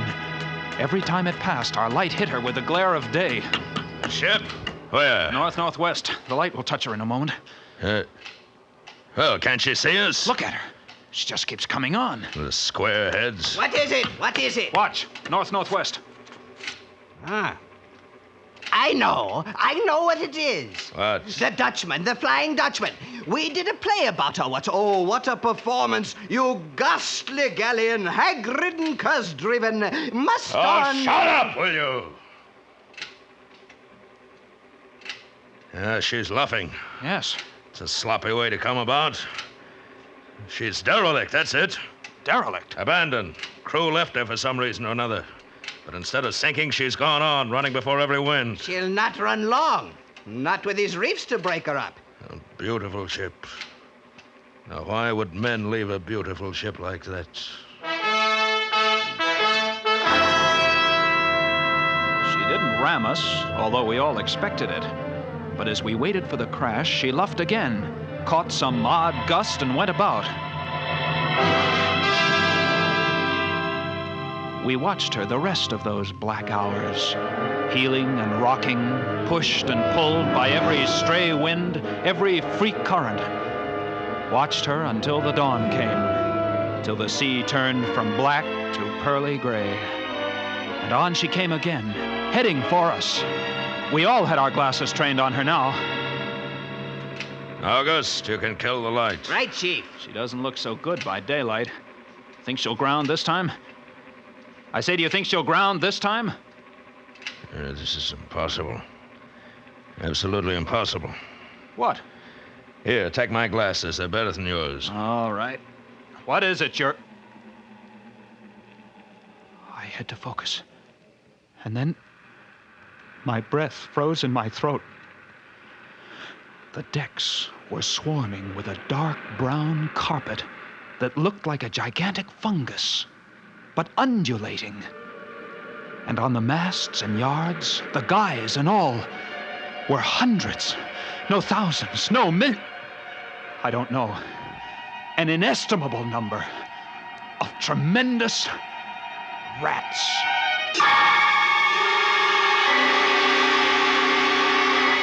See them? Yes, I see them. Now we know why she's derelict. Yes, now we know. What are you two doing? Here, give me a look. Yes, give him the glasses. Take a good look, chatterbox. Give you something to talk about. She's still heading for us. Yes. If she's going to turn, she'd better turn soon. Suppose she doesn't. You mean suppose she piles up on the quay? It's low tide. Yes, it is. Well, where's all the conversation, August? Huh? Here, you want the glasses again? You want another look? No. She's still coming on. Go away! Go away! Turn, will you? Turn, I say! I pray you turn.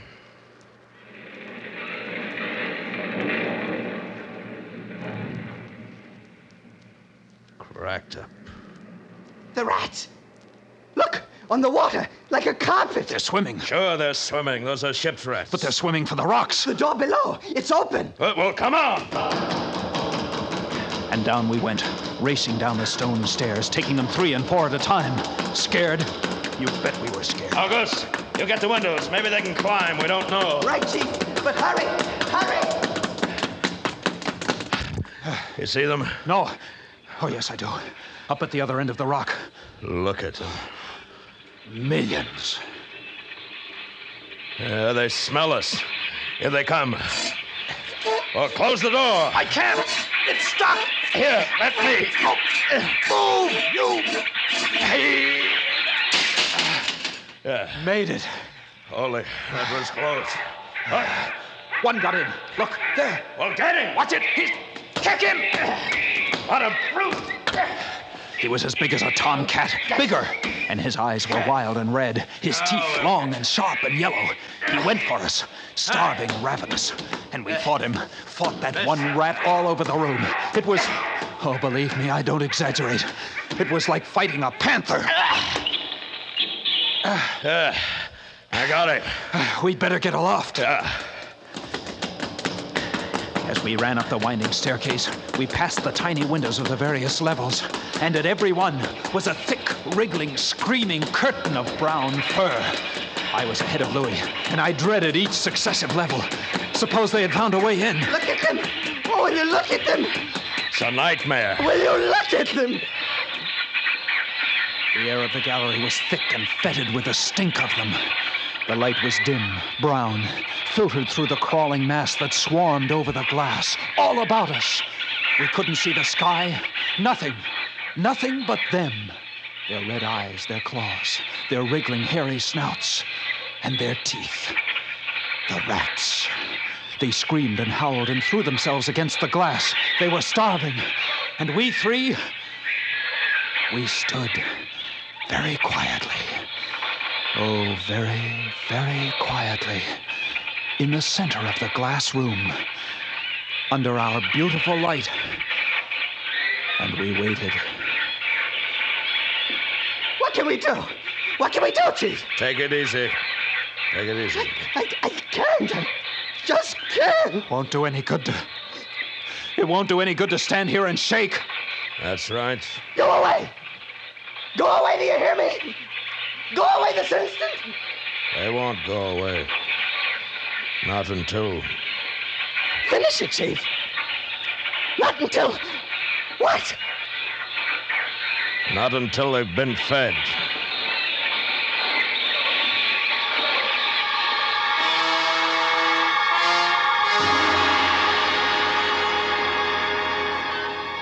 You can take just so much horror, and then you get used to it. And they were interesting to watch, you know. They couldn't understand the glass. They could see us, and they could rush at us. But that thin, invisible barrier held them off, stopped them. From time to time, we caught a glimpse of the rocks below. More rats down there, swarming brown velvet in the bright tropical sunlight. And then the tide began to rise.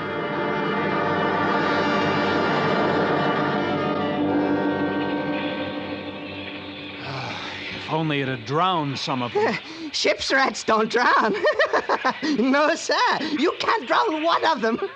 They're all climbing up the tower. This bunch around us is getting thicker. Say, what's the time? 6:15. You've got first watch, Sean. Right. Wake me at 10. I will. Come along, August. It was getting dark. One side of the room was lit a soft, filtered red. Sunset through the rats. Oh, very pretty. I set the wicks, checked my fuel, and then lit the lamp. It caught them, lit them in their gigantic wriggling web of pale, hairless bellies, twitching red tails, bright eyes. And then I started the rotary motor. The light drove them mad. As she swung slowly and smoothly about, she blinded them in the fierce, stabbing bar of light, moving continually about, ever turning, ever touching, ever moving around and around. And they, twitching and shuddering, eyes flaming when they were struck by the light, the bright light moving. And behind, on the dark side of the room, so close, I dared not turn my back. But you can't help turning your back when you're in a room made of glass. On the dark side of the room, you couldn't see them, but only their eyes. Thousands of points of blank red light, blinking and twinkling like the stars of hell.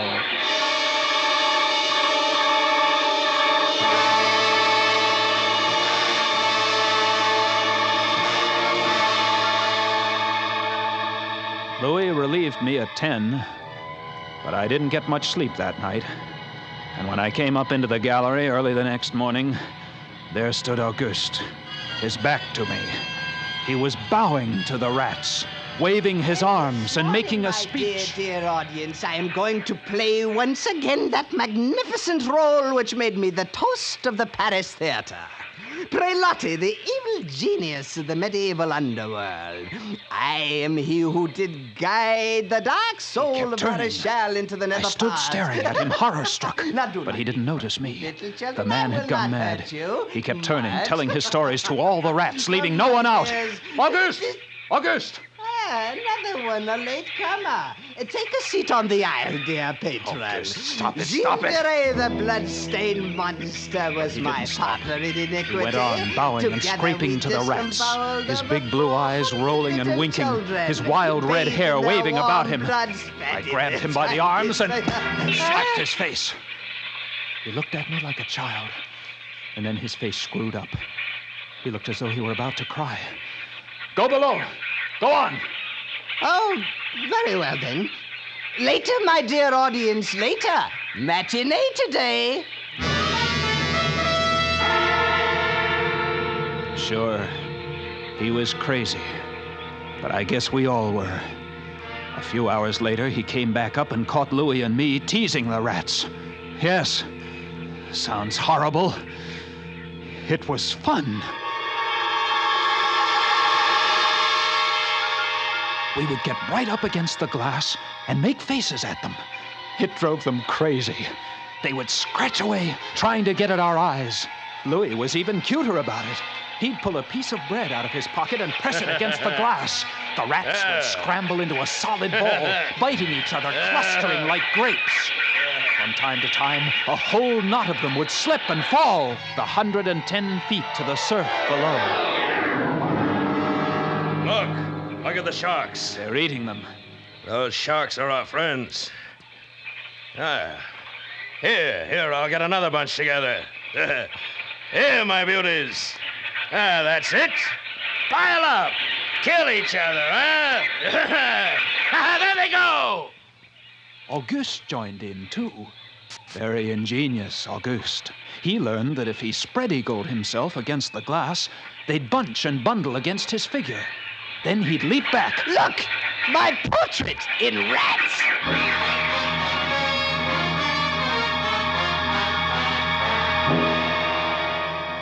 It went on all day.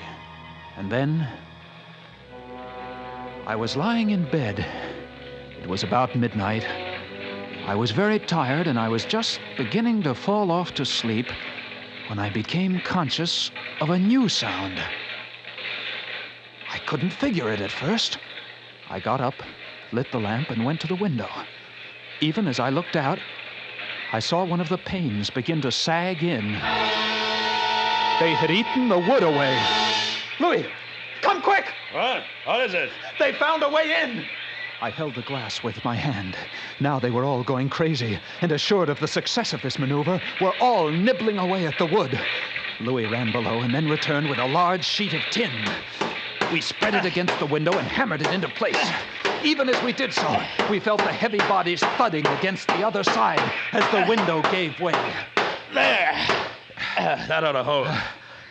If it doesn't, we're done for. Rats can't eat tin. No, they can't. But what was that? I don't know. Came from below. The storeroom window.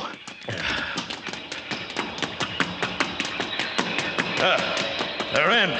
They're swarming up the stairs. Drop the trap. Right.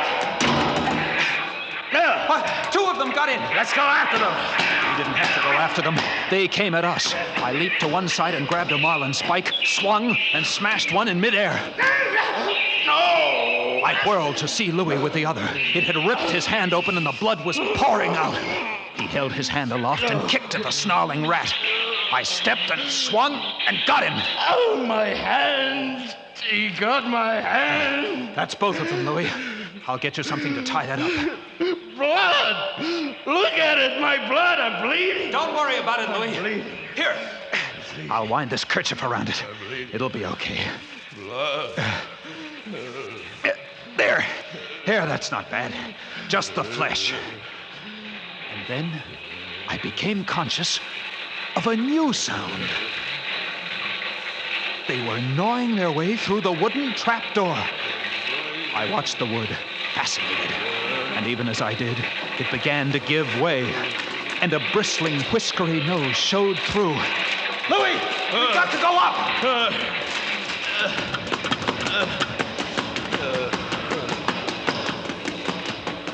The next level was the living quarters and kitchen. I slammed the trap there, but it too was wood. Oh, my blood. What are we going to do? I don't know. They'll be through this one in a minute. To the gallery. The trap door in the gallery is metal. Good. Come on! We made it. We lay across the trap door, exhausted, while below us the rats took over the entire tower. I could hear them howling and fighting over our food supply, our water, our leather. And all about us, the others screamed and glared in at us, swayed in a tangled mass, hypnotized by the ever-turning light.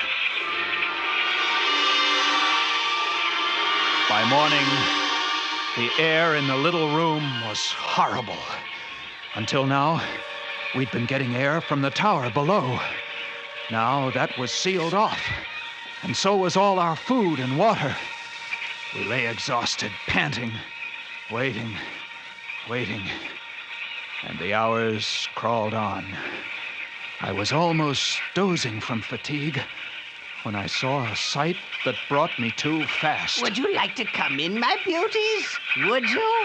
I hold the powers of life and death, and I can let you in, you know. Auguste was standing by the glass, and in one hand he held a big wrench. He was tapping the glass gently, not quite hard enough to break it. I eased myself to my feet, and slowly, very slowly, tiptoed toward him. All I have to do is tap just a little harder and... I found a coil of wire in the toolkit, and I trussed him up, fastened him to a stanchion in the center of the room. Louis was of no help. He lay on his side, looking at his bloody hand, weak and sick as a baby.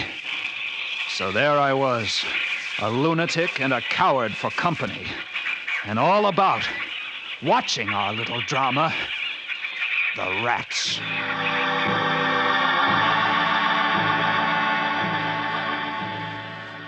The day dragged by. The supply boat wasn't due for another 12 days. I don't know what they could have done if they had come. And we had only one way of summoning them. That was to shoot off distress rockets. But the rockets were 4 floors below. And even if they'd been right there in the gallery, I couldn't have opened a window to fire them.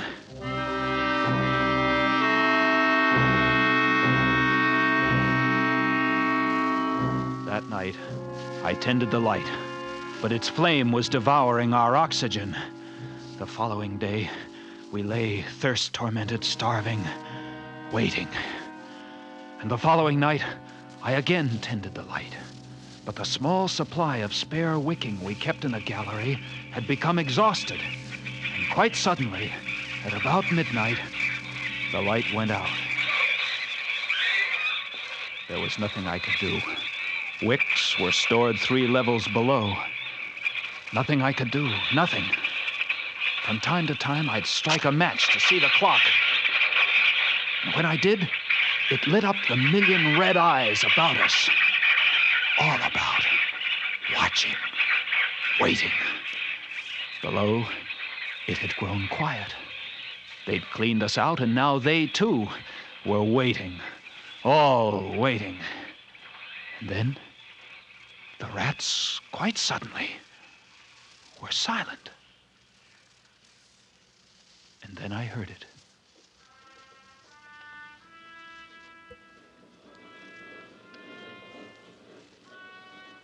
And then I saw the sky and the stars.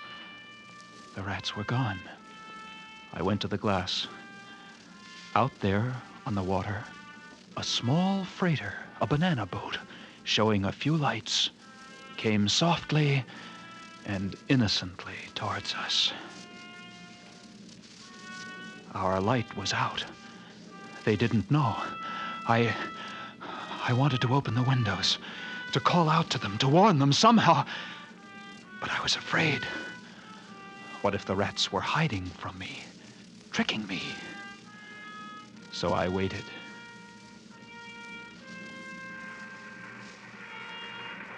She grounded very softly on a reef not 200 yards from the quay. Grounded so gently that the man playing the cornet, was he a passenger, crewman, off watch? didn't even stop playing.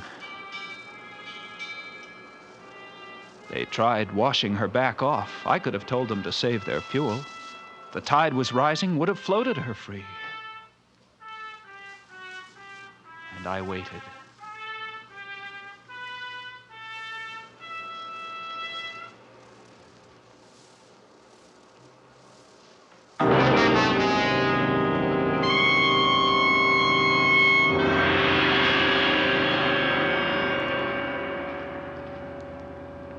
That's all. That's the story. The sun came up, and there wasn't a rat on the whole quay. Every last one of that terrible army had left us, gone back to sea on their new ship. August, insane asylum. He never recovered. And Louis, they took him into Cayenne, where he died of blood poisoning from his bite. Yes, that's the whole of it. And if you'll excuse me now, I must go set my traps. No, mouse traps. No rats in this lighthouse. I should say not. Life in the lights isn't bad. But sometimes, when I see a strange vessel approaching, I get a little nervous. Sure. Somewhere on the seas, there's a little banana boat without a crew. That is, without a human crew.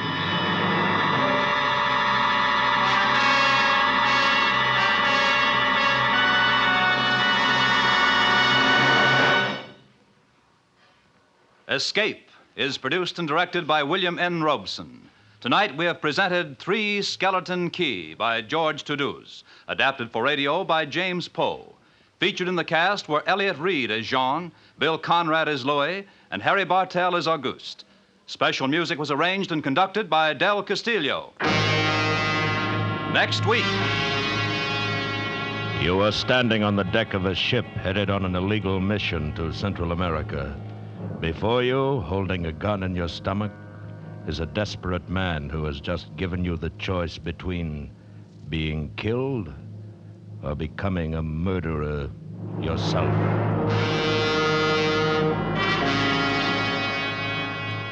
Next week, we escape with John and Gwen Bagney's exciting tale of a murderous trio of gun runners in Central America, Maracas. Goodbye then until the same time next week, when once again we offer you Escape.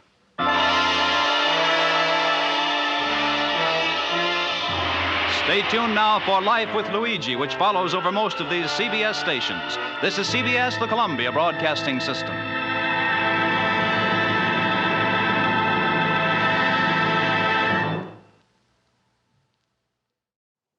The Hall of Fantasy.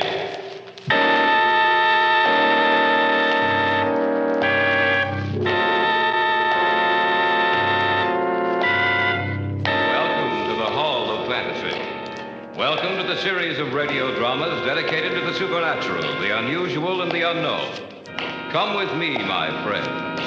We shall descend to the world of the unknown and forbidden, down to the depths where the veil of time is lifted and the supernatural reigns as king. Come with me and listen to the tale of The Dance of the Devil Dolls.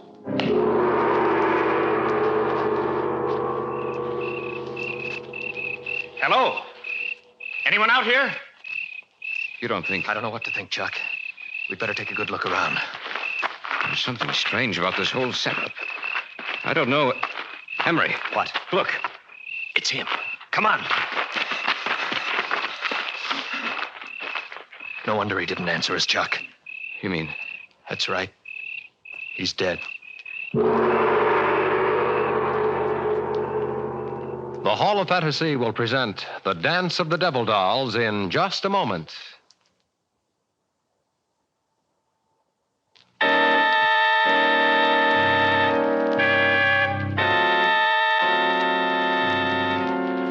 And now for our story. An original tale of fantasy by Richard Thorne entitled The Dance of the Devil Dolls. Have you heard of avoutement? Literally, the word means face image. The practice of avoutement is as ancient as Egypt and Assyria, and still found from Ceylon to the United States, Europe to Africa, South America to Scandinavia. A figure is made to resemble that of a hated enemy, then methodically injured or destroyed, resulting in pain and death for its human counterpart. Charles and I had gone up for a weekend of fishing. Saturday night at dusk, when the sky had dulled from blue to gray, and the gray was shading darker every minute, we were walking back up to the cabin. Not a bad haul, huh, Emery? For you, not for me. I'll bet you the smallest of those 3 bass weighs over 4 pounds. What bait were you using? Oh, a spoon. The fish just wouldn't leave it alone. Anyway, we'll have a good fish dinner tonight. And maybe tomorrow my luck will change. Well, I hope so. What time is it? About 9. We've been out 5 hours. Chuck. Yeah? There's someone coming down the trail towards us. Where? Oh, yes, I see him. Can't be going down to fish this late. Oh, we can't tell. Some guys really get the bug. There's a guy I know named Lloyd Erskine who will fish off... Excuse me, gentlemen. He means us. Wonder what he wants. Excuse me, gentlemen. I lost something. I wonder if you found it. I don't know what you're looking for, mister, but we haven't found it, whatever it is. Perhaps you saw it lying on the ground. It was a doll. A doll? Yes, about 12 inches tall. It looked something like me. I'm sorry, we haven't seen it. Of course, you can always buy your daughter It doesn't belong to my daughter. Oh. Well, we haven't seen it. Are you staying at a cabin on this lake? Yes. Only until tomorrow night. It's right at the head of the trail up there. You must have passed it as you started down. If by any chance you do come across it, I'll stop in before I leave this area, if you don't mind. Well, that's perfectly all right. Thank you, gentlemen. I must have the doll for the dance tonight, or the old woman will be angry. Well, what do you make of that? Search me. He talked so strangely. I must have the doll for the dance tonight, or the old woman will be angry. I think he's off his rocker. Well, it's not our worry, Emery. Come on, let's go.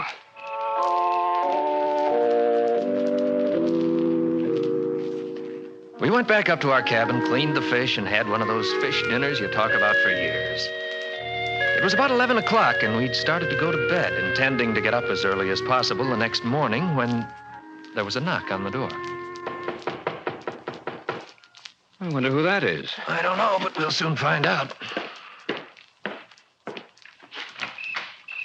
Oh, it's you. Yes. May I come in? Of course. I see you found the doll. Yes. I wanted to let you know that I had. Well, thanks for telling us. Now I must take him to the dance. Well, the dance ought to be just about over. Oh, no, it hasn't begun yet. You'd better get there, or your wife will be angry. You misunderstood me. I said the old woman, not my wife. You see, I'm not married. Oh. I hope you'll forgive me. I see that you're just about ready to retire, but I'm afraid. Afraid? Of what? The old woman is already angry with me. I told her I'd lost the doll, and she swore that if I didn't find it, she'd kill me. That's why I've come to you.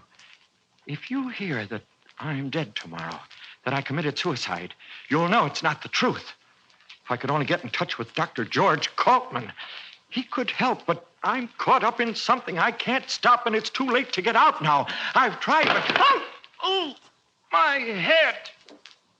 You dropped your doll. I didn't drop it. She caused it to move. She doesn't want me to talk. I've said too much already. I must go now. Here's your doll. Thank you. Remember what I told you. If I'm dead tomorrow, it's murder. Good night, gentlemen. After he dropped the doll, did you get a good look at him, Chuck? Yeah. The doll hit the floor on its forehead. A few seconds later, there was a heavy bruise on the right side of his forehead. You know, he said if he was found dead tomorrow, that it would be murder.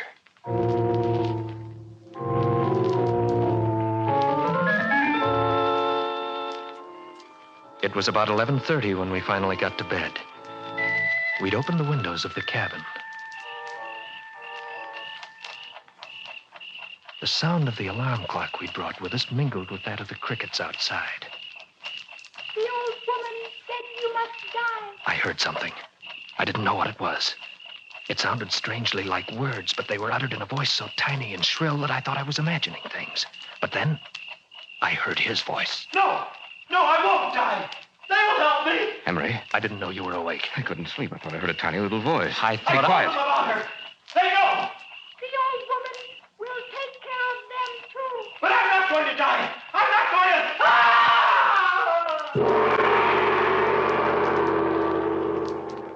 We'll return to the tale of the Dance of the Devil Dolls in just a moment.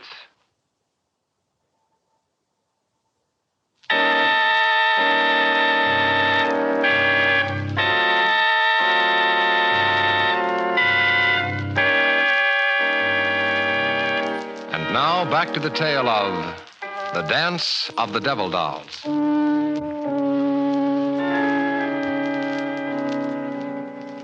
Charles and I had retired for the night, but neither of us could sleep. Suddenly, from outside, we heard the voice of the man we'd met earlier, and another voice, high and shrill, and somehow deadly. The old woman will take care of them, too. But I'm not going to die! I'm not going to... Ah! What's going on out there? We'd better take a look. There's a pair of pants and some shoes on. Remember what he said about dying? Yeah. You ready? Yes. All right, let's go. Beginning to think that guy belongs in an institution. Maybe. Maybe not. I think his scream came from the left. I'll take a look over there, then. Didn't tell us his name, did he? No. Well, I'll try calling him. Anybody out here? Hello? Anyone out here? You don't think... I don't know what to think, Chuck. We'd better take a good look around. Something strange about this whole setup. I don't know it. Emery. What? Look. It's him. Come on. No wonder he didn't answer us, Chuck. You mean? That's right. He's dead. That little doll that looks so much like him. I don't see it anywhere around. Neither do I. You know, Chuck, it sounds crazy to say it, but that shrill, high little voice we heard... You're letting this thing run wild with your imagination, Emery. Even though it looked like him, it's just a doll, nothing else.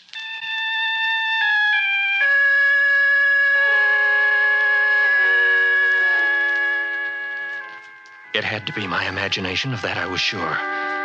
But the mere thought of it, of the doll which so resembled the man with its shining face and beady little eyes, caused a strange sense of apprehension and fear to come across me. And I glanced out into the darkness and saw only the lumbering shadows of the trees and heard the rustle of their leaves as they brushed together. I saw nothing, yet I had the feeling that something with beady little eyes was watching us.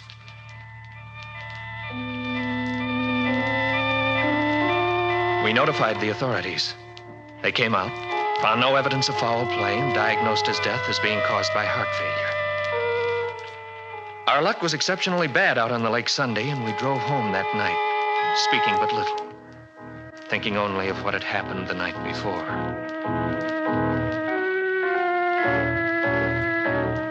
About 10 days after we returned to the city, both Charles and I were home one evening. We shared an apartment together, and that night neither of us had anything to do. We were playing gin rummy. One more hand like that and you'll be out, you lucky dog. It was pure skill, my friend, no luck involved. Cut? No, I trust you. It's a good thing Pamela stood you up tonight. She knew that you wanted a gin partner. Don't be humorous. Proposed to her yet? No, but I'm working on it. You know, you deal like a card shark. I have nothing but... Expecting anyone? No, you. Mm-mm. Well, I'll see who it is. Whoever it is, get rid of him. I got a good hand. Coming right up. Is this the residence of Mr. Emery Ryerson and Mr. Charles Hunter? Yes, it is, but... I have a package for you. Are you expecting a package, Emery? Just bills, no packages. It's for both of you. All right, I'll take it. Thank you. And good evening, sir. Oh, yes, good evening. It's an old woman. Get a package for us. Well, set it down on the table and open it, man. Don't look a gift horse in the mouth. So I'll open it. It's wrapped very well. Maybe it's a bottle of scotch. Who's be sending us a bottle of... Someone has a real fine sense of humor. It's like the doll that fellow had with him. It's the same doll. Notice that little nick out of its forehead? That happened when he dropped it on the floor. What are we going to do with it? I don't know. We can keep it, I suppose. Well, let's get back to the game. No, I'm not in the mood now. You know, Emery, I can't help but remember what he said. The man who died? Yes. He said I must have the doll for the dance tonight, or the old woman will be angry. Yes, that's right. What brought that back to your mind? The woman who delivered this package.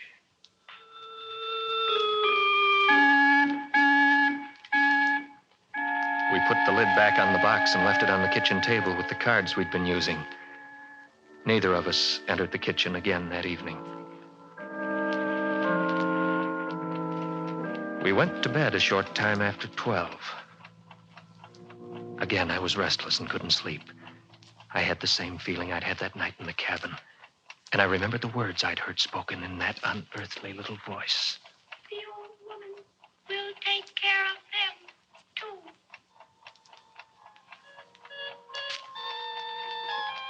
And I wondered if I'd only imagined those words, or whether they had actually been uttered by the creature in the box in the other room. It was then I heard it, like a thin, reedy piping.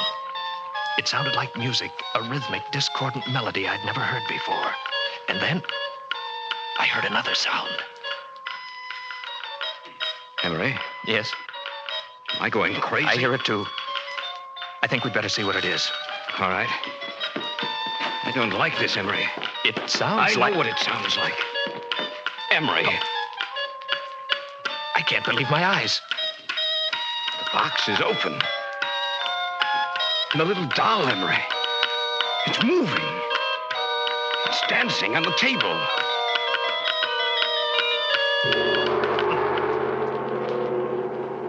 You are listening to the tale of the Dance of the Devil Dolls on this week's journey down the corridors of the Hall of Fantasy. We'll return to our story in just a moment.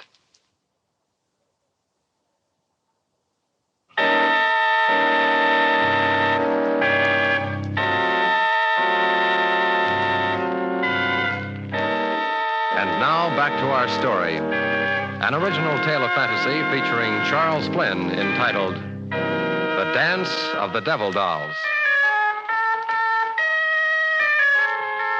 Charles and I couldn't believe our eyes, for the scene before us was as bizarre and fantastic as the wildest dream of an insane imagination. It's moving. It's dancing on the table. Yes, I see it. This is something that... I'm going to destroy that thing. Be careful. Look out, Chuck. It's running. I'm going to get it if it's the last thing I do. It's running over toward the window. It's gone. Gone through the glass. Maybe it's down there on the sidewalk. It's possible, but that's a 2-story drop. I can't see it. No, Emery. It's gone. Returned again to the old woman.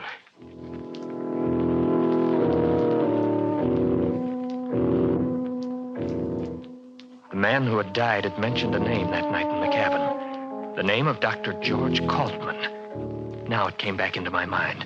Kaltman was associated with occult research.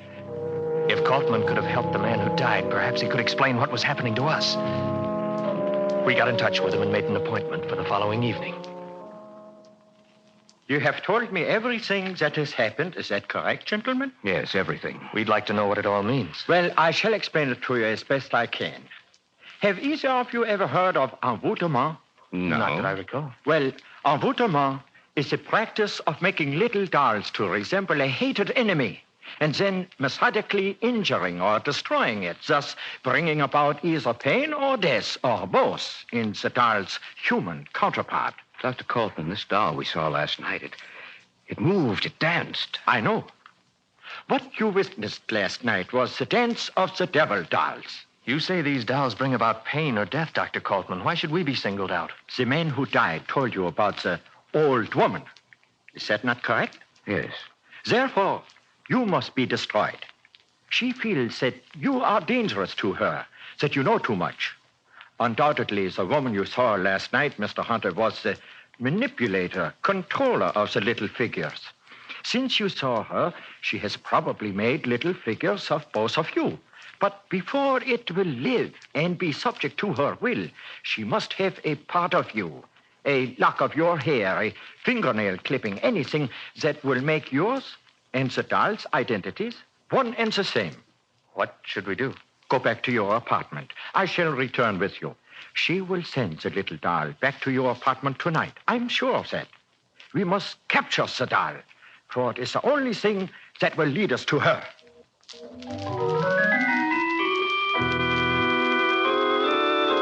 Coltman, Charles, and I returned to our apartment and took up our vigil in the bedroom, for that was the place the doll and the old woman would expect us to be. We made dummies of the extra blankets and arranged the beds so it looked as if we were sleeping. You left the apartment door unlocked? Yes. But why? It only makes it easier for it to enter. That is what we must do. One way or the other, the doll would find means of entrance. If not tonight, then another. You have no idea what those little creatures are capable. Listen. It is coming. Be quiet. Wait until it is in here. Then close the bedroom door and put on the lights. We understand. Now, quiet. Now! Catch it quickly! There it is, over there. This time it won't get away. Don't let it get near the window! I've got it! Quickly, put it in here! Ah, there. We have it. Ah, what do we do? This doll will lead us to the doll woman. You mean now? Tonight? Yes, Mr. Ryerson. She will know that we have captured her little messenger if it does not return in a few hours, and she will be prepared to stop us. We must find her, destroy her if need be, before she has the chance to destroy you.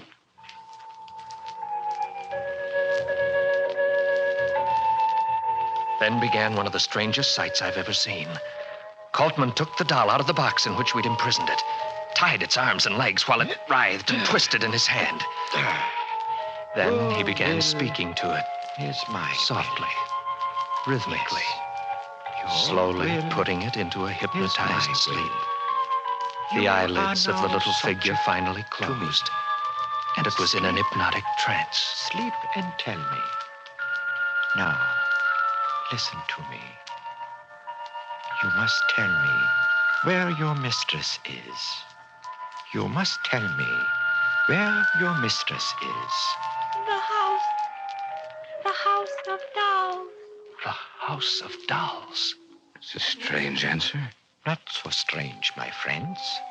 I know what it means. What is it? She is a diabolical person, this doll woman. The House of Dolls is a toy shop with rare and unusual dolls. What better place to hide? No one would suspect what was behind those burning eyes of hers. I myself have purchased dolls for my little granddaughter from her. We must go there immediately. We have no time to lose.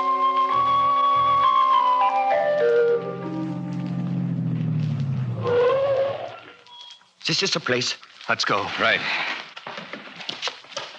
It's past 2. There's no one on the streets. All the better. Try the door. It's open. Probably waiting in the rear of the shop for the creature she sent out. Well, let's go in. As quietly as possible. We must catch her by surprise. All right. There's a light coming from beneath that door back there. That is where we must go. Listen. It is the dance of the devil dolls. The door's ajar. They're in there. I can see them. Yes, so do I. Be quiet. And soon, my children, you will be joined by 2 others. And then No one can harm you. For when the new doll returns, he will bring with him what I need for the spell of the dancers. We must take her now. And they will join you in the dance of the Satan. devil dolls. Now! What are you doing here? We've come to stop you. Look out, Coffin. She has a gun. So have I.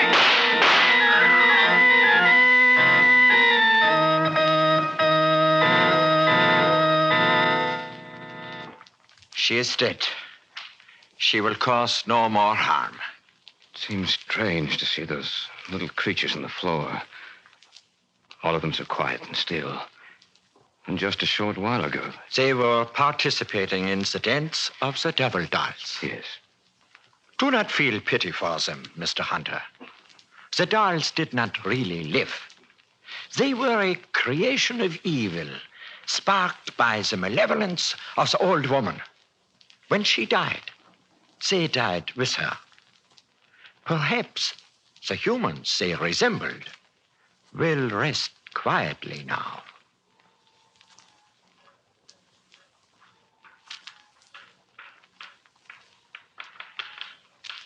The secret of the devil dolls is as old as man. It is lost now, but it will be found again. Then, once again, you will hear the dance of the devil dolls.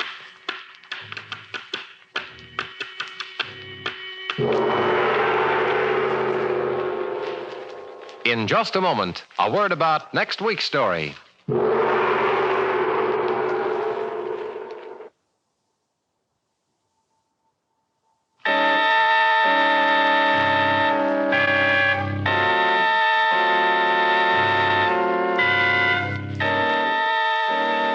So runs the tale of The Dance of the Devil Doll. But remember to join us next week at this time for another journey down the corridors of the Hall of Fantasy to hear the tale of The Mummy's Scarab. All characters and events portrayed on these programs are fictional, and any similarity to actual places, events, or persons living or dead is purely coincidental.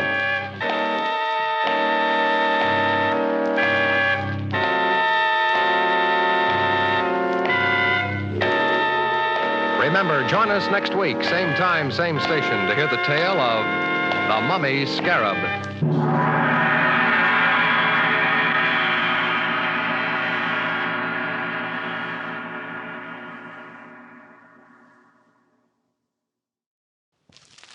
This is John Carradine. For your nightmare this evening, I give you The Cask of Amontillado by Edgar Allan Poe.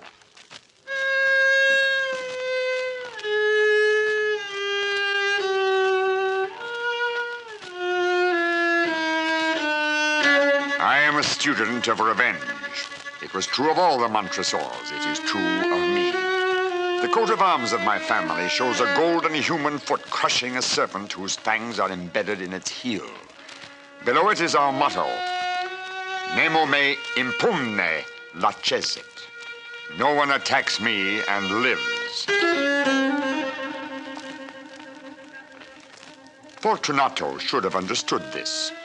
He should have known that I could bear 1,000 injuries more easily than a single insult. And when he ventured upon insult, I vowed revenge. But there are rules for revenge, as in all the arts. One must not only punish, but punish without risk and without fear of retribution. And revenge is meaningless when the avenger fails to make himself felt as such. Therefore, revenge must be lingering. And so it was settled and my plan complete. It was dusk, on the last evening of the carnival, when the season enters its supreme madness, that I encountered Fortunato. He wore the merry stripes of a jester, his head surmounted by the pointed cap and bells, and he accosted me with excessive warmth, for he'd been drinking much. "My dear Fortunato," I said, "I've been thinking of you all day, and shall I tell you why? I have received a cask of what passes for Amontillado, and I have my doubts." "What?" said my friend. "Amontillado? Whole cask of it? In the middle of the carnival? Impossible." No, quite impossible. I waited until he'd done with his coughing before I went on.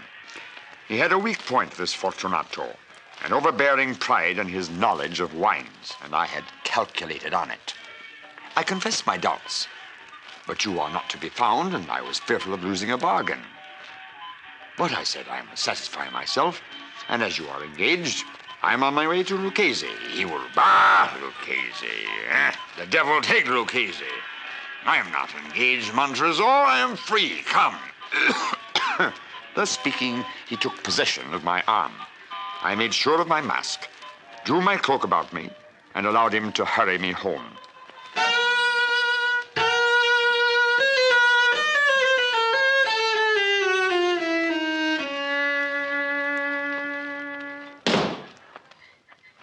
Ho there! Is there no one here? They've all disappeared, Fortunato. Not a single servant at home. Naturally, Montresor. What else could you expect of the last night of the carnival? Here, I said, take this torch, and I will light another from it. As my torch flared up, I led the way through several suites of rooms to the arch that entered upon the vaults, and thus by a circuitous route confirmed that we were truly alone. I opened the great door to the tombs below.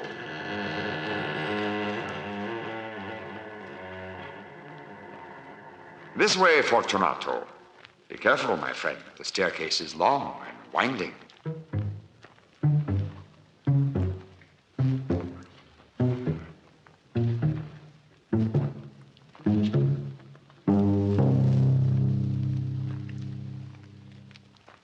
And now we were at the foot of the descent, and stood together on the damp ground of the catacombs of the Montresors. Presently, Fortunato turned toward me and gazed into my eyes with two filmy orbs, swimming with intoxication. Where's the cask, he said. Farther on, I said. How long have you had that cough? Enough, he said. The cough is nothing. I shall not die of a cough. True. How true. But let us use all proper caution. Here, a swallow or two from this fine bottle of Medoc will defend us from the damp. And drawing a bottle from a rack, I knocked off its neck. Drink, I said, presenting him the wine. He raised it to his lips with a leer. I drink to the buried who lie in repose all around us. Here, Montresor, to what will you drink? To your long life. Arm in arm we proceeded, passing from one vault to the next through chambers where the walls were piled high with bones, with casks and hogsheads intermingled, into the deeper recesses of the catacombs. The wine sparked in my friend's eyes. It was time, I thought, to pause again, to verify that he knew what was happening to him, so that he would remember how it was his fate had overtaken him. Fortunato, the dampness grows steadily worse. See how the cavern walls gleam. The drops of moisture trickle among the bones. Come, we'll go back now, before it is too late. No. Have it your way. But first, perhaps, another drop of wine? He seized the bottle and emptied it at a breath. And suddenly he made a strange gesture with the bottle. I looked at him in surprise. The movement was grotesque. Then you are not of the Brotherhood? You are not of the Masons? Oh, the Masons? Why, yes, of course. Then give me a sign. If indeed you are a Mason, you give me a sign. Oh, I will. And here it is. As I said these words, from beneath the folds of my cloak, I drew forth a trowel, the unmistakable tool of the Mason. My friend stared at it. You jest, Montresor. A queer jest. Our search continued, down through a series of low arches, passed on, and descended again.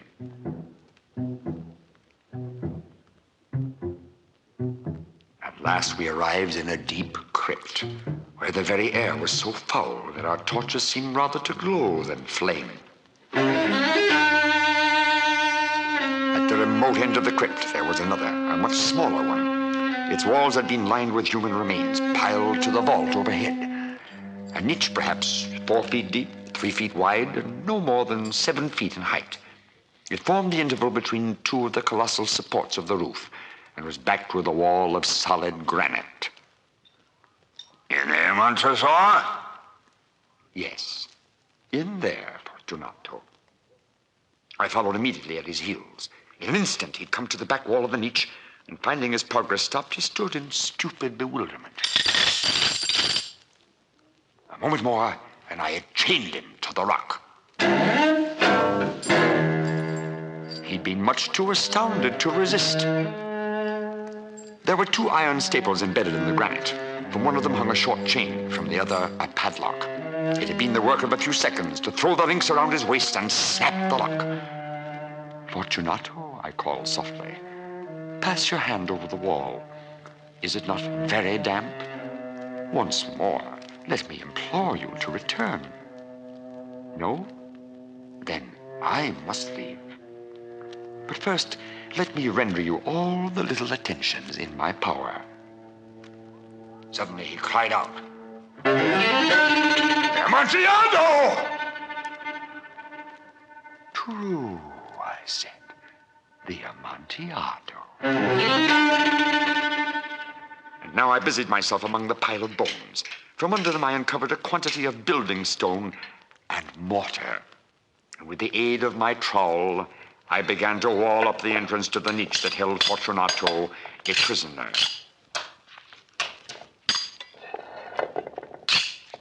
There was a low, moaning cry from the depths of the recess. His intoxication was wearing off, though I had scarcely laid the first tier of the masonry. It was not the cry of a drunken man.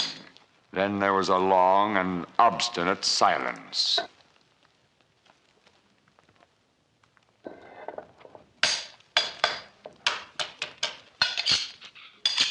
I laid the second tier, and the third, and the fourth.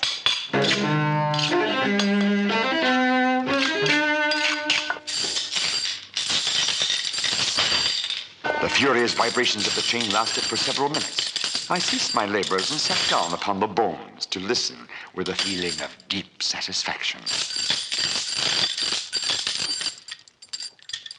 When at last the clanking subsided, I resumed with my trowel. The wall was now level with my breast. I held the torch over the mason work so that a few dim rays fell upon my friend inside.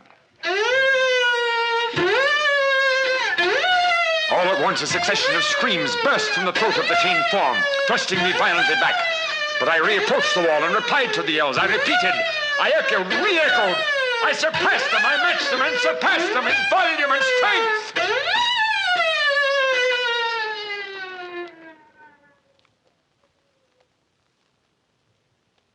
The clamorer grew still.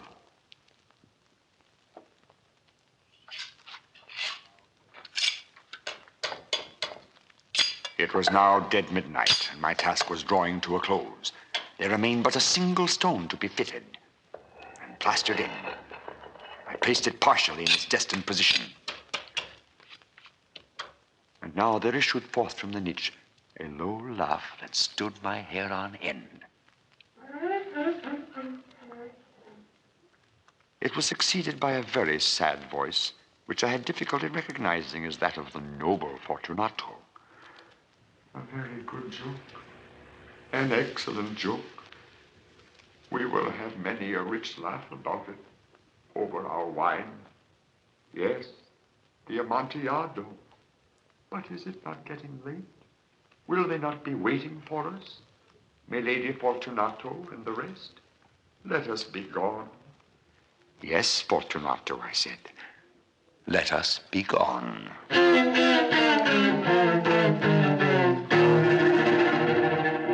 Montresor! Montresor! For the love of God! Yes, for the love of God. But to these words there was no reply. I grew impatient. I called aloud, Fortunato! Fortunato! My heart grew sick on account of the dampness. I forced the last stone into position. I plastered it up. Against the new masonry, I replaced the old bones.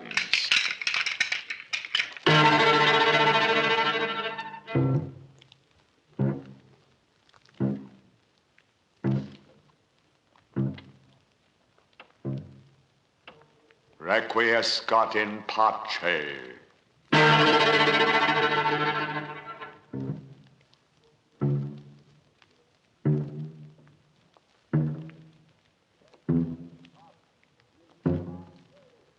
Requiescat in pace.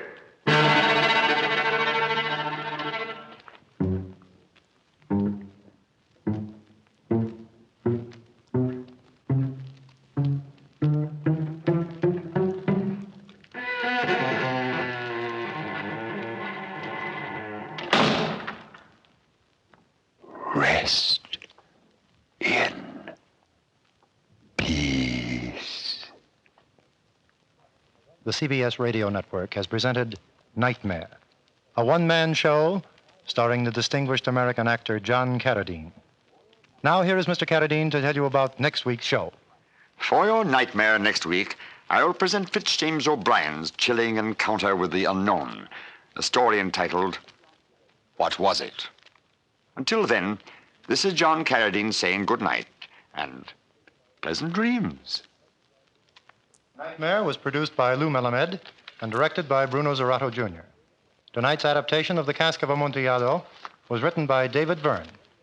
Music by Russ Case. This is the CBS Radio Network.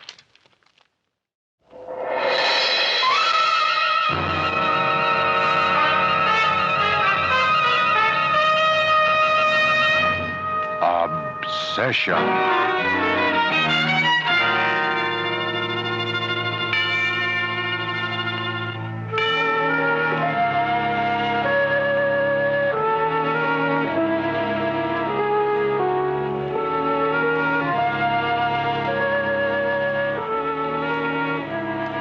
In the words of a great psychiatrist, too often the human mind is a diabolically complex machine designed for murder.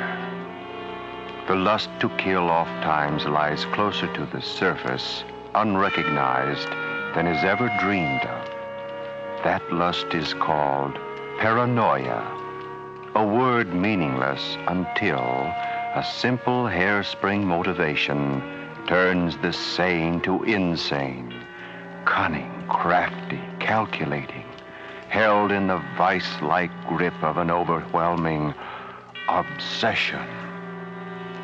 In a moment, you'll find a deeper meaning in that word, paranoia, in the story starring Vincent Price.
This is to be the story of a train ride. A train ride from Willett Falls to the prison city of Banning. We're to be concerned with only 3 passengers aboard this train. 2 of them in compartment B, car 92, their wrists locked together in close companionship by gleaming steel handcuffs. The 3rd passenger, one that is always present when 2 such men ride the train from Willett Falls to this 3rd passenger watches keenly the building of the slow, hot fires of a terrible obsession. Davis. Yes? Care to play a game of casino? Oh, no, thanks. I think I'll read. Okay. This is a very interesting article. You should read it yourself. What's it about? The various types of insanity. That's quite a thing to be reading. It's quite academic, not the usual tripe at all. Academic or not, I don't go for that stuff. Screwballs and loons. But those are people, too. After all, every one of us is supposed to have some kind of an insane streak. The majority subdue their manias. These weaker ones are the people who fill our asylums. Who told you that? It says so here in the article. Well, I don't believe it. Oh, that's what makes insanity such an interesting subject. The element of uncertainty which surrounds it. Would you believe it, there are people who are insane that the finest psychiatrists are unable to detect? Yeah? Yes. A certain type are called paranoiacs. Well. You see, many paranoiacs are fully aware of their deranged state of mind, and they go to great lengths to conceal it. That's what makes them so dangerous. That's all very interesting, but I don't care. You can keep your paranoiacs? Yeah. And I'll take Dick Tracy. Well, everyone to their own taste. But, Inspector, if you intend to read the comics, would you be so good as to keep your right hand a bit closer to mine? I find it quite difficult to hold my magazine and turn the page with these handcuffs on.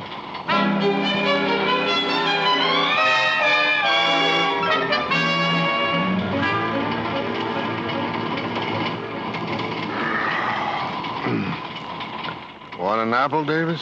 No, thank you, Inspector. Well, I'll slice it in half in case you change your mind later on. It's an attractive knife you have there, Inspector. The handle's mother of pearl, isn't it? Oh, yeah. What are you thinking about, Inspector? I was thinking of you, Davis. Me? You're a funny duck. I can't help but wonder about you. Wonder how? Why'd you do it, Davis? Well, now, wasn't it you who suggested we didn't think about it? Yeah. I'm sorry. Oh, you needn't be, because I don't mind. Not really. Matter of fact, I rather enjoy talking to you. Inspector, have you ever been in love? Well, yes, certainly. But that's a funny question. So was yours. Yeah. See, I didn't tell the others. That rooming house, I lived there myself. I took the room under an assumed name. Dorothy lived right above me. We were engaged once, Dorothy and I, 2 years ago. We were going to be married. We were very much in love.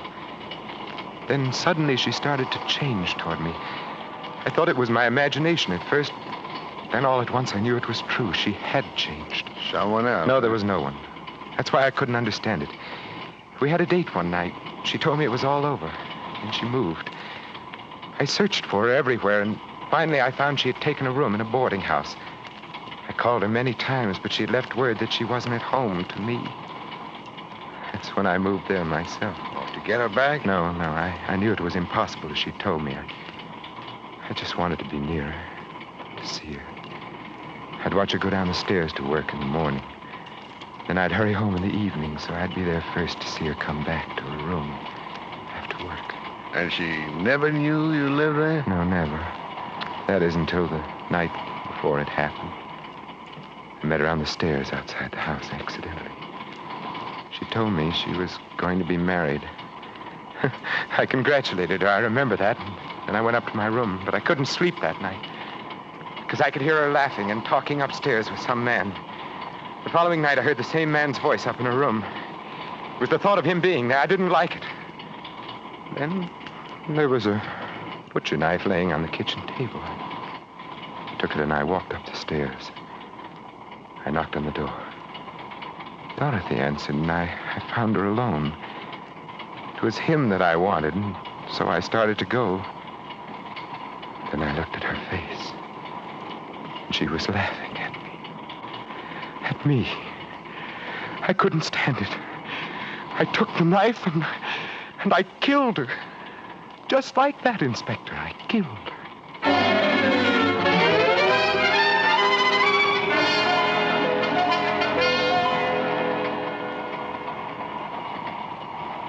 Cigarette, Davis? No, thank you, but, Inspector, I believe I'll change my mind about that half of the apple. Could I have it now? Sure, here. Well, would you be good enough to peel it for me, you know? Oh, yeah. Wait till I get my knife. Here you are. Oh, I dropped the apple, would you? And you dropped your knife, Inspector. Davis! Don't move. You're exceedingly unobserving, Inspector. I didn't dream it would be quite so simple to knock the knife out of your hand. Hand that over, Davis. Really, Inspector, with this blade in your ribs, aren't you overlooking the fact that I'm giving the orders now? What do you expect to get out of this? First, your key to these handcuffs. All right, give them to me. Be quick about it, please. Thank you. Now your revolver, please. Listen, Davis. You'll never get away with this. Your description will be wired to every police station and sheriff's office in the country. Ah, but you're mistaken. Who is going to wire my description? Why, You? Oh, no, Inspector. I trust that at some time or other you have had the foresight to take out a life insurance policy payable on your death to your wife and children. It would be a shame to see your family left uncared for. You mean... I mean that at a propitious moment I intend to kill you, Inspector. Now give me all your credentials and identifications, please, Inspector. What do you want my papers for? You are dull, Inspector. But I suppose no more so than your law enforcement compatriots. You see, I plan on taking your credentials and representing you. Rather fortunate that we're quite alike in stature, isn't it? You must be insane to try something like this. That's one of your first profound observations. Do you recall my mentioning paranoiacs a while ago? Yeah. I wouldn't confide this to anyone but you, Inspector.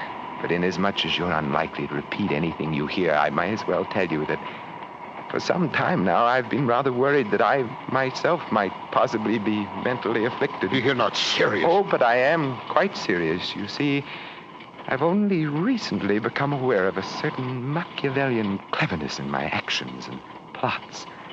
A cleverness that I must admit was not previously endowed in me. Further, although I like you exceptionally well, Inspector, I'll confess that, strangely enough, I'm going to rather enjoy killing you. You are crazy. As I've said, possibly. Say nothing. Yes, who's there? Conductor. What do you want? Open up, please. What do you want? I have to have your ticket. Oh, one moment. Conductor doesn't know you by sight, does he? Answer me, does he know you? No. I'll unlock the door. Give me your wrist. Here, put one of these handcuffs on, quick. There. Now you stay beside me and don't make a move, understand? Not one move. Oh, I'm sorry I was so long in answering. One has to be very... Yes, Inspector Harwell, we were told that you'd have a prisoner with you. Oh? Oh, yes, you were told, of course.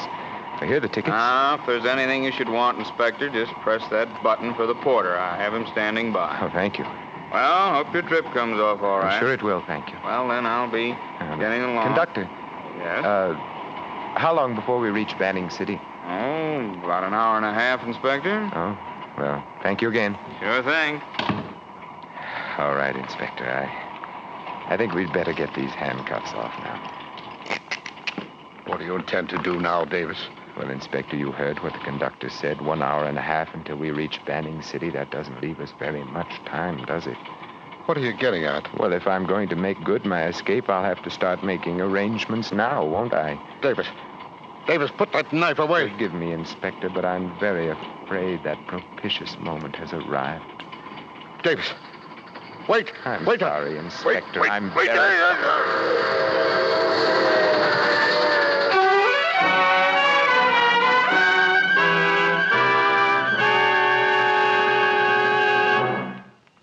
A blast of steam from the locomotive's whistle drowns out the last gurgling cry of Harwell, the inspector, the man with a pearl-handled pocket knife, who realized too late that the affability of his train companion was but a camouflage to hide a razor-edged obsession. In just a moment, we continue our story.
Returning now to Compartment B, Car 92, and 3 passengers bound from Willett Falls to the prison city of Banning.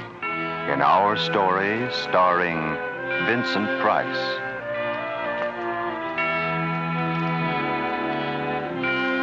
As the speeding train hurtles down the threads of steel that lead to the death house at Banning City, Davis stares thoughtfully into the glazed eyes of the man he's just murdered. His cunning, insane mind carefully, analytically planning his next move, with the same shrewd detachment of a chess player moving a pawn. His eyes flicker down to his wrist, still locked in a steel embrace with that of his victim, and again his mind floods with the exhilaration of his master craftsmanship, the overpowering strength of his one obsession.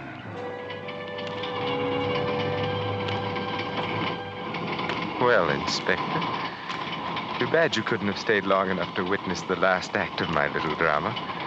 For you see, now that I've killed you, the rest becomes quite simple. I have sent for the conductor, Inspector, and do you know why?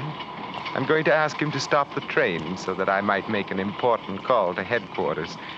Thereupon, I will disappear, and by the time your body is discovered, I will undoubtedly be in another county, thanks to your credentials. Oh, but come now, you'd better straighten up a bit. There, that's better. Oh, here now, I hadn't noticed that you bleed quite profusely. Perhaps we'd better place my handkerchief inside your coat, so you won't appear to be wounded. There you are. I'm sure you'll look... Yes? Yes, who's there? It's the conductor, Inspector Harwell. Oh, wait a minute, please. Well, Inspector, I must be handcuffed to you again, unfortunately. Come in. The porter said you wanted to see me, Inspector. Yes, indeed. It appears that I left some very important papers regarding my prisoner in Willett Falls. This, I'm afraid, will necessitate an immediate phone call. Well, I could have the train stopped for you, Inspector. Oh, fine. Only I don't know where you could make a call. This is desert we're passing through. The last stop where you could have got a phone was Cartwright, where we picked up our last passenger. Are you sure? Sure as taxes, Inspector. I'm sorry. However, we're on time, being Banning in an hour, if that'll do any good. Of course it won't do me any good. I just finished telling you that. Oh, I'm sorry, Inspector. Oh, yes. Well, thank you. Say, what's wrong with your friend there? What? Your pal. Is he snoozing? Oh, yes, he is. He's taking a little nap. Oh, how do you like that? A guy that can sleep on his way to the death house. Boy, some of these killers are sure cold-blooded, aren't they? Yes. Yes, aren't they, though? Well, Inspector, if that's all, Oh, yes. Thank you anyway. So long. Yes, so long. Oh. Well, now what do you think of that, Inspector? It seems that fate has interceded momentarily, doesn't it? Well, I've never jumped from a moving train before, but, well, the sand should be of help. Oh, wish me luck, Inspector. Now, let's get these handcuffs off, There. Well, it's clumsy of me to drop your keys, eh? Should be under the seat here. Yes, there. Way under the seat. I can't reach them. I'll try it with my foot. I can't reach the keys. I can't reach them. And the handcuffs won't come off without those keys. The handcuffs won't come off.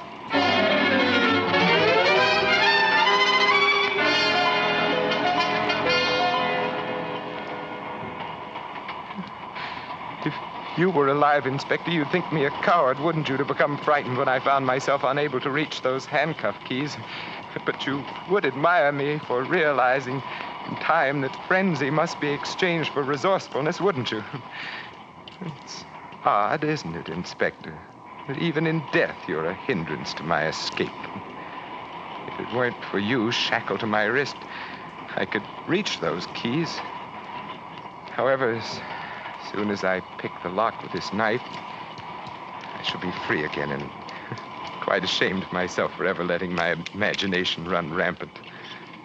I estimate another 10 minutes on this lock, and it will evaporate into thin air. Yes, who's that? I'm sorry to bother you, Inspector. Yes, conductor, what is it? This lady here got on a Cartwright, and we can't find a place for her to sit in the chair car. Oh? She's only going as far as Banning, and I suggested she might share your compartment, if you don't mind. Well, it so happens I do mind. This compartment is reserved by the police department of Willett Falls, and not for the convenience of wayward travelers. Now, just a minute. Now, look. Conductor, I didn't mean to It's all right, miss. Listen, Inspector, this compartment is not reserved. It's a courtesy that the line shows to the police department whenever possible. You'll find that your ticket actually calls for a chair car in Coach 3. Now, if you don't intend to cooperate with us, I'll have to ask you to move to Coach 3. That is, if you can get in at all. Well, under the circumstances, I don't seem to have much choice, do I? Show the lady in. All right, here you are, miss. 40 minutes before we reach Banning. I'll call you. Well, thank you, conductor. Yes, conductor, by all means, call us when we reach Banning City. We'll be waiting. Inspector, I'm really terribly sorry that my company was more or less forced upon you.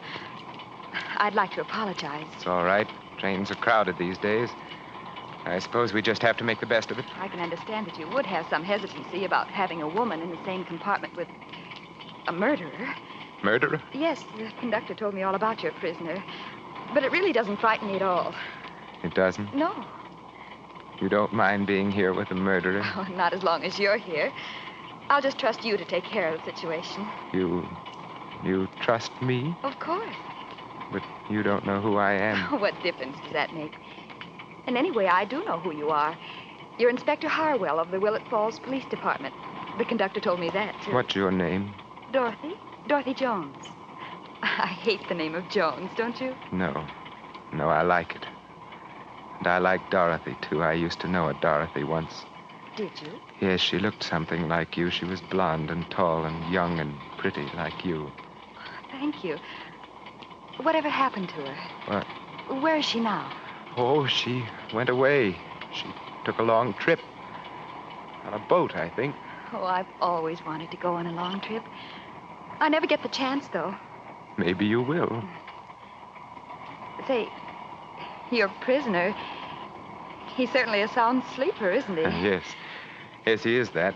He doesn't even look like he's breathing. No. Some people sleep that way, I guess. He could be dead, and you wouldn't even know it, would you? Don't talk like that. What's wrong, Inspector? You seem worried. I'm not worried. Why should I be worried? It's just that this job gets on my nerves. I'm not made of steel. You know, you're not much like a detective. What makes you say that? I thought all detectives had nerves of steel. I didn't think any of you ever got bothered by... Inspector, your coat. What? Your coat. It's got blood on it. Oh, well, I was peeling an apple. I cut my hand. I cut my hand, you understand? Oh, what are you staring at? It's the other man who's bleeding. It's the other man. Quiet. You hear me? Don't raise your voice. You've got a gun. Yes, his gun, and you may be assured that I'll use it unless you do exactly as I say. Now listen closely, Miss Jones. On the floor beneath this seat, you'll find the keys to these handcuffs. Be good enough to get them for me, please. Quickly, please. Here. Thank you. There, that's better. Now, why, Miss Jones, you appear to be shocked. Is something troubling you? You're not the inspector. You're a murderer. You killed Inspector Harwell, didn't you? I'm afraid so. Oh, but come now, let's not be morbid about it. They'll catch you. They will. I hardly think so. You see, Miss Jones, since you've been kind enough to help me dispense with these bracelets, the problem of escape really becomes quite simple once again. What are you going to do? You're frightened of me, aren't you? You're thinking that I might kill you? That's an understandable emotion. Don't come any closer. Keep away from I'll relieve you of your coat, please. What do you want with my coat? You're tearing it. Of course. I shall need these strips of cloth to bind and gag you. Now, hold out your wrists, and we'll slip these bracelets on. There, now, we'll bind your feet. No, let me I'll go. have to ask you not to struggle, Miss Jones. I realize how unpleasant this must be for you. However, it would be considerably more unpleasant if I should be forced to pull this trigger. You must be out of your mind. Oh, now that's strange. Inspector Harwell said the same thing just before he died.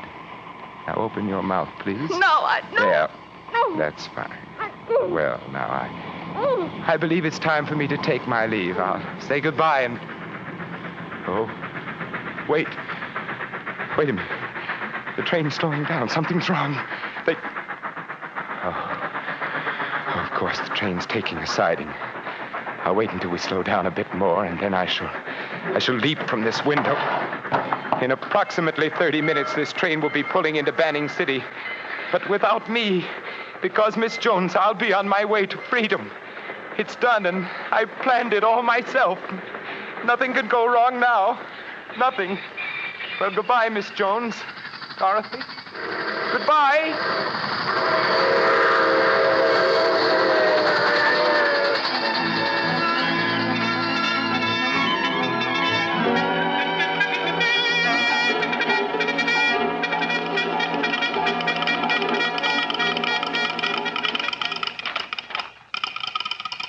Charlie, catch this wire from Cartwright. Holy smoke, so that's the delay.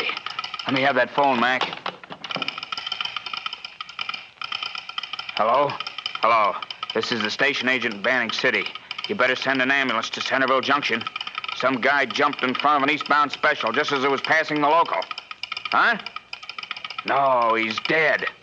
Goodbye.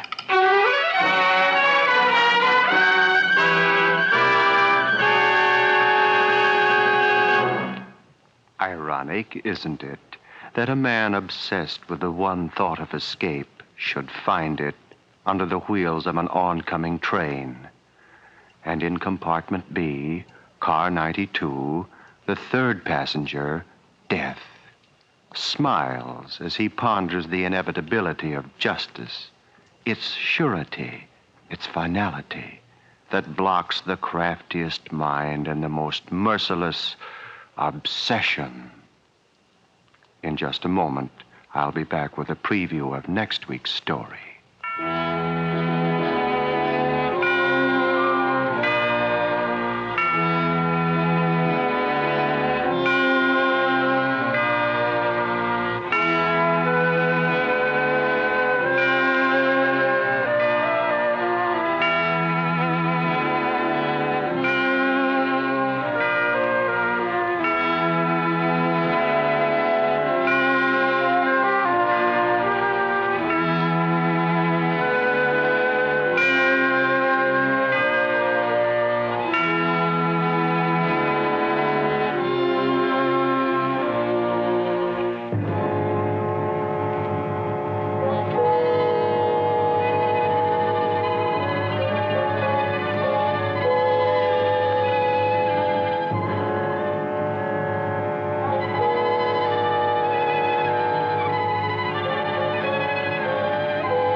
Next week's story is of a strange obsession, a voyage through darkness on a steamer bound from Southampton for New York. a casket without a body, a killer stowaway somewhere on board, and an operative of Scotland Yard tracking down a clue that is hidden beneath the cloak of an obsession. And that is a vignette of the suspense-packed story starring Ruth Warwick, which you will hear next week when you listen to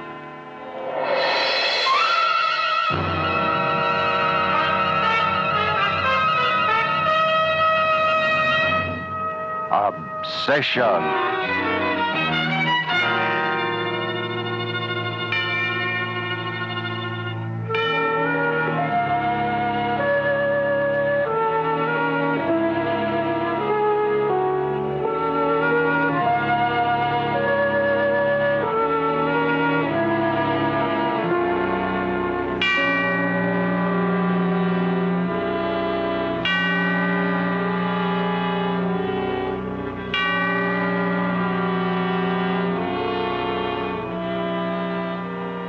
This story, starring Vincent Price, was produced and transcribed by C.P. McGregor in Hollywood.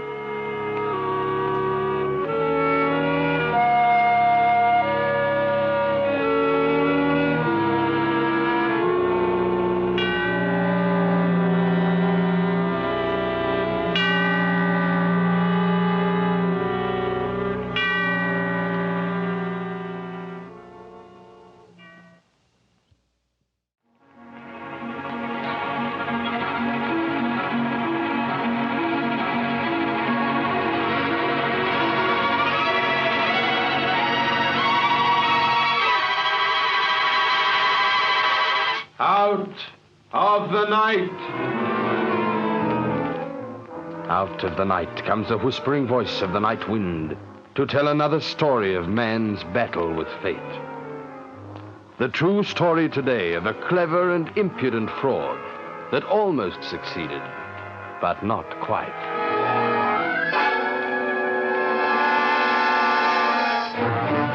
My husband is dead. You hold the proofs. That's all there is to it. I insist upon immediate settlement of my claim.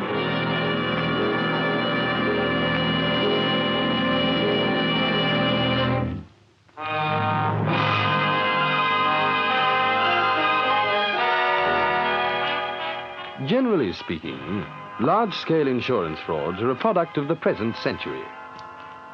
But this is the story of one that happened more than 80 years ago, and which remains today one of the most daring of them all. It began one day in 1875, when an attractive woman dressed in black presented herself to the manager of a leading Paris insurance company. Madame Dua, I believe. Yes. Won't you be seated, please? Oh, thank you. Now, what can I have the privilege of doing for you? My husband, Vital Dua, recently took out a life insurance policy with your company for 100,000 francs. I have it here. Oh, yes, I remember the gentleman well. A big man, very genial. A wine merchant of Bordeaux, if my memory is not at fault. That is so. I have come all the way from there to see you. Indeed? Why? To report his death. But surely Madame cannot be serious. Why not? Well, Monsieur Dua seemed such a robust, healthy man. Our doctor who examined him passed him as a first-class risk. Ways of Providence are inscrutable, monsieur. True. When and where did this unfortunate event occur? A fortnight ago. My husband went to London on business. Little did I know as I said goodbye that it would be the last time I would see him. Oh, now, Madame must be brave. Forget me. Yes, I keep telling myself that. He took lodgings in Ann Street, Plaistow. There on November 29th, he died suddenly, apparently with no warning whatever of aneurysm of the heart. Oh, here is a certificate from the physician who attended him. It is signed, as you see, in the name of Dr. Critty. Yes. Very unfortunate. Very unfortunate indeed. And here is another certificate from the Registrar of Deaths in London. And here is a receipt for the purchase of a plot and for burial fees at St. Patrick's Cemetery. Thank you. Your thoroughness will no doubt save us a great deal of time. May I take charge of these papers? Oh, yes, of course. Will I have to wait long for my money? Oh, no more than a few days. There are just one or two little matters, formalities, you understand. I'd suggest you return a week from today. And allow me to say, madame, how deeply grieved I am to learn of your sad loss.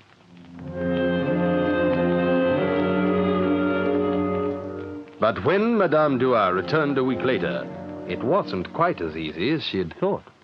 Madame Dua, since our last interview, I have taken the liberty of making certain inquiries regarding your husband. Indeed? Why? A reasonable precaution, surely, since his death may possibly involve my company in the paying out of 100,000 francs. May involve? But surely it's all quite simple. My husband is dead. You have the papers.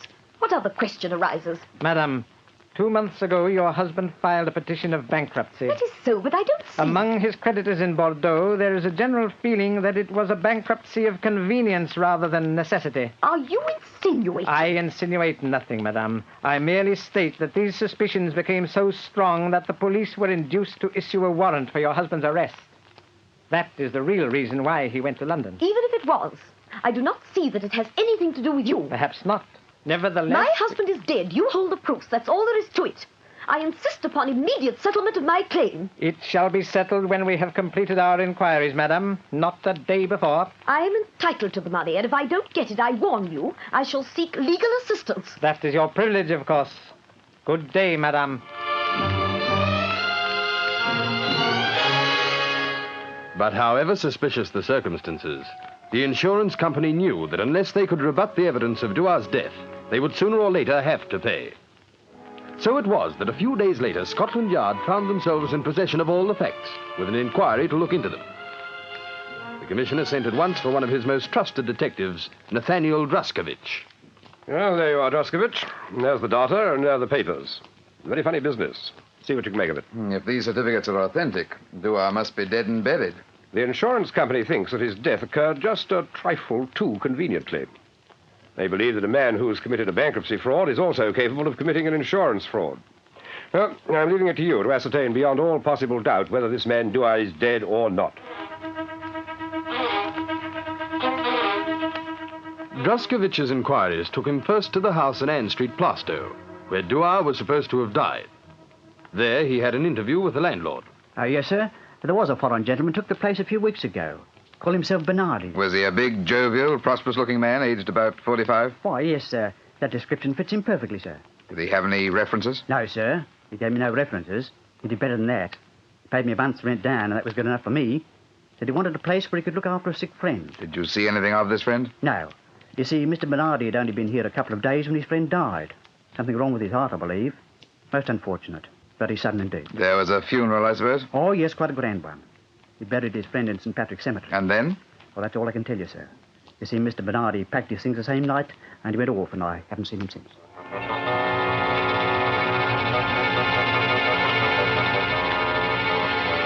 The detective's next call was on the caretaker of St. Patrick's Cemetery. Vito Dua? Oh, yes, sir. I remember the burial quite well. Such an unusual name, you see. The arrangements were made by a foreigner, a Mr. Bernardi, I believe. That's so. A very pleasant gentleman indeed. He presented the death certificate, paid the fees, and generally took charge of the whole affair. Were there many mourners at the burial? Only one, sir. Mr. Bernardi himself. Do you happen to remember who the undertaker was? Yes, sir. It was old Sam Brown of Plaistow. Been in the business nigh on 40 years, he has. Good. I'll call on him at once.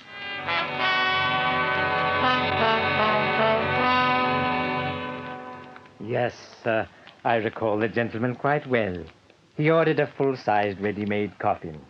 I remember particularly because he insisted that the handles should be altered from the sides to the ends of the coffin, as is the custom in France. And can you give me a description of the person who was buried in this coffin?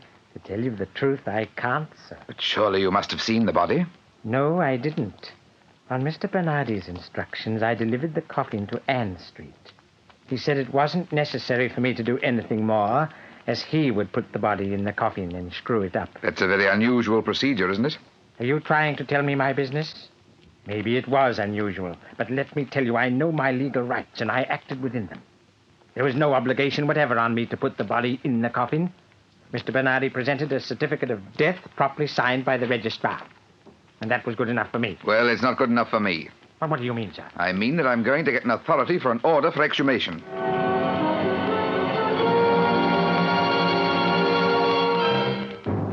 2 nights later, the newly turned earth was disturbed once more, and the coffin was brought to the surface. All right. Yeah, there. Unscrew the lid. Yes, sir. All the same, I don't think it's right that we should disturb the rest of the dead like this. It's desecration. That's what it is. Stop grumbling and get on with your job. No good'll come of it. Mark my words. No good at all. There you are, sir. And I hope you're satisfied. Well, bless me soul. Desecrating the dead, eh? Well, there's nothing there but a few odd bits of metal to make up the weight. What a surprise. Not to me, it isn't. There remained now only 2 or 3 formal calls, and Druskovich's case was completed. Well, there's the whole story, sir. Using the name of Bernardi, Duarte took lodgings at Plastow. He pretended he had a sick friend whom nobody saw, of course, and a couple of days later gave out that his friend had died. He forged a medical certificate of death. Have you established that? Yes. I interviewed the only doctor in London by the name of Critty. He said that the writing was a clumsy forgery and that he had never attended an attendant at Plastow. Well, that seems conclusive enough. Go on, Droskovich. He presented the forged certificate to the Registrar of Deaths and received an official certificate of death. He showed that to the undertaker and to the cemetery authorities. When the coffin was delivered at the house, he filled it with scrap metal and screwed down the lid. He attended the funeral and the burial, paid the fees and obtained receipts. A very clever fraud. Very clever indeed. Now all we have to do is to find Monsieur Duarte. It's not going to be so easy. I've traced him to Liverpool, and I've reason to believe that he's on his way to America under the name of Rubini. I see. That makes it rather difficult, doesn't it? I would suggest that the Paris Sûreté pick up his wife. Their best chance of finding Duarte is through her. I quite agree. But you see, my last advice from Paris is that Madame Duarte has disappeared also.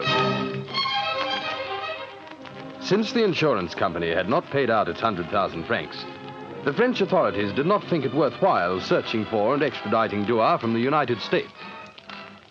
And there the matter may have rested for all time, if Duarte had been wise enough to stay where he was. But 5 years later, he made the fatal error of returning to England. So it happened that one day Nathaniel Droskovich was called again before his chief. You'd better look into this, Droskovich. What's it all about, sir? Suspected insurance fraud. Some fellow insured a quantity of goods that he was shipping by boat for £5,000. There was a fire in the hold, his goods were destroyed, and he's lodged a claim. Well, what makes the company think there's been a fraud? One of their officers found the remains of a barrel of tar among the fire debris. Very clumsily, I must say. What's the name of the man in the case? Yeah, he's a foreigner. Calls himself Roberti. Roberti, eh? Bernardi?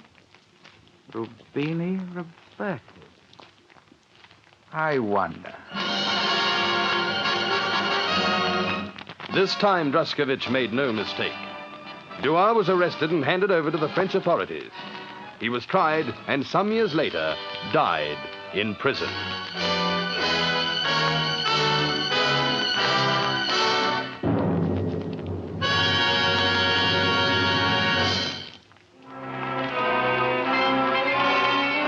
Out of the night comes the whispering voice of the night wind, bringing you stories taken from the highway of life. Strange, but true.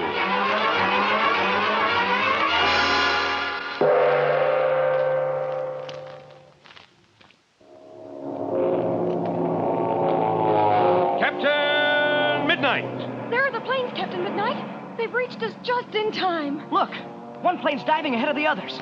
Come on, Captain Midnight, let's go forward. Hold it. That's not one of our planes. The secret squadron markings out on the wings. And there's a strange-looking tube below the nose. Blazer and beacons. That must be a torpedo tube. Something shooting out from it. It's a rocket bomb. Run, Joyce. Run, Chuck. Listen to Captain Midnight every day, Monday through Friday, on this station at 5:30.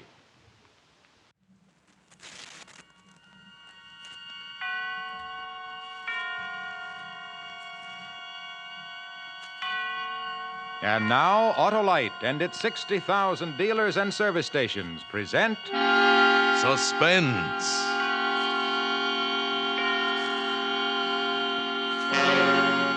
Tonight, Autolite brings you Mr. Robert Montgomery in The Thing in the Window, a suspense play produced and directed by Anton M. Leader.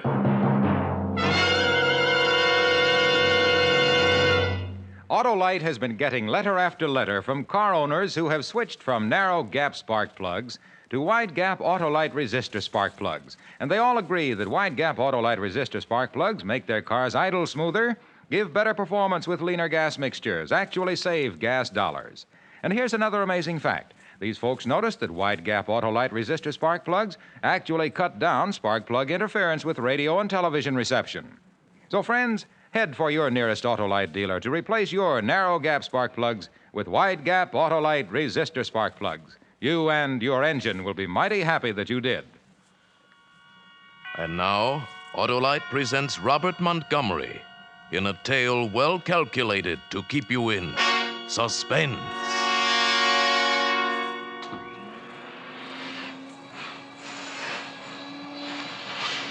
Mary, Yes, Mr. Ames? turn that vacuum cleaner off for a minute, will you, and come over here? I want to show you something. Yes, sir. Right here, out this window. Now look across the street, directly across the opposite apartment. See that window, about 3 windows in from the left, with kind of blue draperies? Uh-huh. There's something sitting there in a chair. Someone. He hasn't moved all night. I think he must be dead. Dead? Oh, Lord of mercy, Mr. Ames. Take a good look at him and tell me what you think, Mary. Okay, but I don't favor looking at no corpses, Mr. Ames. It's unlucky. Now, which window did you say? Third one over. Wished I had my glasses No, with me. over there, where my finger is pointing. I'm afraid I don't see it yet, Mr. Ames. No, look. The window with the blue draperies. He's wearing a sort of gray suit. The arm. Can't you see the arm hanging down over the side of the chair? No, but you got good eyes, Mr. Ames. If you see it, I'm not arguing with you. What you gonna do about it, Mr. Ames? Well, I don't know. I just began to notice it last night. I guess I first have to find out if the man is really dead.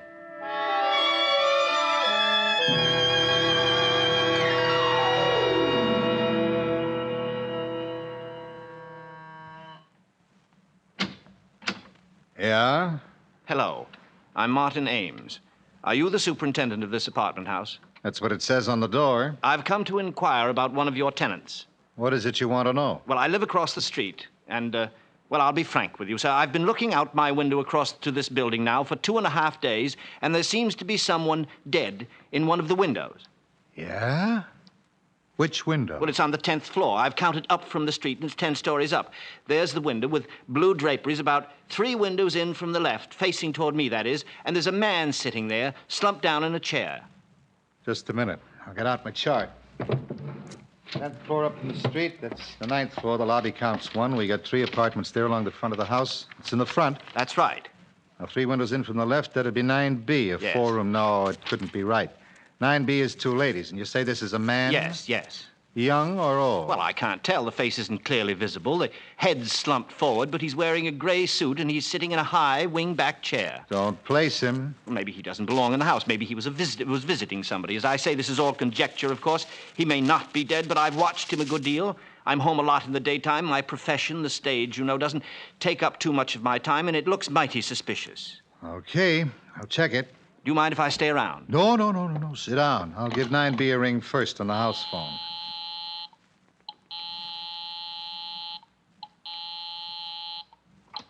Hello? Miss Landis? Yes, this is Miss Landis.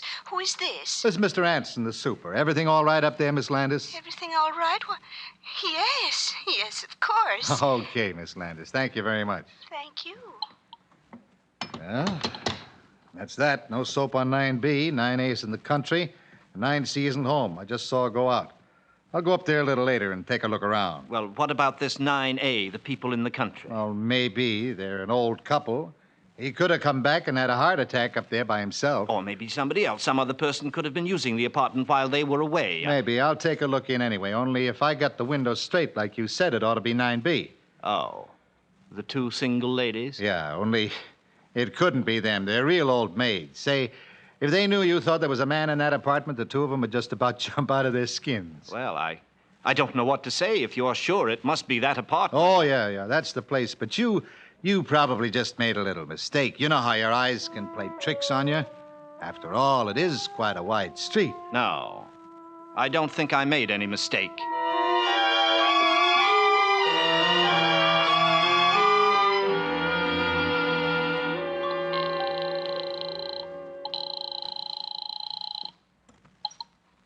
Anson speaking. Oh, hello, Mr. Anson. This is Mr. Ames. Again? It's not there. But, Mr. Anson... I checked up on the 3 apartments this morning. No dead bodies in the whole place. But I can see it. It's still there. Okay, just where? Just tell me where. In that same window, the one you said was 9B. Have you gone inside 9B? No, but I asked them if anybody was sick or dead, and they said no. You asked them? Why don't you search the apartment? Me? You mean break in? No. Just ring the bell and walk in and do it. Yeah? Not without a search warrant from the police. These apartments, don't belong to me. I just take care of the building for the company. Well, then let's call the police. Not me, mister. I didn't see no dead body up there. Then I will. After all, somebody's got to do something.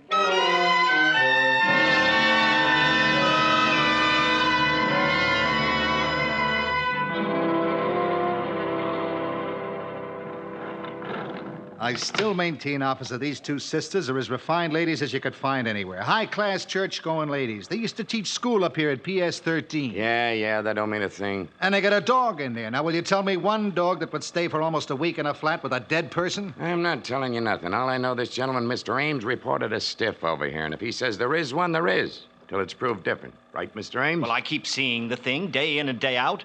I'm not working at the moment at being home so much. None of the other neighbors have complained. Dead bodies ain't exactly... Okay. Right this way, please. I hope they're home. Well, if they ain't home, you got a pass key, haven't you? Yeah, but we're not supposed to use it, though, unless for an emergency. This is an emergency. The dog bite? Sometimes. Quiet, baby, quiet. Yes, who is it? I'm awful sorry, Miss Landis, but there's been some kind of a mix-up. These 2 gentlemen want to look over your apartment. But why? It's not for rent. I know. Come on. Cut out the palaver. Look, lady, a dead body's been reported sitting in one of your windows. What? Yeah.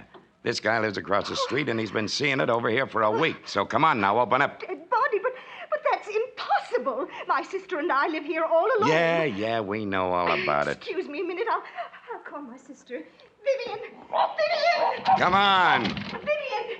It's the police! Look, lady, I'm not standing here all day. Anson, give me the pass key. It won't do no good. They got a chain on the door from the inside. Open up in the name of the law. How do you do? I'm Vivian Landis. May I ask what this is all about, please? Certainly, lady. I got a search warrant here and complaint of this gentleman. He says you got a dead body in there. A dead body? Why, that's perfectly ridiculous. Yeah, isn't it? But it's been reported, and kindly take that door off the chain and let us through. Of course. But first, may I ask, how did this peeping Tom see into our apartment?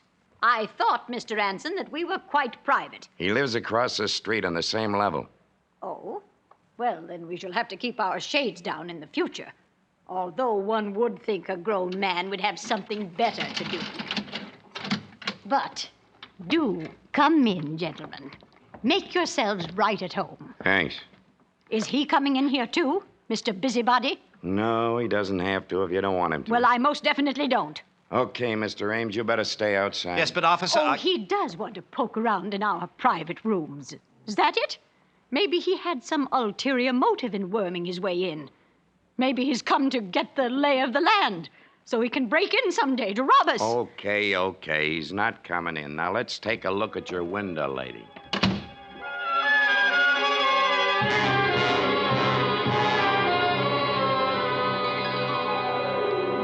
Ames. Yes, officer? What's the big idea? You didn't find it? No. That's very strange. Yeah? The only thing strange about it is your eyesight. You ought to get your glasses changed. There wasn't anything in 9B? No. I don't understand it.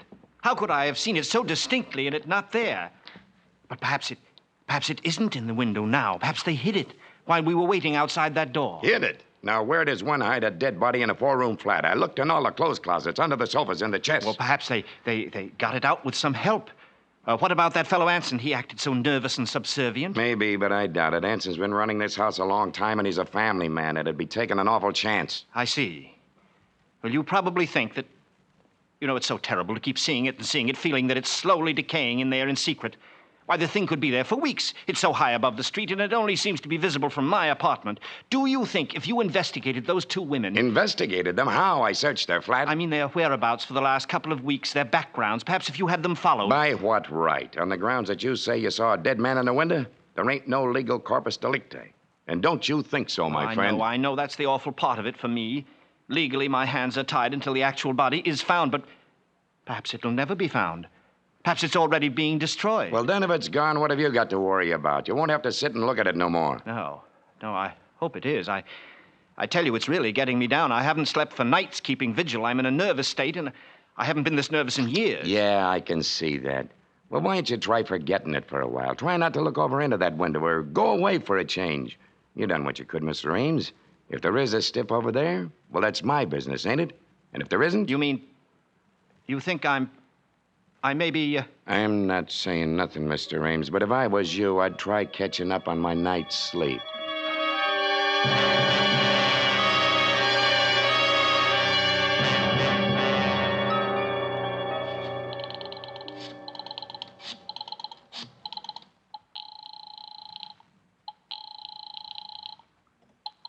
Hello? Miss Landis, I'm sorry to disturb you at this time of night, but I'm desperate.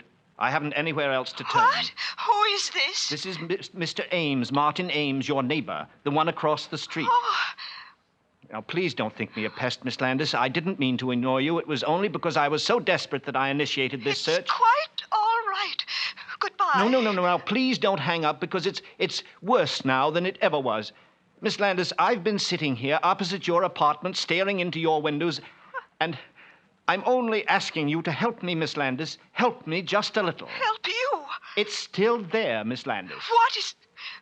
What is still there? The dead body in your window. But there isn't. How dare you, when the police... I know now. It hasn't anything to do with you. But would you do me just one favor, Miss Landis? Would you go into your living room and check just once more? I won't. I'll do nothing of the kind. You're out of your mind. Perhaps I am, Miss Landis. That's what I'm trying to find out. And anyway, I don't see how you can see in. I pulled the shades down in there yesterday morning. Yes, I know. They're all down still. And how can you see? I can't. At least not the actual body.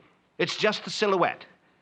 I'm not maligning you or your sister, Miss Landis. If there's someone dead in there, it's not you who are doing it, but think of me. If you could just be here and look over and see the shadow of those quiet fingers and that shoulder and that head. Oh, please, stop it. Stop it. It's not here. It isn't. Tell me just one thing, Miss Landis. There is a chair by that window, though, isn't there? Yes, there's a chair. A high-backed wing chair. Yes. And have you anything on it? Anything piled up, I mean, like curtains or cushions or a dressmaker's dummy? Oh, of course not. Then would you do me just one more favor, Miss Landis, please? As an experiment, would you just go into the living room and move that chair away from that window? If I do it, will you stop pestering us? Will you let us alone forever? Yes, if it works. What do you mean? Do you mean I that... can't tell you, Miss Landis, until you move the chair. Oh, all right.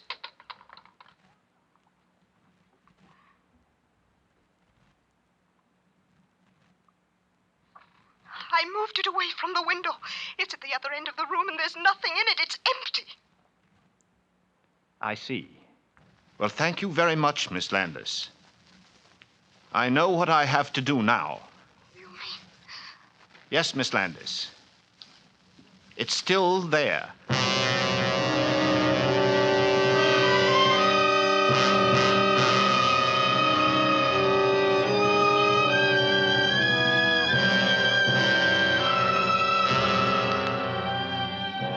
For Suspense, Autolite is bringing you Mr. Robert Montgomery in radio's outstanding theater of thrills, Suspense.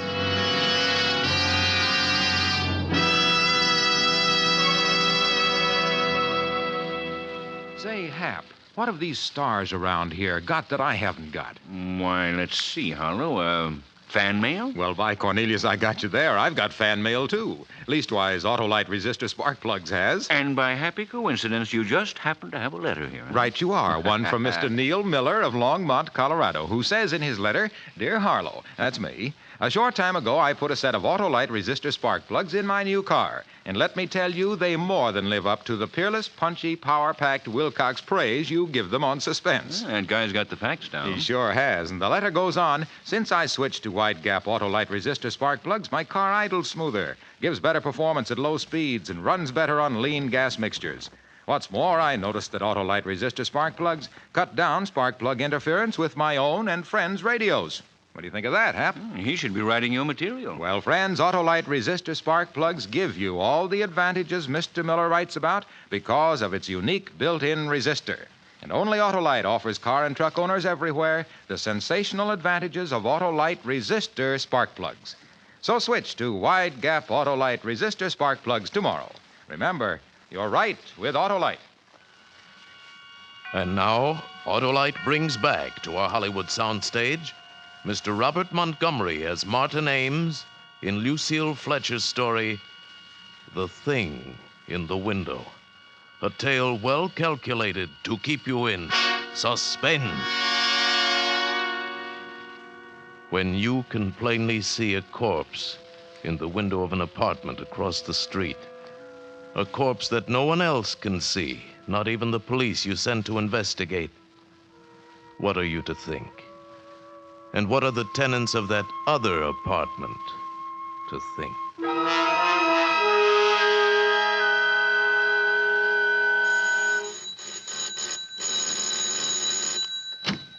Oh, Miss Landis. Where is it? I want to see it at once. Yes, Miss Landis, come in. I do hope you'll excuse my appearance. I've just passed another sleepless night. So has my sister, and so have I. What do you mean by all this business, Mr. Ames? You frightened my poor sister nearly to death, seeing things that aren't there when you know they're not. I know they're not. I wish they weren't. I wish to heaven I'd never looked out that window. I wish these walls were solid stone, and your walls, too. You're a sick man, Mr. Ames. Oh, am I? I wish I were. But I'm perfectly sane and well. I went to a psychiatrist yesterday, and guess what he told me? There's nothing wrong with me, nothing. I can't believe that. To you, I suppose it's a form of madness to persist in seeing this hideous image. But not to me, Miss Landis. I've finally come to an entirely different conclusion. And what is that? The supernatural. The supernatural? A ghost? What nonsense, Mr. Ames. Yes, I suppose it is nonsense to you, isn't it? You've been a school teacher. You believe in logic, common sense, the things that give a pretense of solidity to this frail little life of ours. But I'm an artist. I've always had a feeling for the thing beyond, the intangible, the shadowy. And sometimes out of the shadows we glimpse the yawning fangs of the eternal. You put things rather oddly, Mr. Ames. Just exactly what do you mean? Simply this. I checked on that building with the real estate agents yesterday afternoon after I'd left my psychiatrist, and there was a murder. In our apartment? The report didn't say. You know how they try to hush these things up, but it was a man, a young man, the lover of one of the tenants, a Miss Sweetser. Sweetser? Why, that's the name of the people who lived there before us. But they were an elderly couple, Mr. and Mrs. Sweetser. I never saw any Miss Sweetser. She died. She was the daughter. She killed herself afterwards by jumping out one of the windows. Oh, how perfectly awful. It's rather a ghastly coincidence, isn't it? Was it out our window? Who knows? She must have been a very neurotic person, though, this Miss Sweetser. Half crazed almost with love or jealousy. I checked on the details in an old newspaper. She cut his throat, nearly decapitated him. And it said that when they lifted his body out of the chair later... Excuse me, Mr. Ames. I'd rather not hear. I still can't believe... If there is something, if there could possibly be something, why haven't we seen it, too? Why should you... Haven't you seen it, Miss Landis? No. You're sure? Never? Perhaps in the middle of the night, getting up and passing that room, seeing that chair outlined against the window? Oh. Just in passing, perhaps? You've never had a glimpse? No. I really must be going. No. Please stay and look at it. I want you to see it out of my window. My sister Elaine, she's so nervous. I just can't leave her alone so long. But then how will I know, Miss Landis? I thought you came here especially. It'll only take a minute. It's right here in this bedroom. I just have to let up the Venetian blind. Miss Landis! Miss Landis.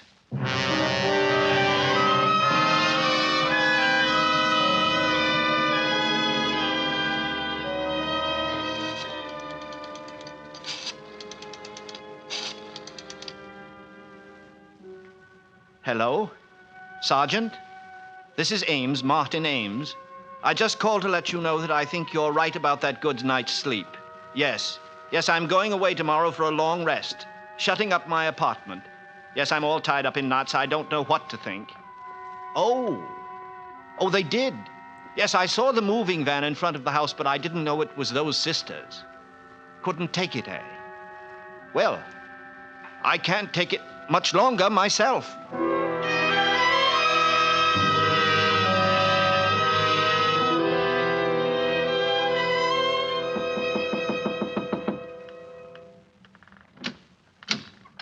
Well, Marty, bravo, bravissimo, old boy. Shh, not so loud. Why all the mystery? The superintendent here doesn't like me.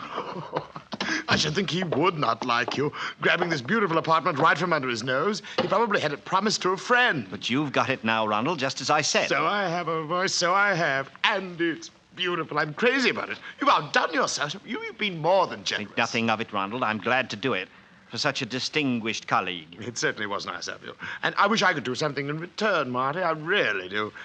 Perhaps that play I'm doing next season. There's a part in it, a very small part, but very necessary. Thanks just the same, but I'm doing pretty well just now, Ronald. How?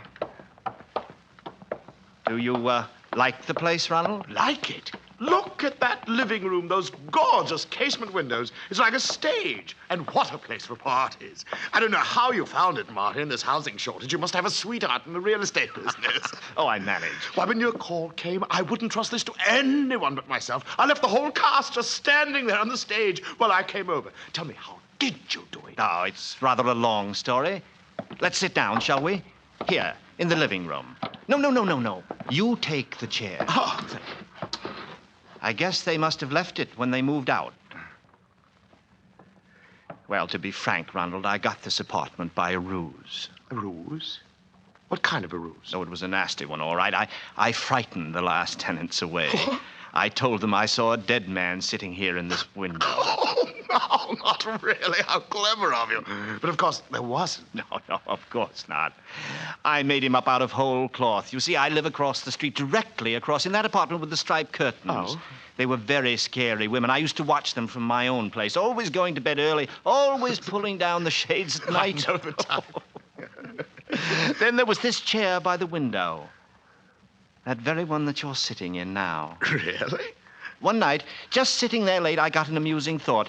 There was a kind of shadow across the chair that night. Reminded me a little bit of a corpse. It came to me that it might be fun to create a part, a character, a corpse that wasn't there. I don't follow you quite. Some actors need a play, Ronald, to create a role. Others, the great ones, work out their own dramas. I proceeded to invent a part for myself. I was the eyewitness, the innocent bystander across the street who saw the corpse in here. I kept seeing it, and finally, by the power of suggestion, it became real enough to frighten them away. It's very clever, but rather drastic. Not at all. Proved my point, didn't it? Oh, yes.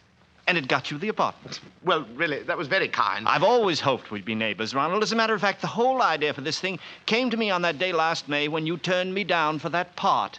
Outside of Sardes, do you remember? You said you were looking for a place then. Did I? Oh, yes. It was then that I first thought how nice it would be to see you. Right across the street, sitting in this window. I simply had to bring it about. That was the night I went to work on the thing in earnest. No, Ronald, don't get up. I'm not through. Oh, really, old boy? I'm afraid the gang at the theater, they don't even know I'm here. They'll wait. People always wait for you, don't they, Ronald? I could call them for you, of course, but the phone's been disconnected. I'm afraid which way's the door, old boy? Really, Marty, it's been very kind What's of you. the matter? Don't you like the apartment? Aren't you going to take it after all my work? Oh, yes. I like it very much, but The door's locked. Yes, Ronald.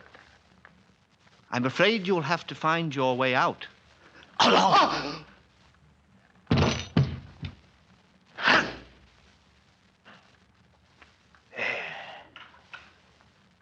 That'll keep you quieter. Silence always became you better than all that ranting and glibness and charm, Ronald. And now, I've got the part for you. A part to end all parts. You play it, of course. Entirely in a chair. There isn't much action. Not a line to say. You just sit, Ronald. You sit in this chair by the window. It'll be the greatest performance of your career. You liked to hog all the fattest roles for yourself, didn't you? Well, this is a part that's been talked about up and down this street for weeks. You'll play the part of a ghost, of a corpse that never was, an hallucination in my brain. And who'll be your audience? I will. I, the insignificant, outmoded ham who wasn't fit to appear in your precious plays, but good enough to put you here. Who's the better actor now, Ronald? Goodbye, Ronald. No one will see me go out, but I'll see you across the street. Okay, Miss Landis, I got the pass key right here. That's so kind of you, Mr. Ransom. Personally, I begged her to leave the old thing here and have you throw it out, but Elaine misses it. It's Mr. Ames. Ames. Yes, I was just going. I couldn't resist coming up and making one final check just for myself. The door seemed to be open, and anyway, the illusion's quite vanished. Quite. There's nothing there. Really, Mr. Ames? That's good. All right, Mr. Ransom. Will you ask the moving men to go in there now and take away the chair?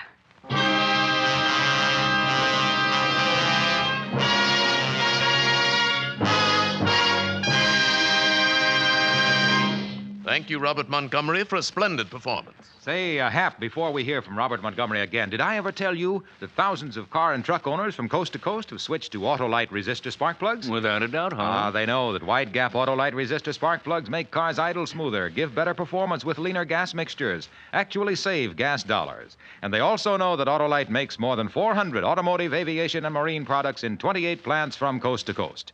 So switch to Autolite, because only Autolite offers car and truck owners everywhere the sensational advantages of resistor-type spark plugs. You're right with Autolite. And remember, Autolite means spark plugs. Ignition-engineered resistor spark plugs. Autolite means batteries. Stay full batteries. Autolite means ignition systems. The lifeline of your car.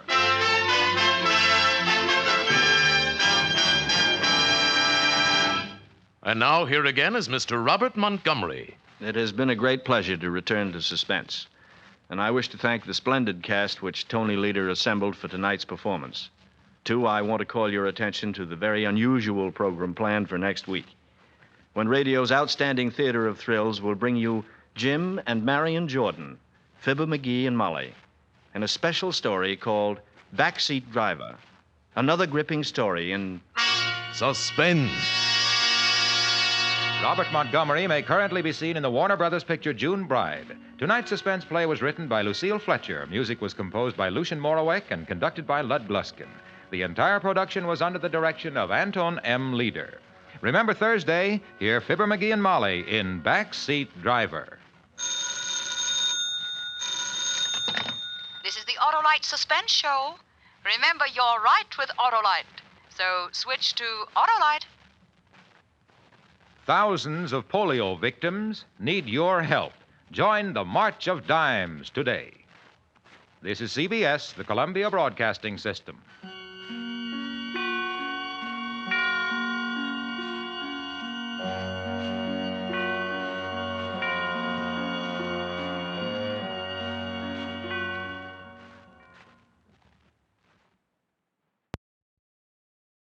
The Mystery Playhouse, a rebroadcast for the servicemen and women of the United Nations.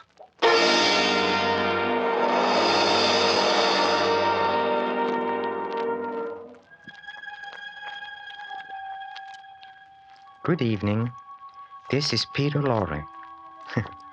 If you like mystery and suspense, if your tastes run to the macabre or the supernatural, if sweetness and light bores you, then, my friends, you've come to the right place.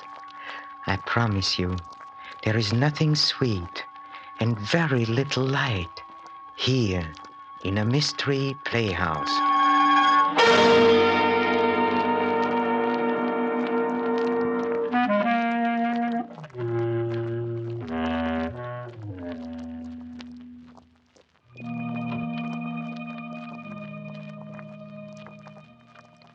high on some lonely promontory, there lives a strange old fellow, known only as the Hermit. His home a cave, hollowed from the rocky hillside. His only companions, a pack of evil-looking, evil-smelling dogs. It has been said that no tale of mystery or horror, of this world or the next, has escaped the Hermit's knowing gaze. He knows 'em all, the Hermit does, and he's going to tell you his latest as we take you to the Hermit's cave.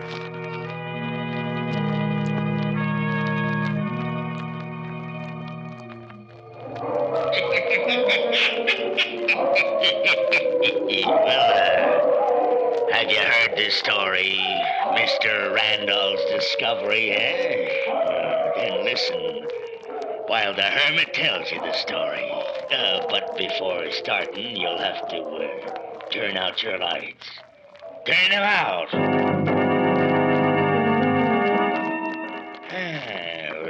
Mr. Randall wasn't a scientist, not in the usual sense. He was just an ordinary man, vice president of a small-town bank.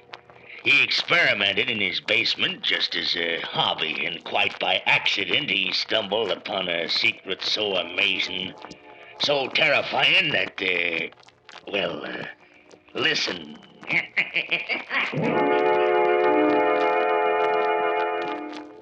Bill, a boy 18 years of age can surely think of something to do besides read the funnies all day long. Where's your father? Dinner's ready. Oh, he's down in the basement. Good heavens. Didn't you tell him to come up? Yeah, half an hour ago. He said... Sure, he'll be right up. Well, you tell him if he doesn't come up, he won't get any dinner. Yeah, serve him right. That man. The only time he can be here when his family's all here, he hides downstairs in that awful old basement. Hey, Pop! Dinner! Bill, the neighbors. Pop! Last one of the table's Gargantua's uncle. Oh, where is that man? Edgar! Edgar, dinner is ready. Coming. And the dinner getting all cold. Honestly, sometimes I feel like going down there and throwing all that paraphernalia of your father's into the trash can. It'd take more than one trash can to hold all that junk. Well, what does he do down there? Will anyone tell me? Oh, he just potters around with chemistry and electricity. What does he accomplish? Smokes up the house with those horrid-smelling chemicals, burns out fuses. Yeah, but maybe he'll invent something someday that'll make us all rich. For 3 weeks now, I've been trying to get him to fix that towel rack in the bathroom. But he always has... You don't expect a great scientist like Dad to bother with a towel rack, do you? Bill, get your hands out of the olives. Wait till your father gets here. Suppose I'll have to attend to it myself, like everything else around here. If you're referring to the broken screen in the bedroom window, Catherine, I was planning to get at it right after dinner. I was referring, Edgar, to the towel rack in the bathroom. No? What about it? Every morning for 2 weeks, I've mentioned the towel rack at breakfast, and every time you've said, I'll fix it tonight. Well, I said I'll fix it, and I'll fix it. My, everything looks good. Pass your plate, Kathy. Edgar, you haven't washed your hands. Why, they're clean. You've been fooling around down in that old dirty basement with heaven knows what. I'm not going to eat out of any dirty plates you've touched with those hands. Honestly, Edgar, you're worse than William was when he was little. Oh, I've just been adjusting some electrical equipment. I haven't been working with hydrochloric acid or typhoid germs. All right, I'll wash them in the kitchen. Getting this family down to the dinner table on Sunday is harder than doing a week's wash. And don't dry your hands on my tea towel. What's that, Kathy? I said don't use my clean tea towel. Oh, how I would like to have just one Sunday dinner where I didn't have to go around and corral you. Father's the worst of all. Where is it? What'd you do with it? What? Where's that pan of water? Pan of water I left on the windowsill. What? 3 days ago, I put a pan of water in the kitchen window. Now it's gone. Well, I threw it out. Threw it out? I was saving it for an experiment. Well, it was just a pan of water, so I poured it down the sink. Catherine, I told you to save that. It was full of organisms I was saving for an experiment. It was perfectly empty, except for the water. Microscopic organisms, amoeba, spirogyran things. You can't see them without a microscope. Now I'll have to get some more stagnant water. Never mind your stagnant water. Sit down and eat. That makes me sore. Man can't have anything around here. No use crying over a spilled spirogyra, Pop. I was talking to your mother. I'm sorry. Now, let's not have any arguments, especially over anything so silly. Silly. That's all the credit a man gets for trying to advance science. All right, Edgar, dear. Let's postpone advancing science until after dinner. Man works all week, comes home, tries to relax with a nice, quiet hobby down in the basement where he won't bother anybody. His family throws his specimens away. Edgar, I don't see why you don't take up a hobby that'll at least get you out in the open air. Mm-hmm. You're cooped up in that old bank all week, and then down you go into the basement, breathing heavens knows what kind of poison gas. Kathy, are you going to start that again? I'm not going to work with poison gas. I'm not going to blow up the house. Now let's eat our dinner.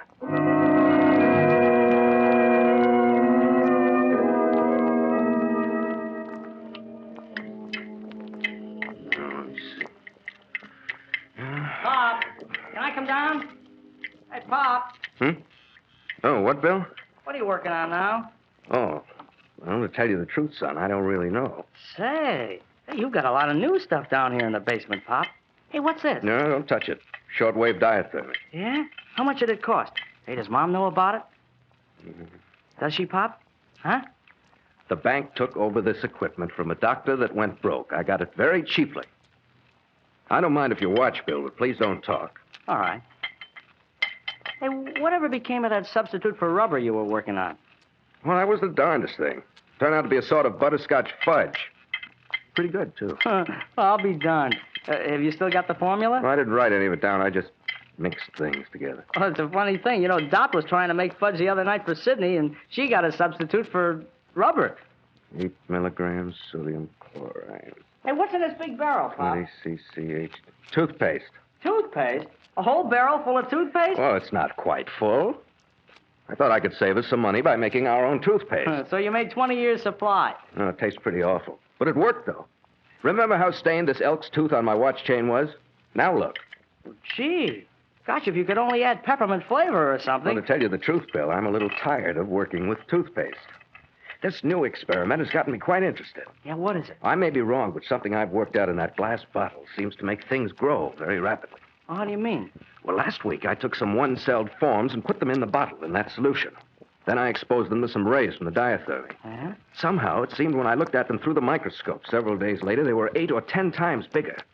A lot bigger than I've ever seen cells like that get. Well, maybe you've got something there, Pop. It may be something they can do in any of the big labs, but, well, it's sort of interesting to me. Well, whip me up a great big amoeba, will you, Pop? I'll lay it on the zoology teacher's desk like an apple. The trouble is, I don't remember exactly what I had in the solution or the exact setting of the diathermy machine. In other words, there are too many variables. Uh-huh. Hey, you know, Pop, it's guys like you fooling around in basements that really make the important discoveries. You know, you try the impossible and accidentally make it work. Oh, really? Yeah. Pop, can I take the car? Well, all right. Be in early. Okay, Pop. Thanks a lot. Copper sulfate, 12 grams. No, better make it 14 for good measure.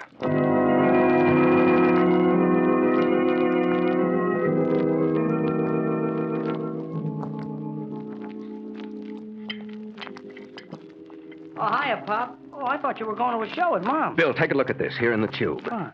Oh, good gosh. What is it? I don't know. It grew in there. Oh, it's sort of a grayish-white blob.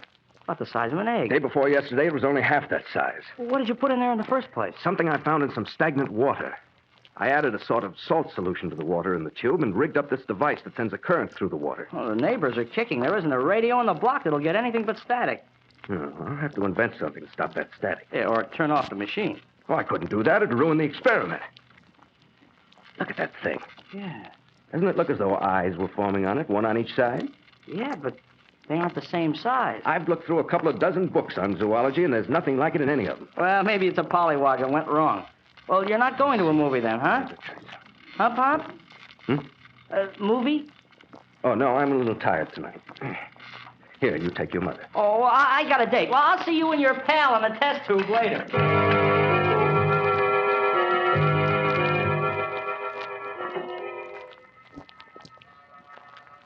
July 8th.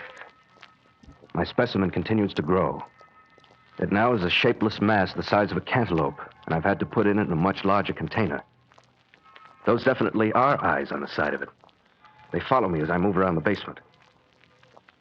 I've taken to locking the door. The thing might alarm Kathy if she should come down here.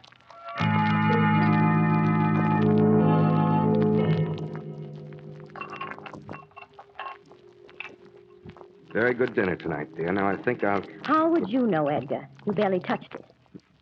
Oh, I'm sorry, dear. I've had a lot on my mind. The bank examiner has been there the last 3 days. Yes, I know. But that hasn't been worrying you. If I didn't know what the real trouble was, I'd suspect you of being afraid they'd discover you juggled the books. Now, if we can talk just between ourselves, Edgar, why don't you let your experiments go for a while? Now, Kathy... Please, Edgar. A hobby is supposed to be relaxing. Yours is making you a nervous wreck. Nothing of the kind. I feel fine. You know that's not so. You're pale and thin. Why, I'll bet you've lost 15 pounds the last few weeks. And you never were exactly overweight, you know. Kathy, I wish you'd stop fussing at me. I'm not fussing at you. I just think you ought to stay out of the basement. Why? Why? Because I don't think it's good for you to be down there so much. Can't a man have at least one place where he can be away from everyone, a place where he can think? Edgar, I never said a word as long as I didn't think it wasn't interfering with your health. But you're spending hours down there. Why, most of the time you don't get to bed before 3 and 4 o'clock. Now, don't look at me like that, Edgar. It's for your own good. Stop talking to me as though I were a child. Just see how nervous and unstrung you are, Edgar. What is it you're working on? What are you doing down there, Edgar? Nothing. I'm building infernal machines. Now will you let me alone? Just let me alone. That's all I ask. Let me alone.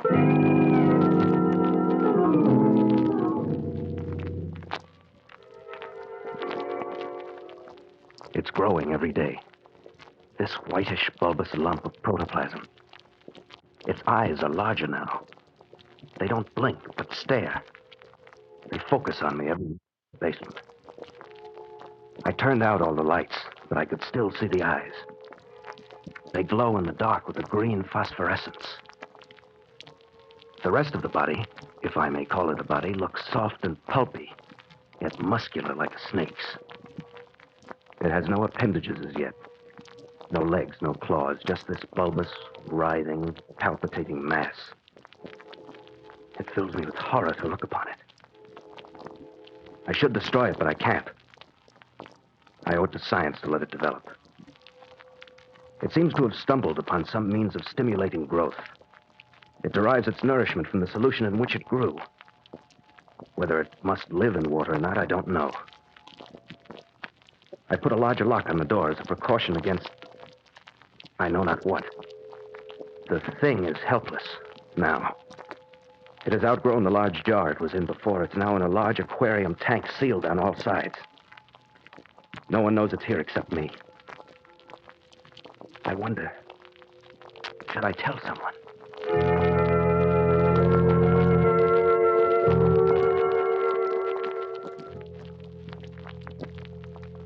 Bill, I'm worried about your father. About Pop? How come? He didn't go to the bank this morning. No, where is he? In bed? I wish he were. He's down in the basement. He says he's not going to work today, except on his experiment. Bill, do you have any idea what he's doing down there? No, he won't tell me a thing about it. He's sure changed a lot lately. He used to like to talk about his experiments, only then none of us would listen, or else we'd make fun of him. Well, sometimes, Bill, I shouldn't say this, But what, Mom? Sometimes I think your father's mind is affected. Him? Oh, no. No, he's just got interested in something. Everybody that has a hobby does it sooner or later. Well, I bet in 2 weeks he'll give the whole thing up and never touch any of that equipment again. He's heading for a nervous breakdown. Oh. Bill, I've never come across anything like this before since I've known your father. He's been hardworking, yes, but he's always had time for me and for you children. He's never been cross or cranky before. I'm worried about his job. Oh, he's vice president, ain't he? Yes, but even vice presidents get fired, Bill. And this not going to work, well, I'm going to see if I can find out what's the matter. You run along to school. Okay, Mom. I got to get my book. What have you got yourself locked in like that for? What do you want? It's nearly 9 o'clock. What of it? Can you afford to spend so much time away from the bank? I've given that place enough of my time for 16 years. I know it, dear. Now, don't get all worked up, please. I hate to see so many years of hard work just thrown away. Catherine, I'm busy. Now go away. Edgar, you've never talked like that to me before. Well, I am now. What are you doing that makes you so strange? What have you got down there, Edgar? Nothing. There's something down there that you don't want me to see, isn't there? You've got the entire house to do with as you please. Haven't I the right to do as I please with the basement? There's something down there that's destroying your health and the happiness of our children. I've got a right to see it. Catherine, don't go down there. I shall. Catherine, you're not going to set foot inside this basement. Just give me some reason why. Because I said no. That's no reason. I warn you, Catherine, stop pushing. Let me come down. Edgar, let me come down. I warn you, Catherine, stop it, or you'll be sorry. You made me do this. I didn't want to do it, but you made me.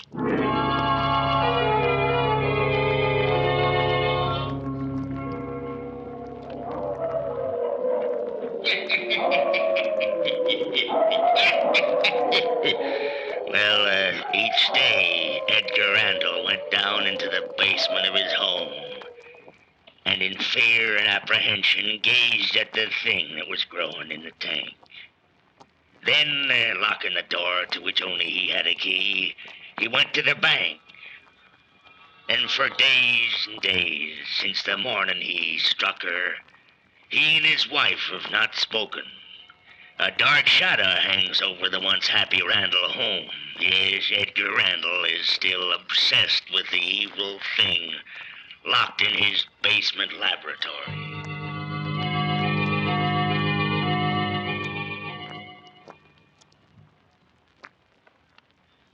It does not need to be submerged anymore. I shut off the current in the wave machine, hoping it would die. It didn't. I exposed it to the air. It still lives. It breathes. It's now in a large tub with a heavy iron grating across it. It fills the tub and is still growing. I haven't fed it anything yet. I wonder what it lives on. It keeps staring up at me from the tub, rolling its two oily-looking eyes. One as big as the mouth of a cup, the other the size of a cow's eye. That grayish-white body is now tinged with a revolting pale green. The flesh, if it is flesh, is shot through with tiny purple veins. The entire shapeless mass writhes in the tub, wheezing in a most sickening manner.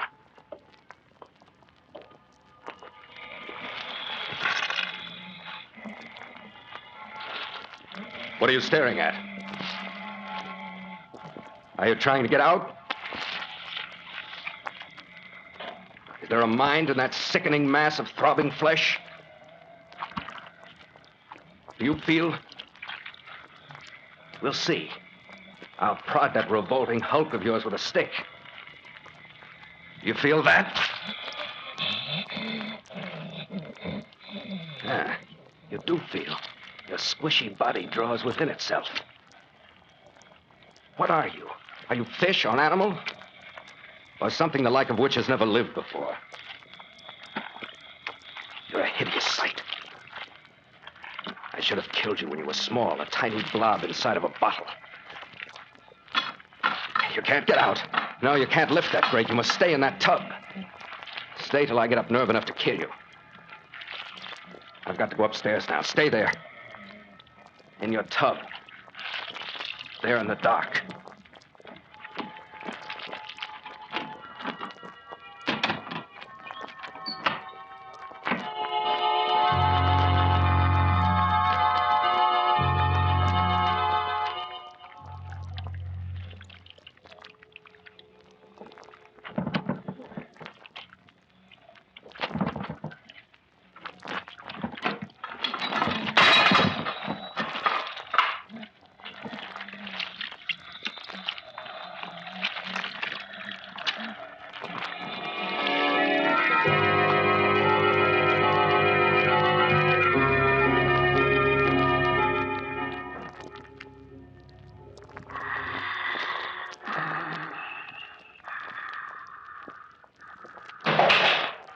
Edgar.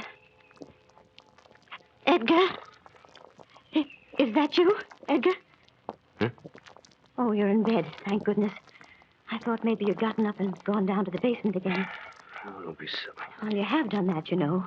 Gone to bed till I was asleep and then gotten up. I thought I heard somebody out in the hall. It's probably Bill. It was too quiet to be either of them. Sounded like you walking in slippers. Just your imagination. Go to sleep. All right, dear.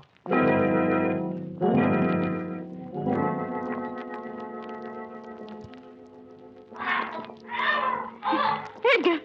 Edgar, wake up. Huh? It's Bill. I heard him scream. Oh, you were dreaming.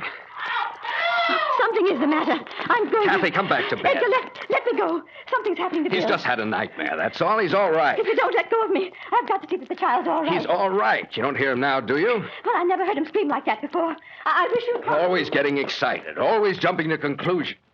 Kathy, come back. Come back. No. No, it's impossible. Nothing like that could... No, it couldn't get out.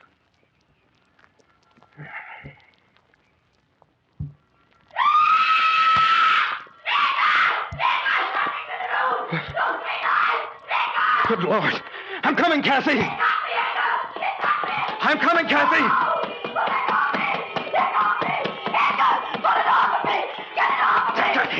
Kathy, what is it? Oh, my God. I'll pull it away. Pull it away. It's wrapping itself around me. It's cold. Out of her body. Slippery. Like a jellyfish. I can't get hold of it. No, don't let it get up to my throat. Put it loose, please.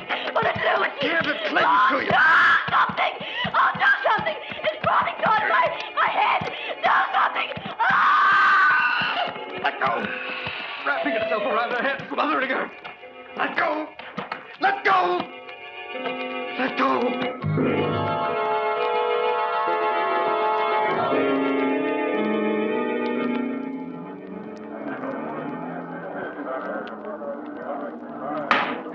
In the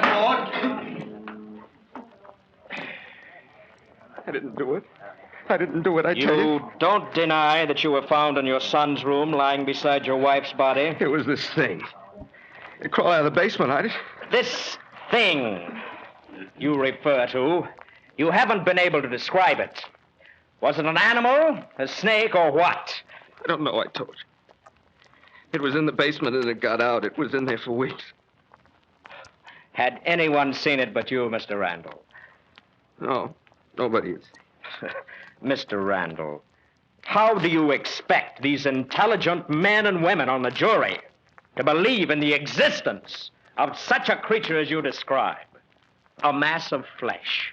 No arms, no legs, no head. Just two green eyes set in a pulpy, palpitating, shapeless body. That's what it was. And you would have us believe that this jellyfish had the power to smother your son, an active, athletic high school boy, and then wrap its shapeless mass around the head of your wife, an able-bodied woman, and smother her also. I ask you this, Mr. Randall. Where is this monster? I don't know. I don't know. I waste my time and the time of this jury in this court. The defendant leaves you no choice, ladies and gentlemen. You must believe him. You must believe his story, this fantastic yarn about this test tube Frankenstein. Or you must condemn him. Condemn him to the death as a conscienceless killer who smothered the breath of life from his son and from the woman who was his loyal and devoted wife. Which, I ask you, are you going to do?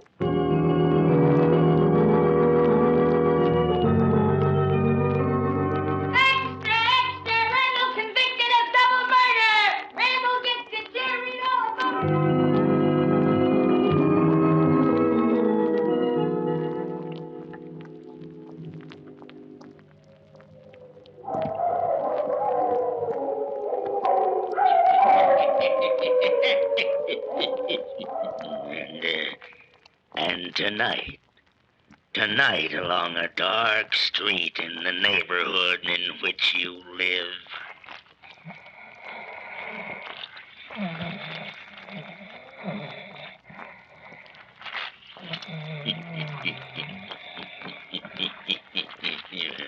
turn on your lights. Turn them on. Pleasant fellow, isn't he? I don't think we've heard the last of him either. I have an idea that our friend the Hermit will pay us another visit soon. Oh, wait. Don't go. Not yet.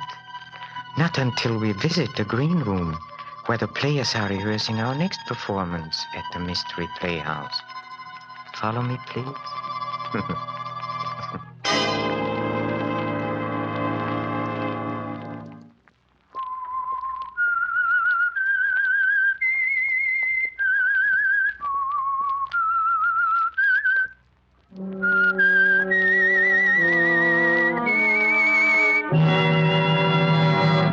I am the Whistler.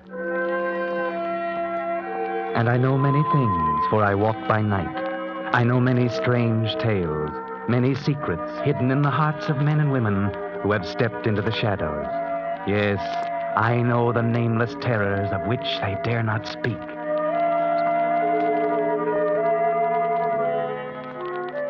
Professor Arthur Rugsby had a theory. Professor Rugsby is a psychologist, and this is his theory. I contend that a person who's decided to kill himself can very easily be turned from this desire to the desire of taking the life of another. I can prove my theory, and if necessary, that is what I will do. Do you agree?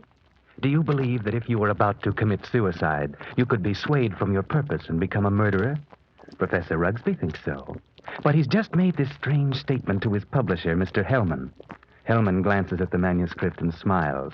The professor leans forward and asks, Well, Hellman, what do you think? It's purely conjecture, simply a theory, and I wouldn't advise publishing it. But I've worked on it for a long time, and it will work. What good have you accomplished if you can prove it? It's negative. It's not negative. It's positive. I know it. It's so silly. Fancy, an ordinary human being has suffered reverses, is sick of it all. He wants to leave it all behind him. And you say he can be changed to want to kill somebody else. I do. Self-destruction and the destruction of other life are closely related in the mind. It's like, well, a hair's breadth. The dividing line is infinitesimal. It's ridiculous. You won't publish it? Ranger would fire me. Why? He told me that if you came in here with any more silly ideas like the last one, to tell you that you're no more of a psychologist than he is. That in his opinion, you should be in the asylum. Mr. Granger, I didn't say that. It's you who think I'm crazy. You've never liked me. For some reason, you're trying to tear me down. Well, we'll see, Mr. Hellman. We'll see. Wait a minute. I'll show you whether my works are illogical. I'll show you. Oh, calm down. I'm going to make you eat those words. I'm going to prove my theory, and then I'll bring it to a conclusion, and you'll know that my theory's sound. Good night. Sounds like an interesting conclusion the professor arrived at, doesn't it? And it looks to me like he might be a man of his word. But then we'll have to wait for the next performance and our friend the Whistler to find out what happened, won't we? This is Peter Loring, closing the doors of the Mystery Playhouse. Good night. Sleep tight.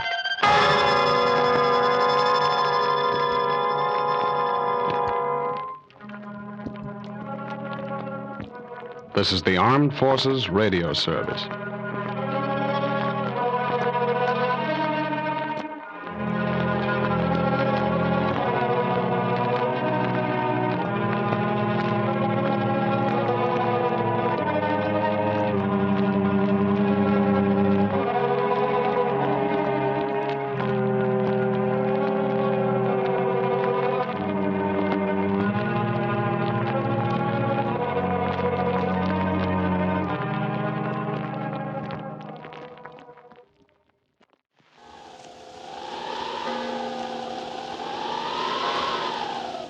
The Witch's Tale.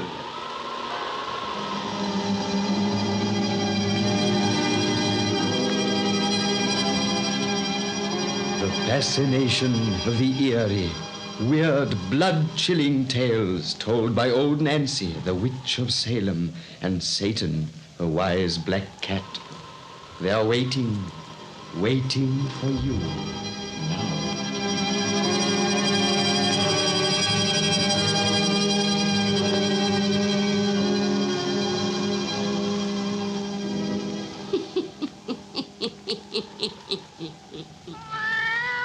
An 80-year-old I be today.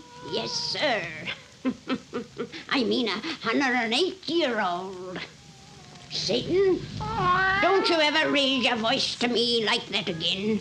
I know how old I be. Satan, give word to douse all lights and I'll spin the yarn. That's it. Make it nice and dark.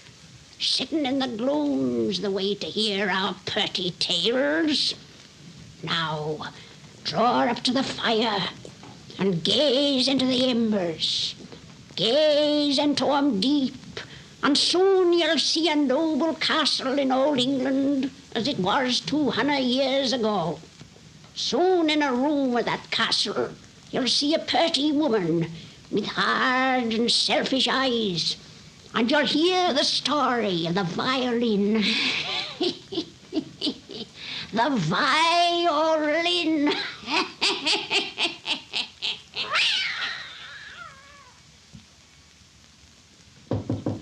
Come in, Signor Tasso. Oh, 'tis only you, Kate. Yes, milady. I thought your knock was that of Tasso. Did you not deliver him my message? Yes, milady. He will be here presently. Methinks he takes his time. He seemed reluctant to accept your invitation. Reluctant? What manner of man is this Italian player of the violin who strives always to avoid me? Kate, am I growing old and ugly that this man should shun my presence? You are very beautiful, milady.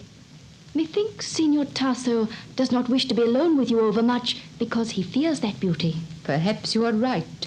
Perhaps he is one of those gentlemen of strict scruples who does not wish to forget that he is my husband's friend and guest. You have made other gentlemen forget such scruples, milady. Well, why not? When one is married to a fool who spends his days at the chase and his nights at the gaming tables, one must seek amusement. You know how often I find it. Milady is very clever. And my lord, her husband, very trusting. Stupid would be a better word. But never has he introduced such a man as this Italian to our house before. Is he not handsome, Kate? Signor Tasso is the very picture of good looks, milady. And handsome men are rare, almost as rare as men with scruples.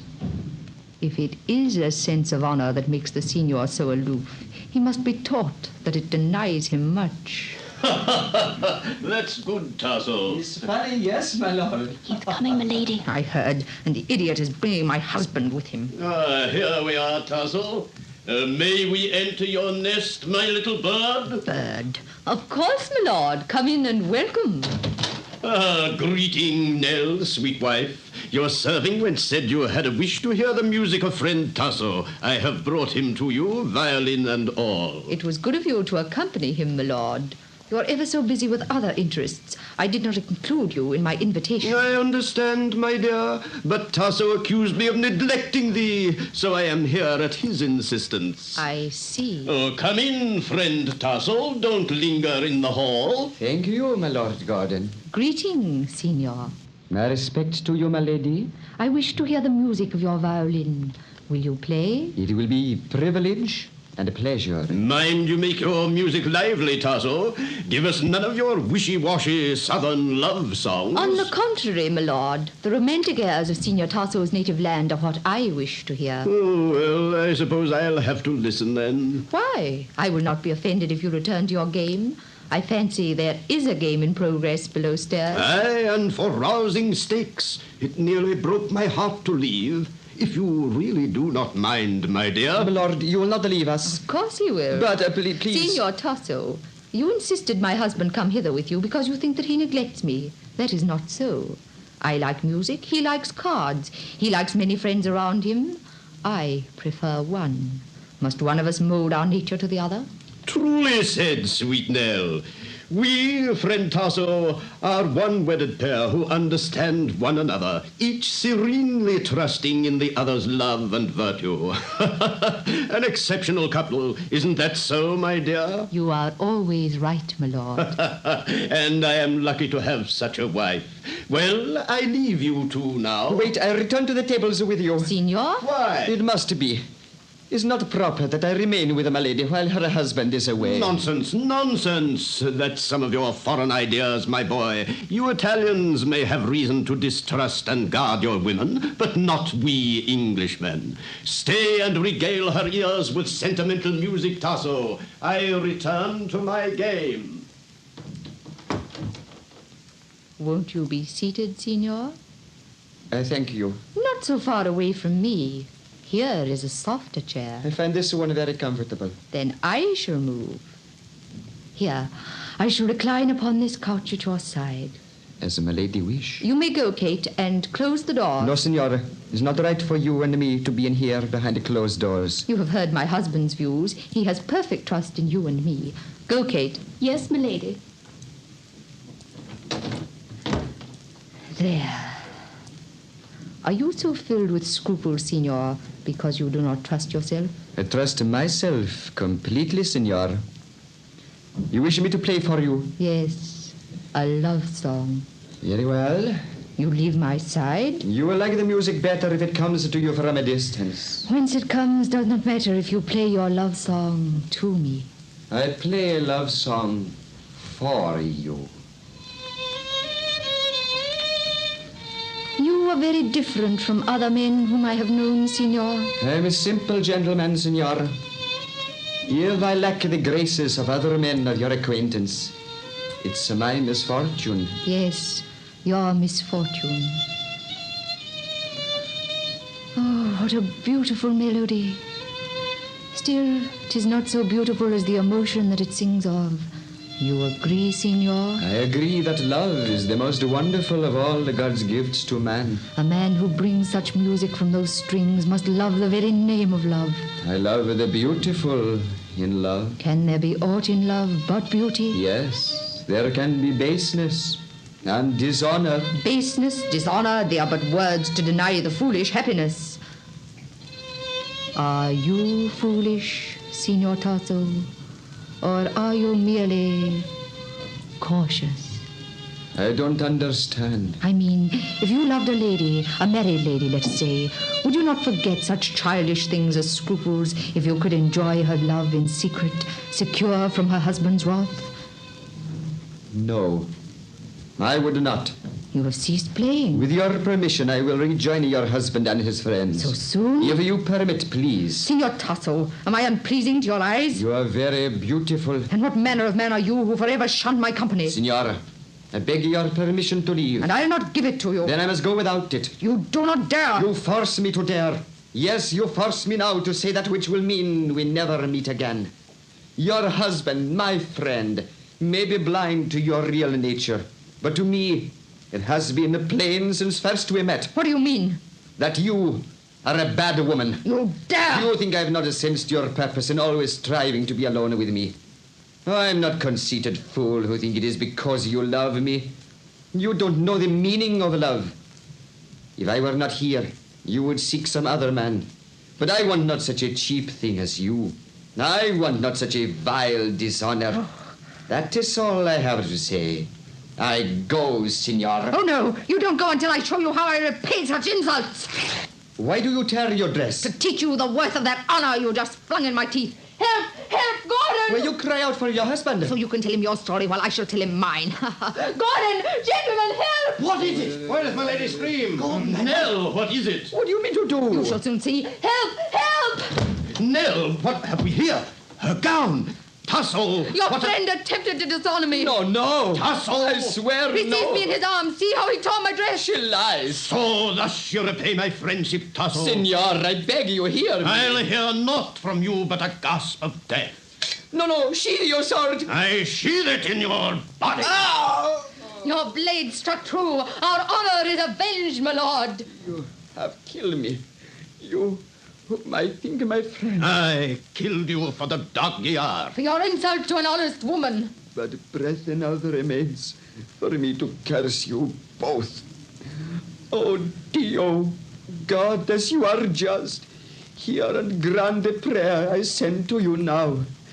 Though my body soon return to dust, let my soul, my spirit still live on, to punish those who kill me. Silence him. Withdraw your sword and punch it in his breast again. Stay! One cannot strike a dying man who prays to God. It would be a useless gesture, for a second thrust is not needed. Senor, you fear my prayer. Listen what it is. You wished I play for you a love song. Well, I pray that I will play a love song to you from the grave. A song that will bring you to your death, to many deaths. for you will live again in the women of your wicked blood. And to them also will I play a song of love and death. To them also. Stop him, Gordon. Be still. No.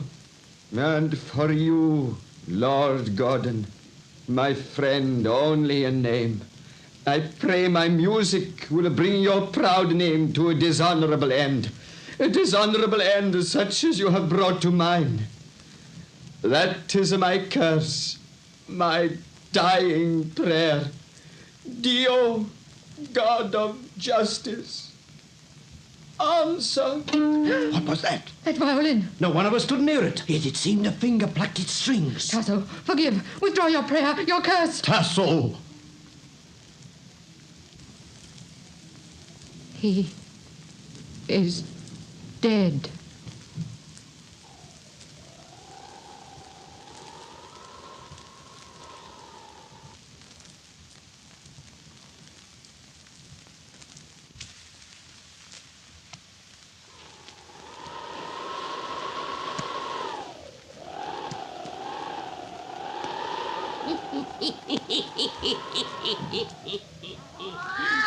And now, Satan, 2 centuries later, our tale of the violin goes on.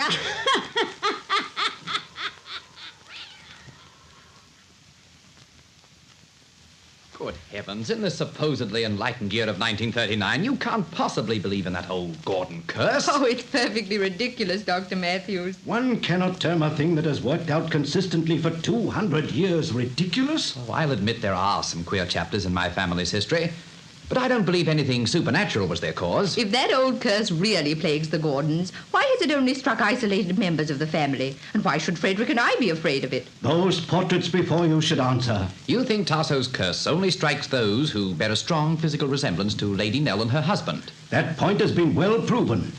Compare your grandmother's portrait with that of Lady Nell, Frederick, and that of her father with this of Lady Nell's husband. All 4 met violent and disgraceful deaths, as though in answer to the Italian's prayer. You and Anne are 3rd cousins. She is the last of Lady Nell's line, and you are the last of Lord Gordon's. I'm suddenly afraid for you both, because you've returned to this castle tonight as man and wife. I see. Hated blood reunited and all that sort of thing. What a splendid reception committee you proved to be for people on their honeymoon. We didn't expect you to approve of our elopement, but we never dreamed you'd try to frighten us with this wild bogey tale after we told you about it. My dear children, I've been a second father to you. If you don't respect my fears, please humor them. Perhaps the thing I fear only exists in this castle. Leave it now, tonight. Don't try to live within these walls where Tasso met his death. Oh, rot. Naturally we're going to live here. It's our home. It always has been. If any ghosts stalk around here, I've never seen them, and neither has anybody else. Oh, forget it, Doctor. Let's go back to the drawing room and find ourselves a drink. Yes, come on. No, thank you. Since you won't listen to me, I'm going home. Good night. Well, he certainly made this a cheerful homecoming. We expected such stodgy old people as Dr. Matthews to hold up their hands in fear and horror when they learned about our marriage. Tradition's very dear to them, especially when it concerns the supernatural. The Gordon curse. Bah, silly rot. You are very like that old painting of old Gordon, Fred. And you might have posed for that portrait of Lady Nell. Only difference is in the costume. I wonder if there is such a thing as reincarnation. If it's true, in our case, we have a lot to make amends for. He was a stupid blighter, and she was... Well, one doesn't mention her sort in mixed company. And we are the last of their blood reunited. Frederick, is that one of the servants at the end of the hall there? I don't see... It's gone now. Oh, it must have been a shadow I saw moving there. Darling, you're not beginning to imagine things because of Dr. Matthews' warning. No, of course not. Let's get out of here. Wait. Frederick. Dear, what is it? Listen. To what? I don't hear anything. It seems I hear the music of a violin.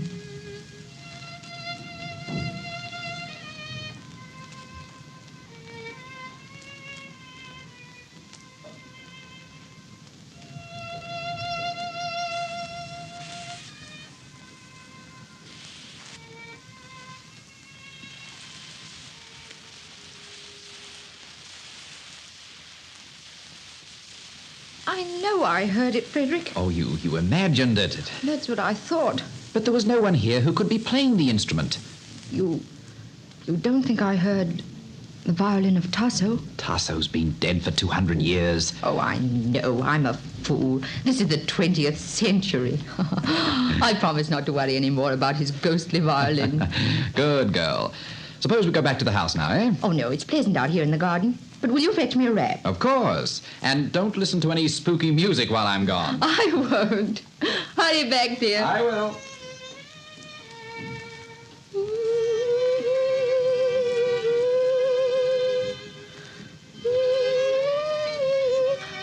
What? Frederick! Frederick, come back! I hear it! I hear the violin, Frederick! The lady does not care for music. Who are you? Why do you play that violin? I play a love song to you. A love song to me? It is my answer to all of your questions, to all of your fears, and all of your doubts. Do you not find my love song beautiful?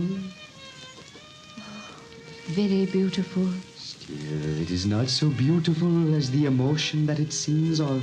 Love is the most wonderful of God's gifts. And the music will make you love the very name of love. I only love the beautiful in love. Can there be anything in love but beauty? There can be baseness and dishonor. They are but words to deny the foolish happiness. I do not understand you. If you were taught to love a man other than your husband, would you not forget such childish things as scruples and enjoy that love in secret? What are you doing to me? You weave some spell about my brain. I'm playing to you a love song, Lady Nell. Lady Nell? Anne! Oh, Anne! Anne. That's my name. Not Nell. But is it? Lord Gordon, your husband, comes. Since you and I must love in secret, I will leave you now. Lord Gordon? And remember, we must enjoy our love in secret, for that was your way, ever. Anne! Oh, why don't you answer me? Anne! Here I am. Who were you talking to here? No one. I thought I heard your voice and that of a man. There was no man here. Anne, what's the matter with you? You seem dazed. I'm all right. You don't look it. Frederick! What? Can't you hear it this time? Hear what? The music of a love song, played on a violin.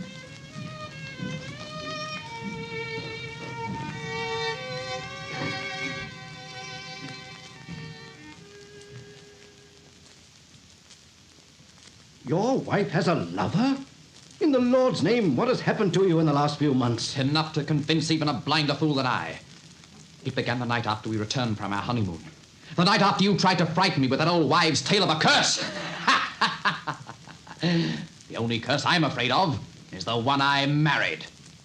Anne and I were sitting in the garden when suddenly she made a flimsy excuse to get rid of me. When I came back, I heard voices. Hers and that of a man. But when I reached her, the man was gone, and she denied that anyone had been there. That was my first intimation. A dozen times since I had similar experiences, and now she sneaks away from the castle for several hours at a time. She sneaks away to meet her lover. I won't believe that boy. Anne's not the sort to... She is! You once believe that boy. Anne's not the sort to... She is! You once implied a belief that she's the reincarnation of Lady Nell. Maybe you're right. For Anne has the same vile nature. No matter what you suspect, you cannot be sure. I mean to be sure. Tonight when she leaves the house, I mean to follow. Oh, these past 3 months I've lived in hell. But I'll follow her tonight. And if I find what I expect, I mean to kill. Don't be a fool. Would you destroy yourself as well as her by wanton murder? The law won't hang a man who is upholding the honor of his name. I'll kill them both and go scot-free. Remember the history of Lord Gordon, who killed for the honor of his name. Remember the mistake he made and the punishment that followed. I'll make no mistake. Frederick! Let me go! Let me go, I say, let go! My boy! I have a pistol in my pocket. Tonight I kill them both and go scot-free! Frederick! Palmer! Palmer! Yes, Dr. Matthews. What is wrong, sir? I want you to follow him at once. Don't let him out of your sight. and have the first constable you meet place him under arrest. Under arrest? Yes, yes. Oh, for having a pistol in his possession illegally. I'll take the full responsibility. Hurry. I must find Lady Anne and warn her. Yes, sir. Very well, sir. God help them both. Nothing may save them now. One cannot fight a dead man's curse.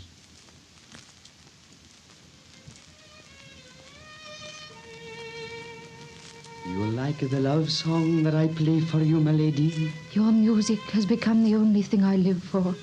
Yet how unhappy it has made me. Unhappy? Because I cannot hear it except during the few moments I steal each night to be with you in this garden. Oh, you have made me shameless. I love you with all my heart and soul. Yet you've never even kissed me. Soon I shall kiss you. Why should I beg you for love? 3 short months ago, I adored the man I married. You had not met me 3 months ago. Yet it seems I knew you a long, long time ago. It seems so? Yes. What are you? Have you cast this spell upon me? There's something terrible, something unnatural about the way you rule my mind. Why don't you tell me who you are? Once we agreed I am a masquerader. You always wear that costume, always masquerading. But soon the masquerade will end, Signora. Soon my violin will rest. And soon you'll hold me in your arms. Hold me now.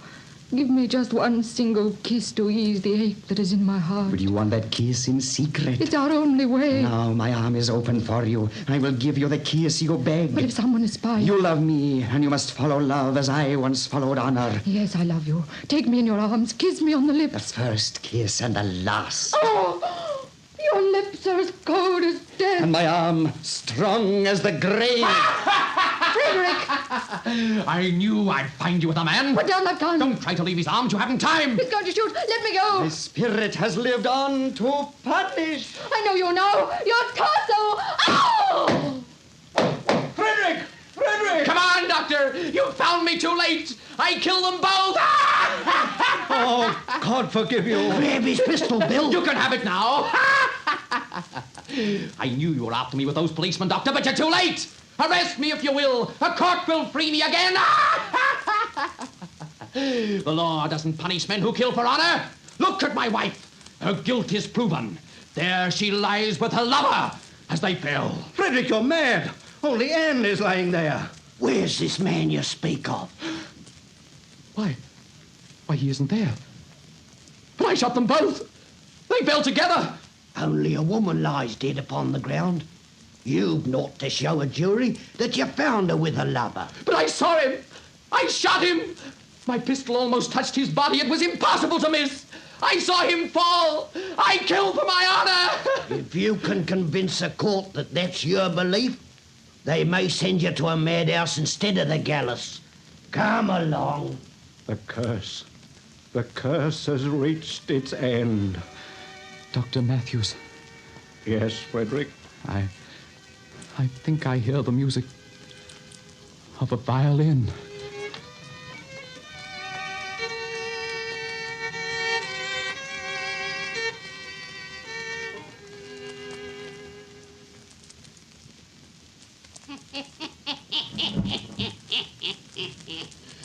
And that was the end of the violin, Satan, and of the violinist's curse. When these folks come see us next week on me birthday, we'll have another purty little story to spin 'em.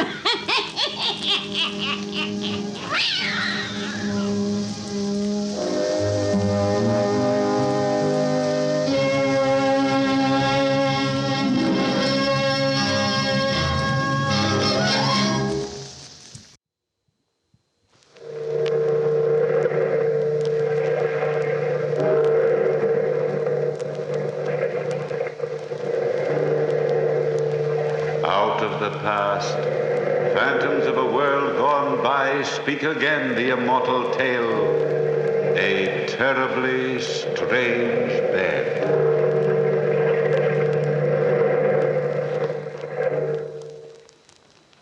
Jack Westcott was the best friend I ever had. He was the gayest of people. That was until we left America. I was writing a book about historic murder cases and had come to Paris to do some research work. Jack was fascinated with my work. Strangely fascinated. Almost horribly so. He enjoyed finding twisted minds and probing them. His hunger for crime was bound to end in tragedy. On the last evening of our visit in Paris, we were walking on the left bank of the Seine River when Jack noticed a crowd gathered about our old friend, the head of the Paris police force, Inspector Duval. I was in a hurry to return to the hotel to finish writing my murder manuscript. The deadline was in the morning. But Jack insisted on stopping. What's the excitement all about, Duval? Well, hello, Mr. Westcott. Still looking for ancient murders, Mr. Manning? Not tonight, Duval. Ancient or otherwise. Stick around, Mr. Manning. I'll show you a murder the likes of which you've never seen before. Okay, boys, drag it out of the river. What is it, Inspector? A corpse, Monsieur Westcott. A corpse that's been squashed thin as a piece of paper. Oh, let's see it. Oh, what do you mean, thin as a piece of paper? Bring it over here, boys. Right under the gaslight. Horrible-looking thing, isn't it? Horrible and fascinating. Why, it looks like it got squeezed in a giant press. We've had an epidemic of these corpses lately. Any idea who's doing it? Not even a vague notion, Mr. Hey, you! You, the fat man! You mean me, Inspector? Yes, I mean you, fat man. How come you're always around when we pull a corpse out of the river? Why? I enjoy murder. You enjoy it? You enjoy murder? It appeals to my sense of the artistic. Oh, it does. Well, there's something fascinating about these bodies. Something for a connoisseur alone to appreciate. The symmetry of the remains. The beautifully flawless flatness of the corpse. The hollow in the stomach. Lying in this puddle of gaslight, this mass of flesh and bones makes a nice picture. I should enjoy painting this if I could paint. I know what you mean, fat man, but wouldn't you prefer probing the mind of a man who conceived this crime? A man's mind is his secret self. Well, enjoy the ghastly spectacle, my friend. Enjoy it. Good evening, gentlemen. All right, men. Take the body down to the morgue and try and find out who it is. Come on, Burke. I'd like to follow that fat man. In heaven's name, why? He's nothing but a psychopathic case. I want to satisfy a hunch. Well, if you're such a good detective, why don't you join Scotland Yard? Why, I might, Burke. I might at that.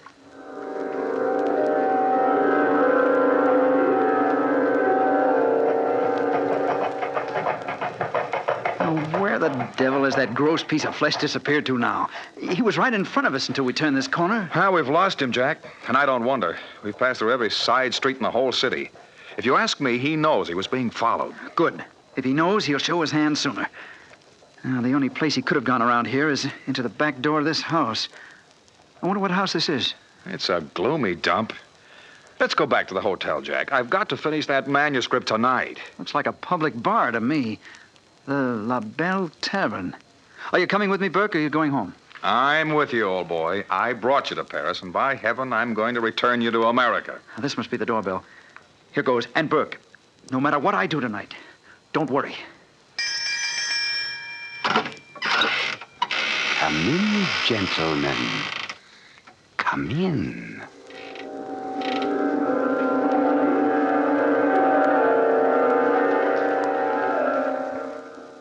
You were perfectly right, fat man. Those two Americans did follow you. They're sitting at the bar inside. The Americans value their lives so slightly. Amazing, isn't it, Cecilia? Their lives. Our lives. They might be cops. I don't want to get my neck in a noose. To be quite candid, I am not interested in your neck. You're so impatient, and impatience is an evil ascribed to the very young. It might be a pity if you are not allowed time to cure yourself of that evil. Don't threaten me, you fat pig. You pig. I'd hoped to slap some sense into that lovely but empty head. Obviously, my stupid pigeon, those two Americans are wealthy. They would enjoy our roulette table if you would show them to it. Remember, I'll talk to the croupier, and he will take care of the wheel of fate. If you don't do your part well, you face a lifetime in jail. What happens if they get wise? Room 16? But of course. Let me go. I knew you'd understand. Yeah. I understand. There's something so gay about Americans, I always say. I hope you boys don't mind if I stick around. Well, miss, Not at all, miss. Not at all. You can call me Cecilia. How about another drink? Oh, that's fine. 3 more of the same, bartender. What do you do for a living, Cecilia? Oh, I model in a dress shop. I don't believe you, Cecilia. Jack, stop ribbing the girl. She's a good kid. I'm on the level. I'm interested in it. Here's the drinks. Thanks. Why do I interest you? Well, because you're fairly easy to figure out. Am I? Why? You really want me to tell you? Sure I do. Well, here's mud in your eye. Touche, touche, touche. Oh. Potent stuff, Jack. Potent stuff tastes like cyanide. Well, Cecilia, I'd say you're a poor girl who lives in the slums. But you're pretty. Prettier than anybody in your entire neighborhood. Well, let's see. Then you must have met a man. What of it? I'm no saint. He promised you a lot of doodads, and suddenly you found you'd committed your first crime. Let's say murder. What'd she do? Set her mother on fire? Oh, well, for that, let's have 3 more drinks. Bartender, 3 more. Well, now, let's say it really was murder. The second murder wasn't so hard. And the third was easy, wasn't it? I never had nothing to do with a murder. Well, for the sake of argument, let's say you have. But inside of you, all the time, is this wanting to be liked, wanting to be on the level. But your so-called friends, they don't trust you, Cecilia. Someday they'll double-cross you. Here are the drinks. Thank you. Nobody'll ever double-cross me. Well, here's mud in your eye. Drink up, boys. Is there anything else to do around here? You seen the gambling rooms? Gambling rooms. Ah, that's me. Who runs those gambling rooms, Cecilia? I don't know. One of your friends? A fat man, perhaps, with a long nose? I don't know the owner. Gosh, you're real nice. Is the fat man in the back room now? Probably. Gambles here a lot. Do you really want to play? Sure. Well, come on, Jack. We'll see who's right, my books or your instincts.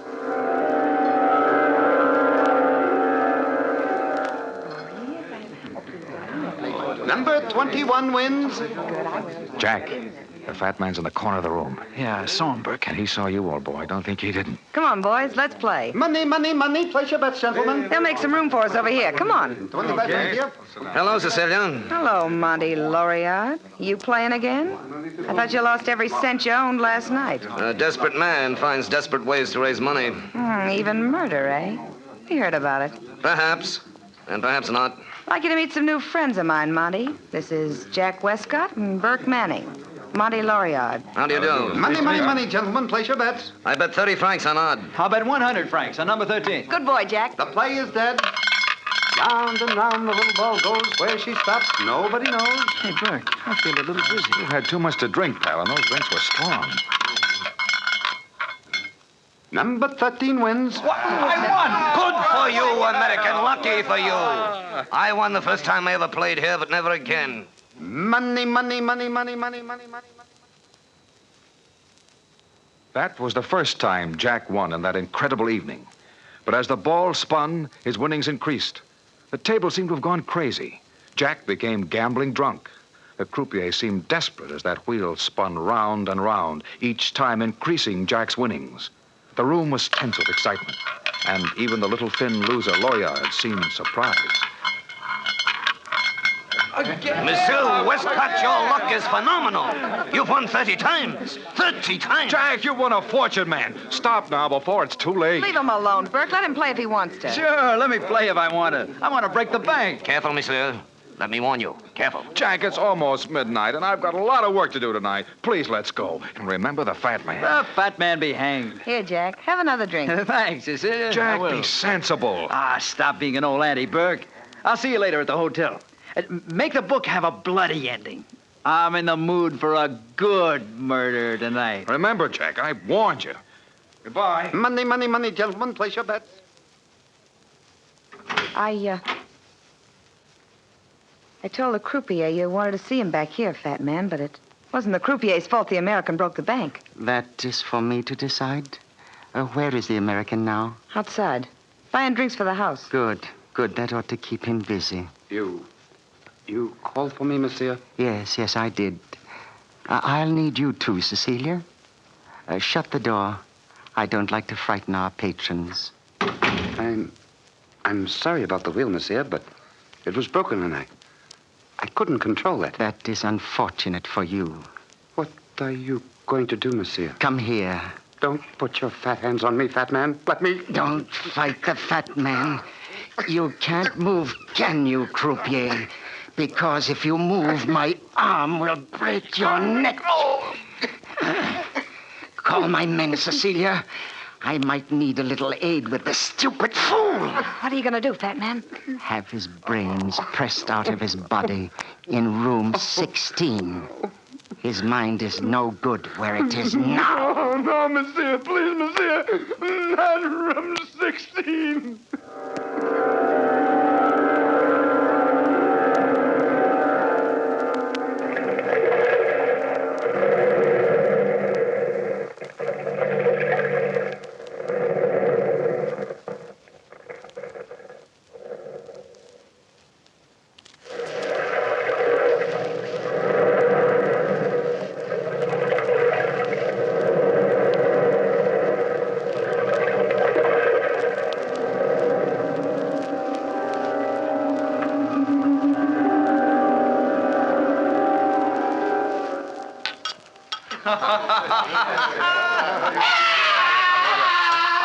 What's that? What was that, Monsieur Loriot? We'll probably be lucky if we don't ask questions. I want another drink. Jack, listen to me. Put on your hat and coat and leave this place. You're being watched all the time. Who's watching me? Hello, Jack. Oh, have a drink. No, Jack. You've had enough to drink. Leave this place right away. She's right, Jack. You must leave. I'll see you home personally. Come on, then. No, no, you don't, Monty Loriot. I know your tricks. The last man you saw home was found with a dagger in his breast. How come you're so interested in me, Cecilia? Because you're the first person who ever treated me decent. Oh, please go home. All right. Sooner or later, every woman develops some mother complex over me. Now, I don't want to be mothered. Who is trying to mother you, my friend? Oh, hello, fat man. Cecilia is. Ah, she's developed a rather latent maternal instinct. I think a maternal instinct is out of place tonight. After all, tonight's a night for celebration. Yeah, the fat man's right. Celebration. Bartender, open a bottle of champagne. Bartender, champagne. Champagne for Monsieur Westcott. Won't you join us, Cecilia? Yeah. Of course I will. Here is the champagne, monsieur. Won't you drink with us, Monsieur Loriot? No, thank you, fat man. I don't think so. I never enjoyed toasting to death. Death? Open the bottle, bartender. Good night, Jack. And good luck. Good night. Good night, good night, good night, good night, good night.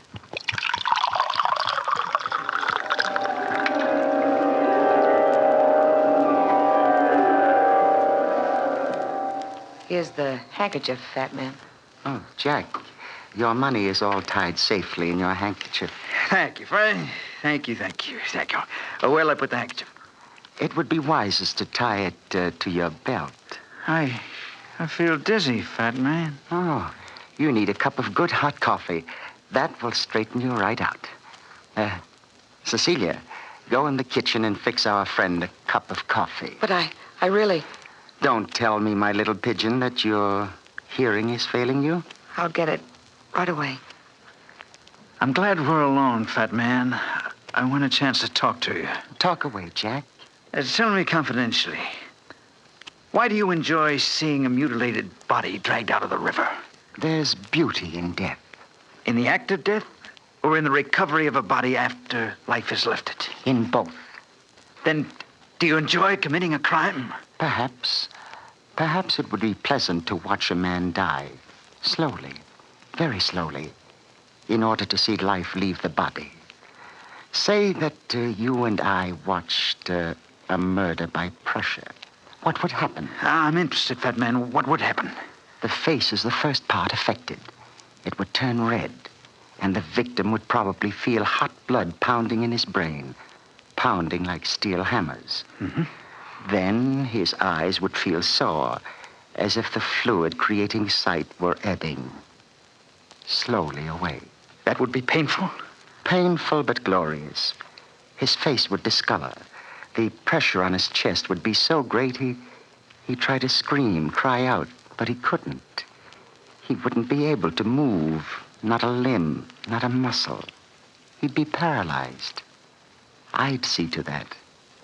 And in that moment, all the horror that is in man's mind would be indelibly imprinted on the brain until a sudden crushing noise would blot out thought. And what would that crushing noise be? The pulverizing of the human bone. Here's the coffee, fat man. Ah, let me see it. Tastes all right. Here you are, Jack. This will fix you. No, I don't think I want any. If you'll pardon me, I'm so dizzy. So frightfully dizzy. Oh, of course you are. Here, Jack, drink it. Drink it, my friend. My good, good friend. If you don't want to drink it, Jack, don't. Open your mouth, my friend. It will sober you very quickly. No, Open your mouth. There. Now, how do you feel? I'm sick. I'm sick. It's dope, isn't it? It's dope. Let me get... Oh. Our friend Jack is asleep, Cecilia. Call the bartender. I think our friend will spend the night with us in room 16.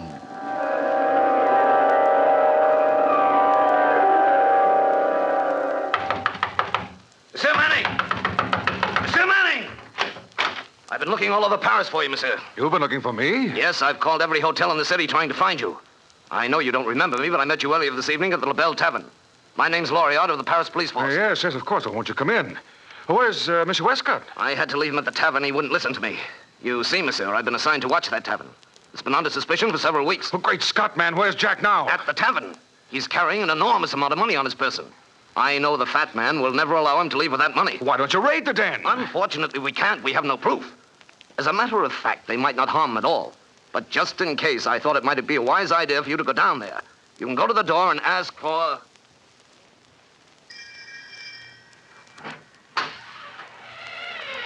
Yes?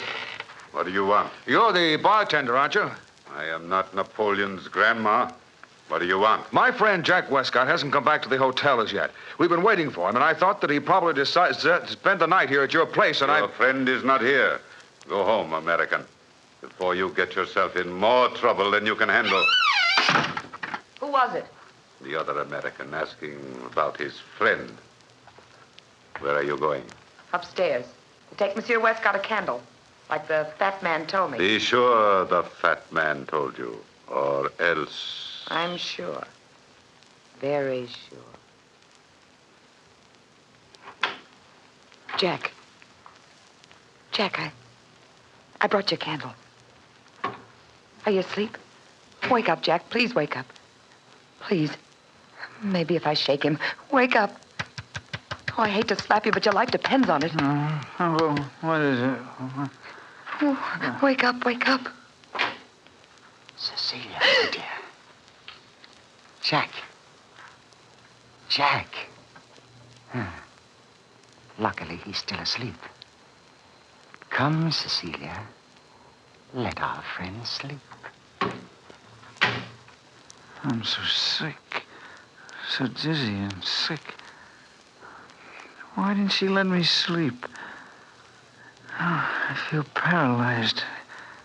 I can't move at all. Just as if I'm drugged. Maybe if I concentrate on the room, I'll go to sleep. Funny that a French gambling house should have a bedroom. What is an old English four-poster bed doing in a French room anyway? What a heavy canopy over my head. So solid looking. Almost as if it were made of steel. The mattress is so hard. I must concentrate on something. The picture above my head is just even with the canopy. An evil-looking Spaniard with 5 feathers in his head. The eyes moved. I'm certain of it. The eyes moved. I wonder if I dare look up again. I was sure there were 5 feathers. Now there are only 4. 4 feathers. 4 feathers. Now 3 feathers. I wonder who's outside my door. I'll try to sleep. No, look at the picture. Why, the feathers have disappeared. I can barely even see the face. God in heaven. The canopy is being lowered on me. That's what it is. The canopy. I can't move. The paper-thin corpse. Oh, I gotta move. It's coming closer. Closer. Closer. Oh, squash me. Oh, I must move. I can't. Oh, it's almost down. Halfway down. Oh, there. I move. Oh, just to crawl out of bed. Oh, if I could only crawl out of here.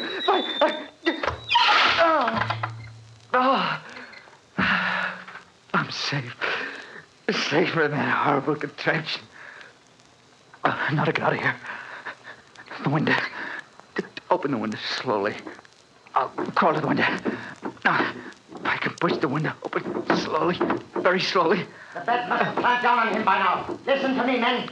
Push the window open. Oh, it's stuck. Be sure and deliver the money bags to me. There.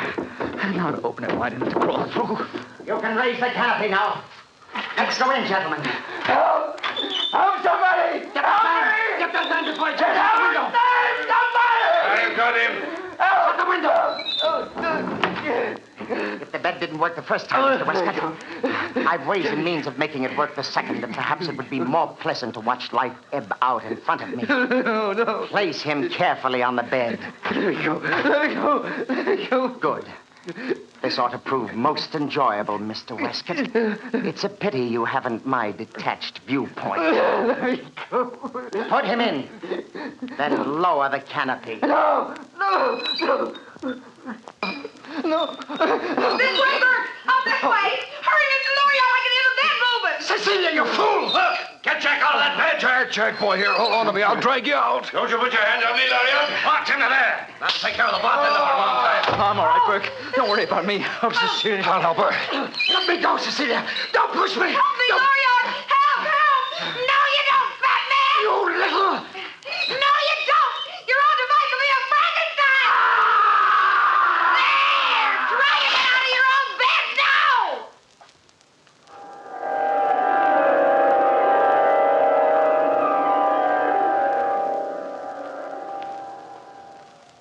Well, Inspector Duval, that's the story. Loriard and Burke were waiting outside all the time. They saw me at the window, and Cecilia let them in. Close shave, eh? A lucky escape. Loriard and I pulled him out of bed just in time, and Cecilia pushed the fat man under the canopy as it closed down. Must have been a horrible sight, Burke. Well, what about Cecilia, Inspector? What would they do to her? Unfortunately, the police can't find her. And I've instructed them not to look too hard.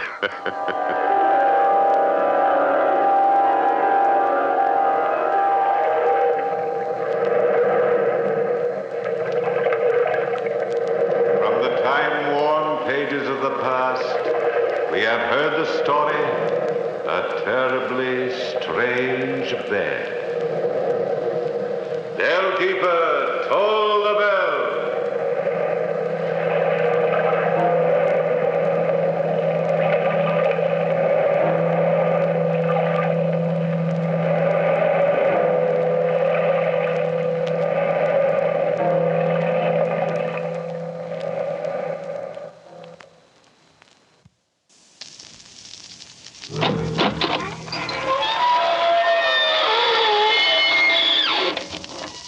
Good evening, friends. This is your host to welcome you through the creaking door into the inner sanctum. Slither in, won't you? Sorry the place is such a mess. I'll sweep it up later. Those are just chips off the old block. Been doing my bone work. Oh, didn't I tell you? Sure, I'm going back to Skull this term. All cozy now. Ready to string along with us for a while. Good. After all, this is a newspaper story. If you feel a little cold as we go on, it's only because we have a story to tell you.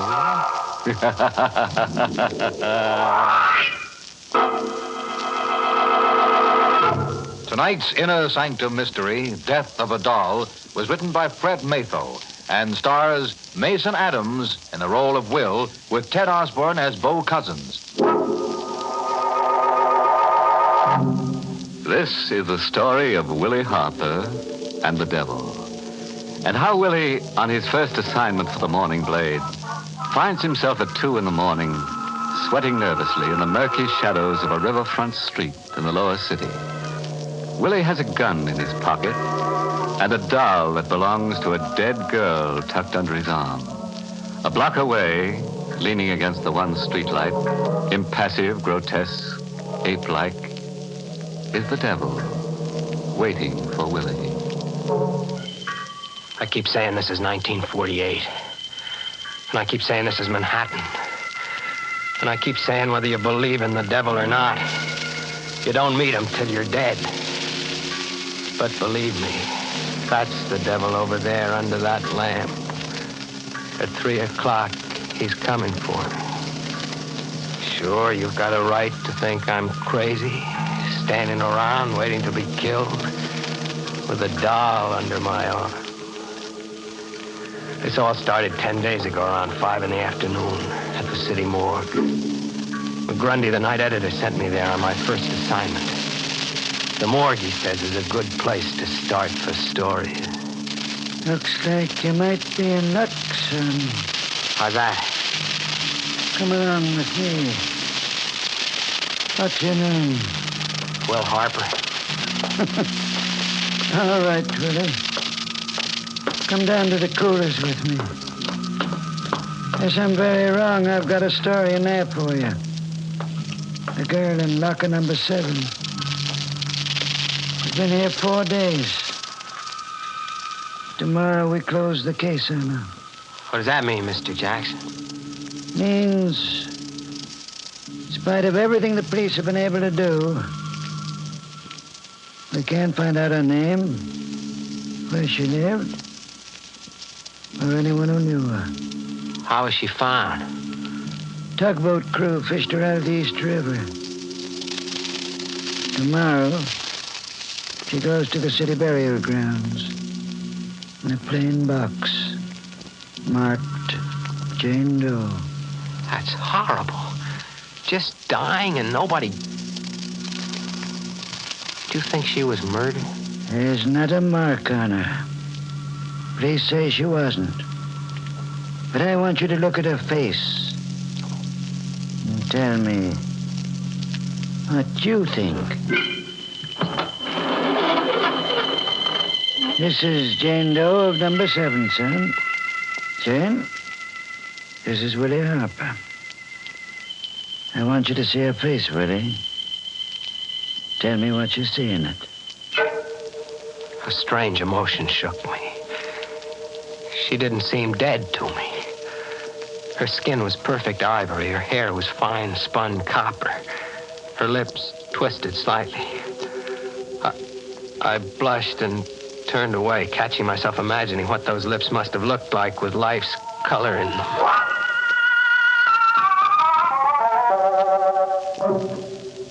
Jackson led me back to his office without speaking. As I lit a shaky cigarette, he fished a brown paper bag out of his desk. He handed it to me, tilting it forward as he did so. What the devil? Yeah. And when they pulled her out, she was clutching this doll close to her. Even the doll hasn't helped trace her. The police are through with it. Mr. Jackson, you'll think I'm nuts. But I suddenly feel sore, boiling mad. I don't know why, but I think she was murdered. The look on her face. Kind of ask you to help? Yes. Dead girl nobody wants. And a doll.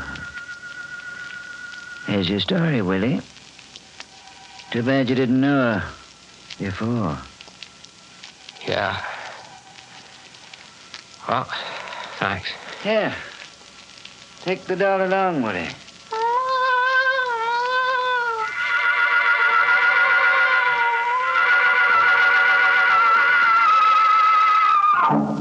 I beat it back to the paper, on fire to do a story about the dead girl and her doll. As I gave McGrundy my report, he stared at me. When I got through, he had a sort of twisted grin on his face, sort of know-it-all. He grunted and tilted the paper-wrapped doll forward. Think she was murdered, huh? Yes. The cops don't think so? No. They're closing our case tomorrow? Yeah. No clues, facts, or anything outside of this doll? None. All right, Hopper. I'll give you another day to find the nasty character who did this horrible thing. Cops have been wrong before. Go ahead. Thanks.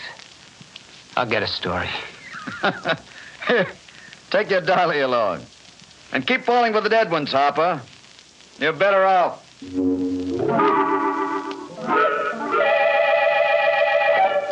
Now I know why I resented that crack of McGrundy's.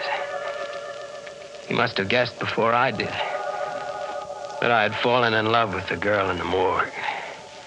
Half hour later, disgusted with my own morbidity, I went to my room before going out to eat. Slammed the door and tossed the doll onto a chair.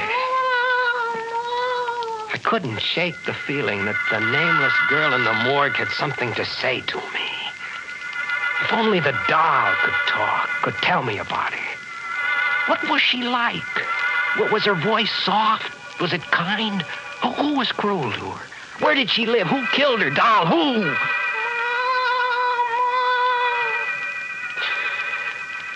I grinned sheepishly at myself in the mirror.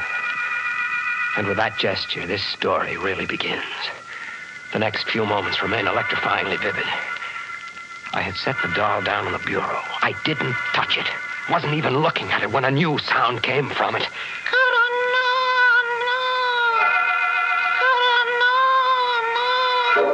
I stared at the crumpled, ridiculous little form, almost afraid to touch it again, but I did. I had to.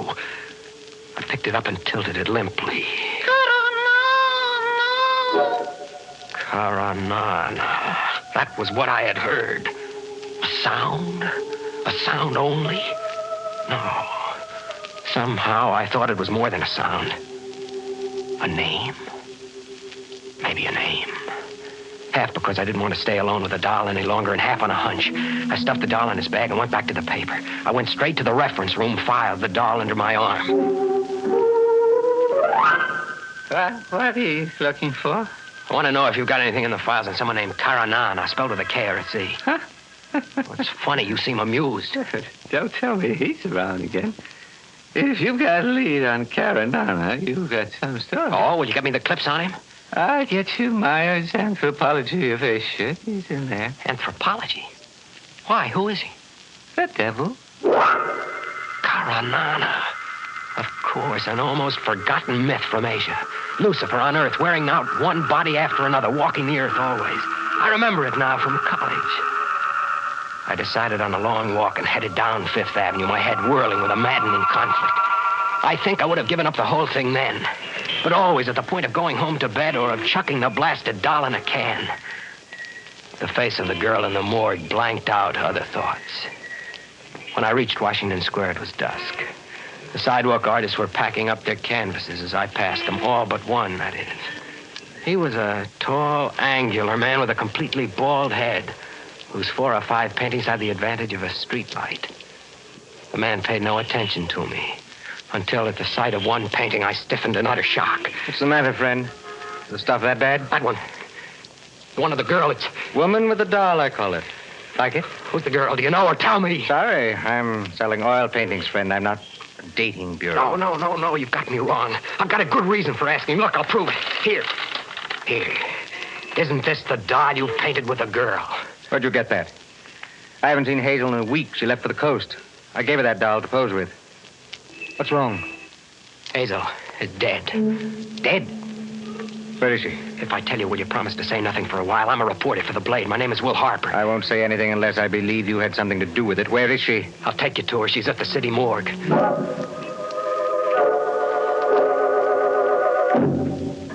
An hour later, we had come out of the morgue.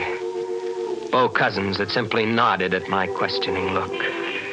Seeing the girl again, knowing her name now, added to the emotions I already felt for her. I had a sudden impulse as we stood in the street. I handed the artist Hazel's doll. You giving me the doll? No, I want it back. But I want you to tilt it, make it cry.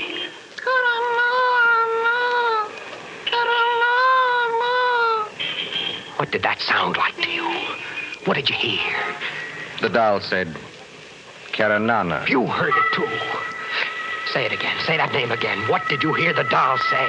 I distinctly heard it say, Karanana. Then I'm not crazy. And do you know who Karanana is, Mr. Cousins? I'm afraid I do.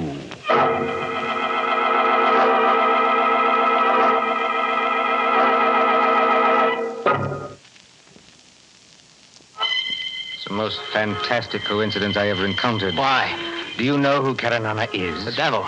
Lucifer, Satan. Quite. I think we'd better go to my place and talk this out. Certainly, if what I think is true, no one will believe us. What do you think? That Hazel was murdered by Karanana.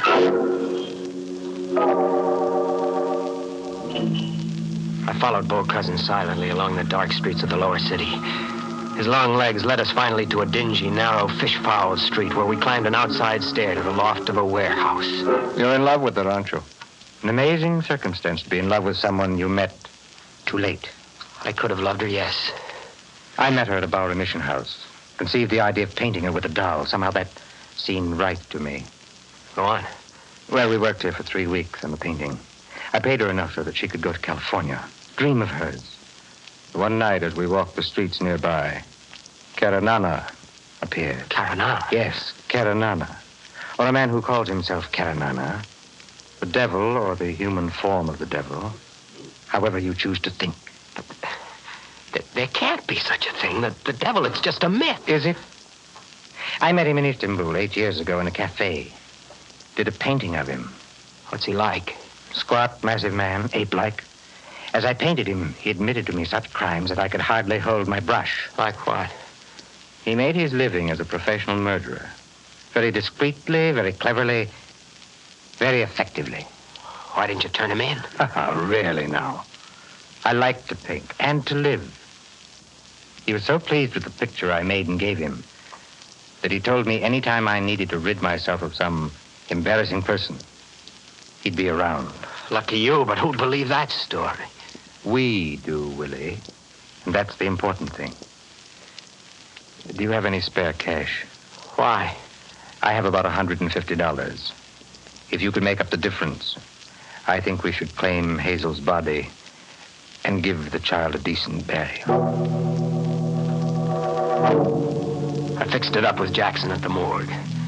And at 3 that afternoon, Bo Cousins and I, plus 2 grave diggers in Simeon Cemetery, were watching a bright new casket being lowered into a new grave.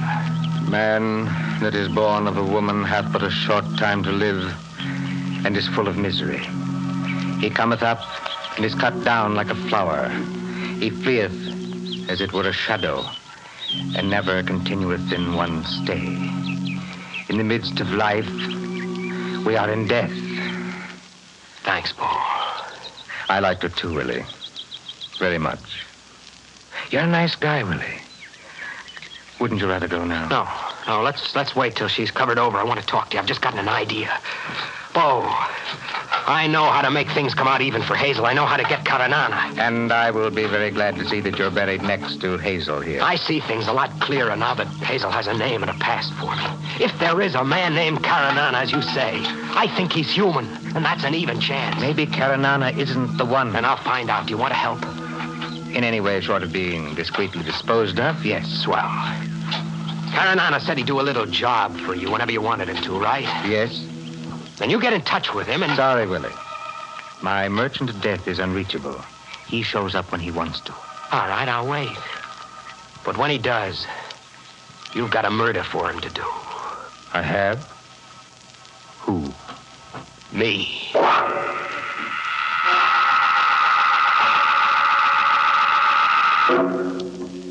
That was a week ago.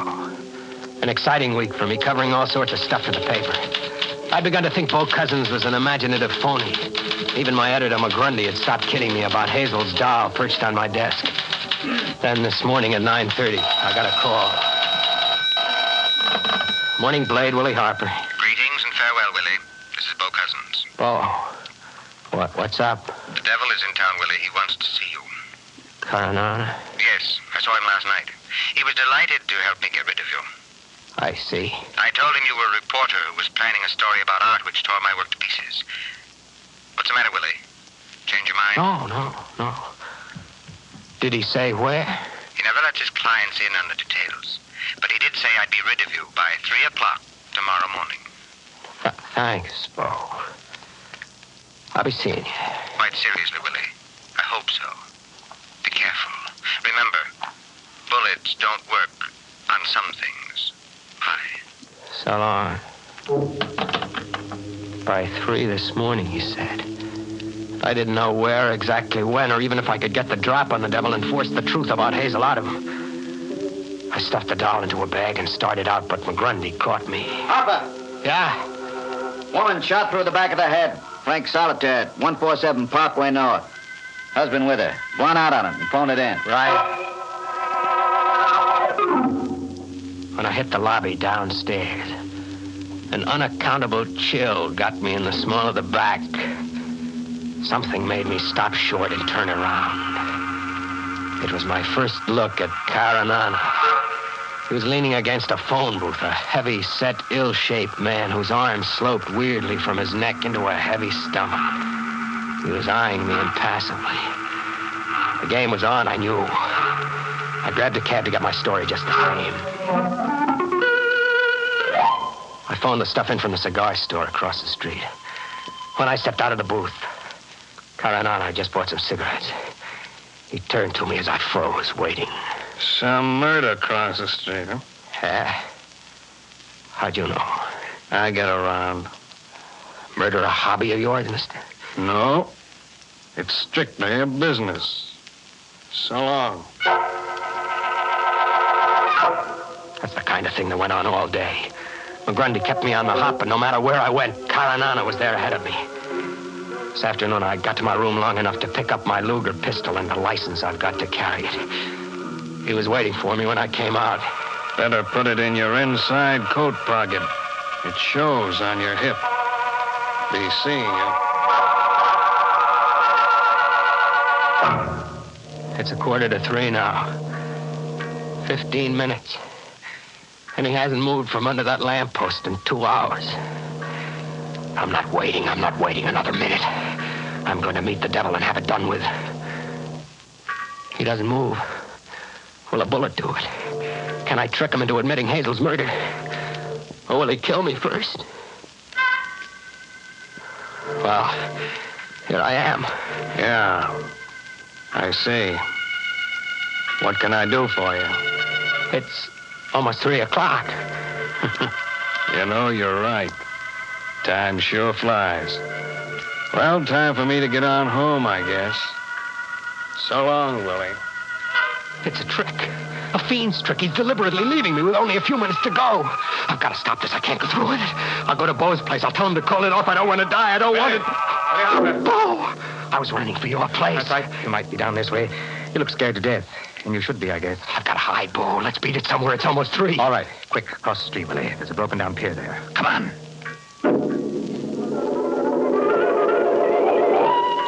Pretty dark here, Willie. But we're safe for a while.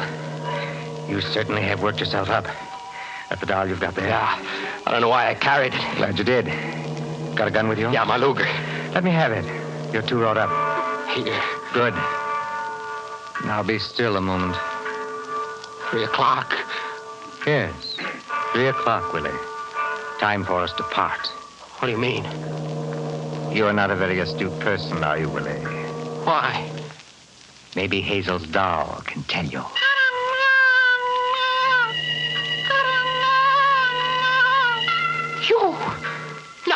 No, Bull, this is crazy. You're... The same water that received Hazel is at your back, Willie. The time is 3, and tomorrow you will be fished out with the doll under your arm. You're Caranana. White. Farewell, Willie. Hazel, poor sweet child, learned the same truth by accident. Dirty, filthy little... Farewell, Willie. And you shall take your Stop him, darling cousin! with you. Stop him! Where? I said drop the kid, cousin! Stop! No, I will not! Caranana never dies.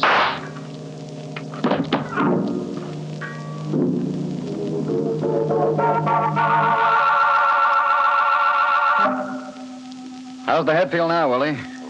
Better, Mr. McGrundy. Thanks, lots better. My professional pride hurts more. Well, it needn't. Your father threw like an old timer on that story, didn't he, Shay? Yes, he'll do. How could I have taken you for the devil, Inspector Shea?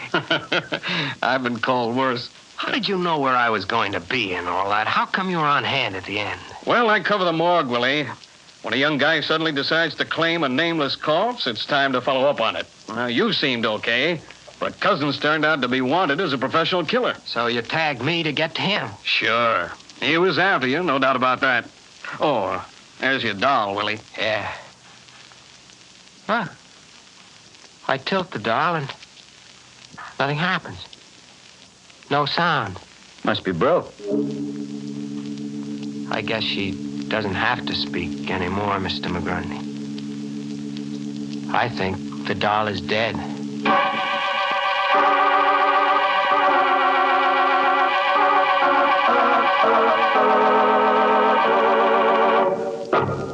Hey. Psst. Want to buy a doll? I'll sell it to you, but there'll be the devil to pay. Take a tip from Willie Harper. There's no romance at the morgue. You'll find nothing there except cold, hard figures. Sorry I've got to skip along now, but I've got a date with Hazel's doll. She promised to help me in a grave situation. I've just got to dig up something for next week's show. I think if we work at it long enough, we'll turn something up. Don't you?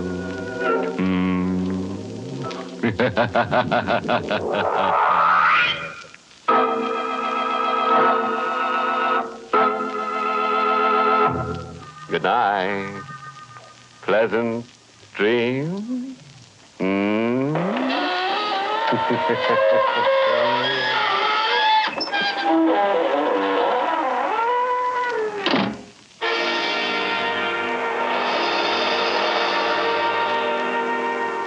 This is the United States Armed Forces Radio Service, the voice of information and education.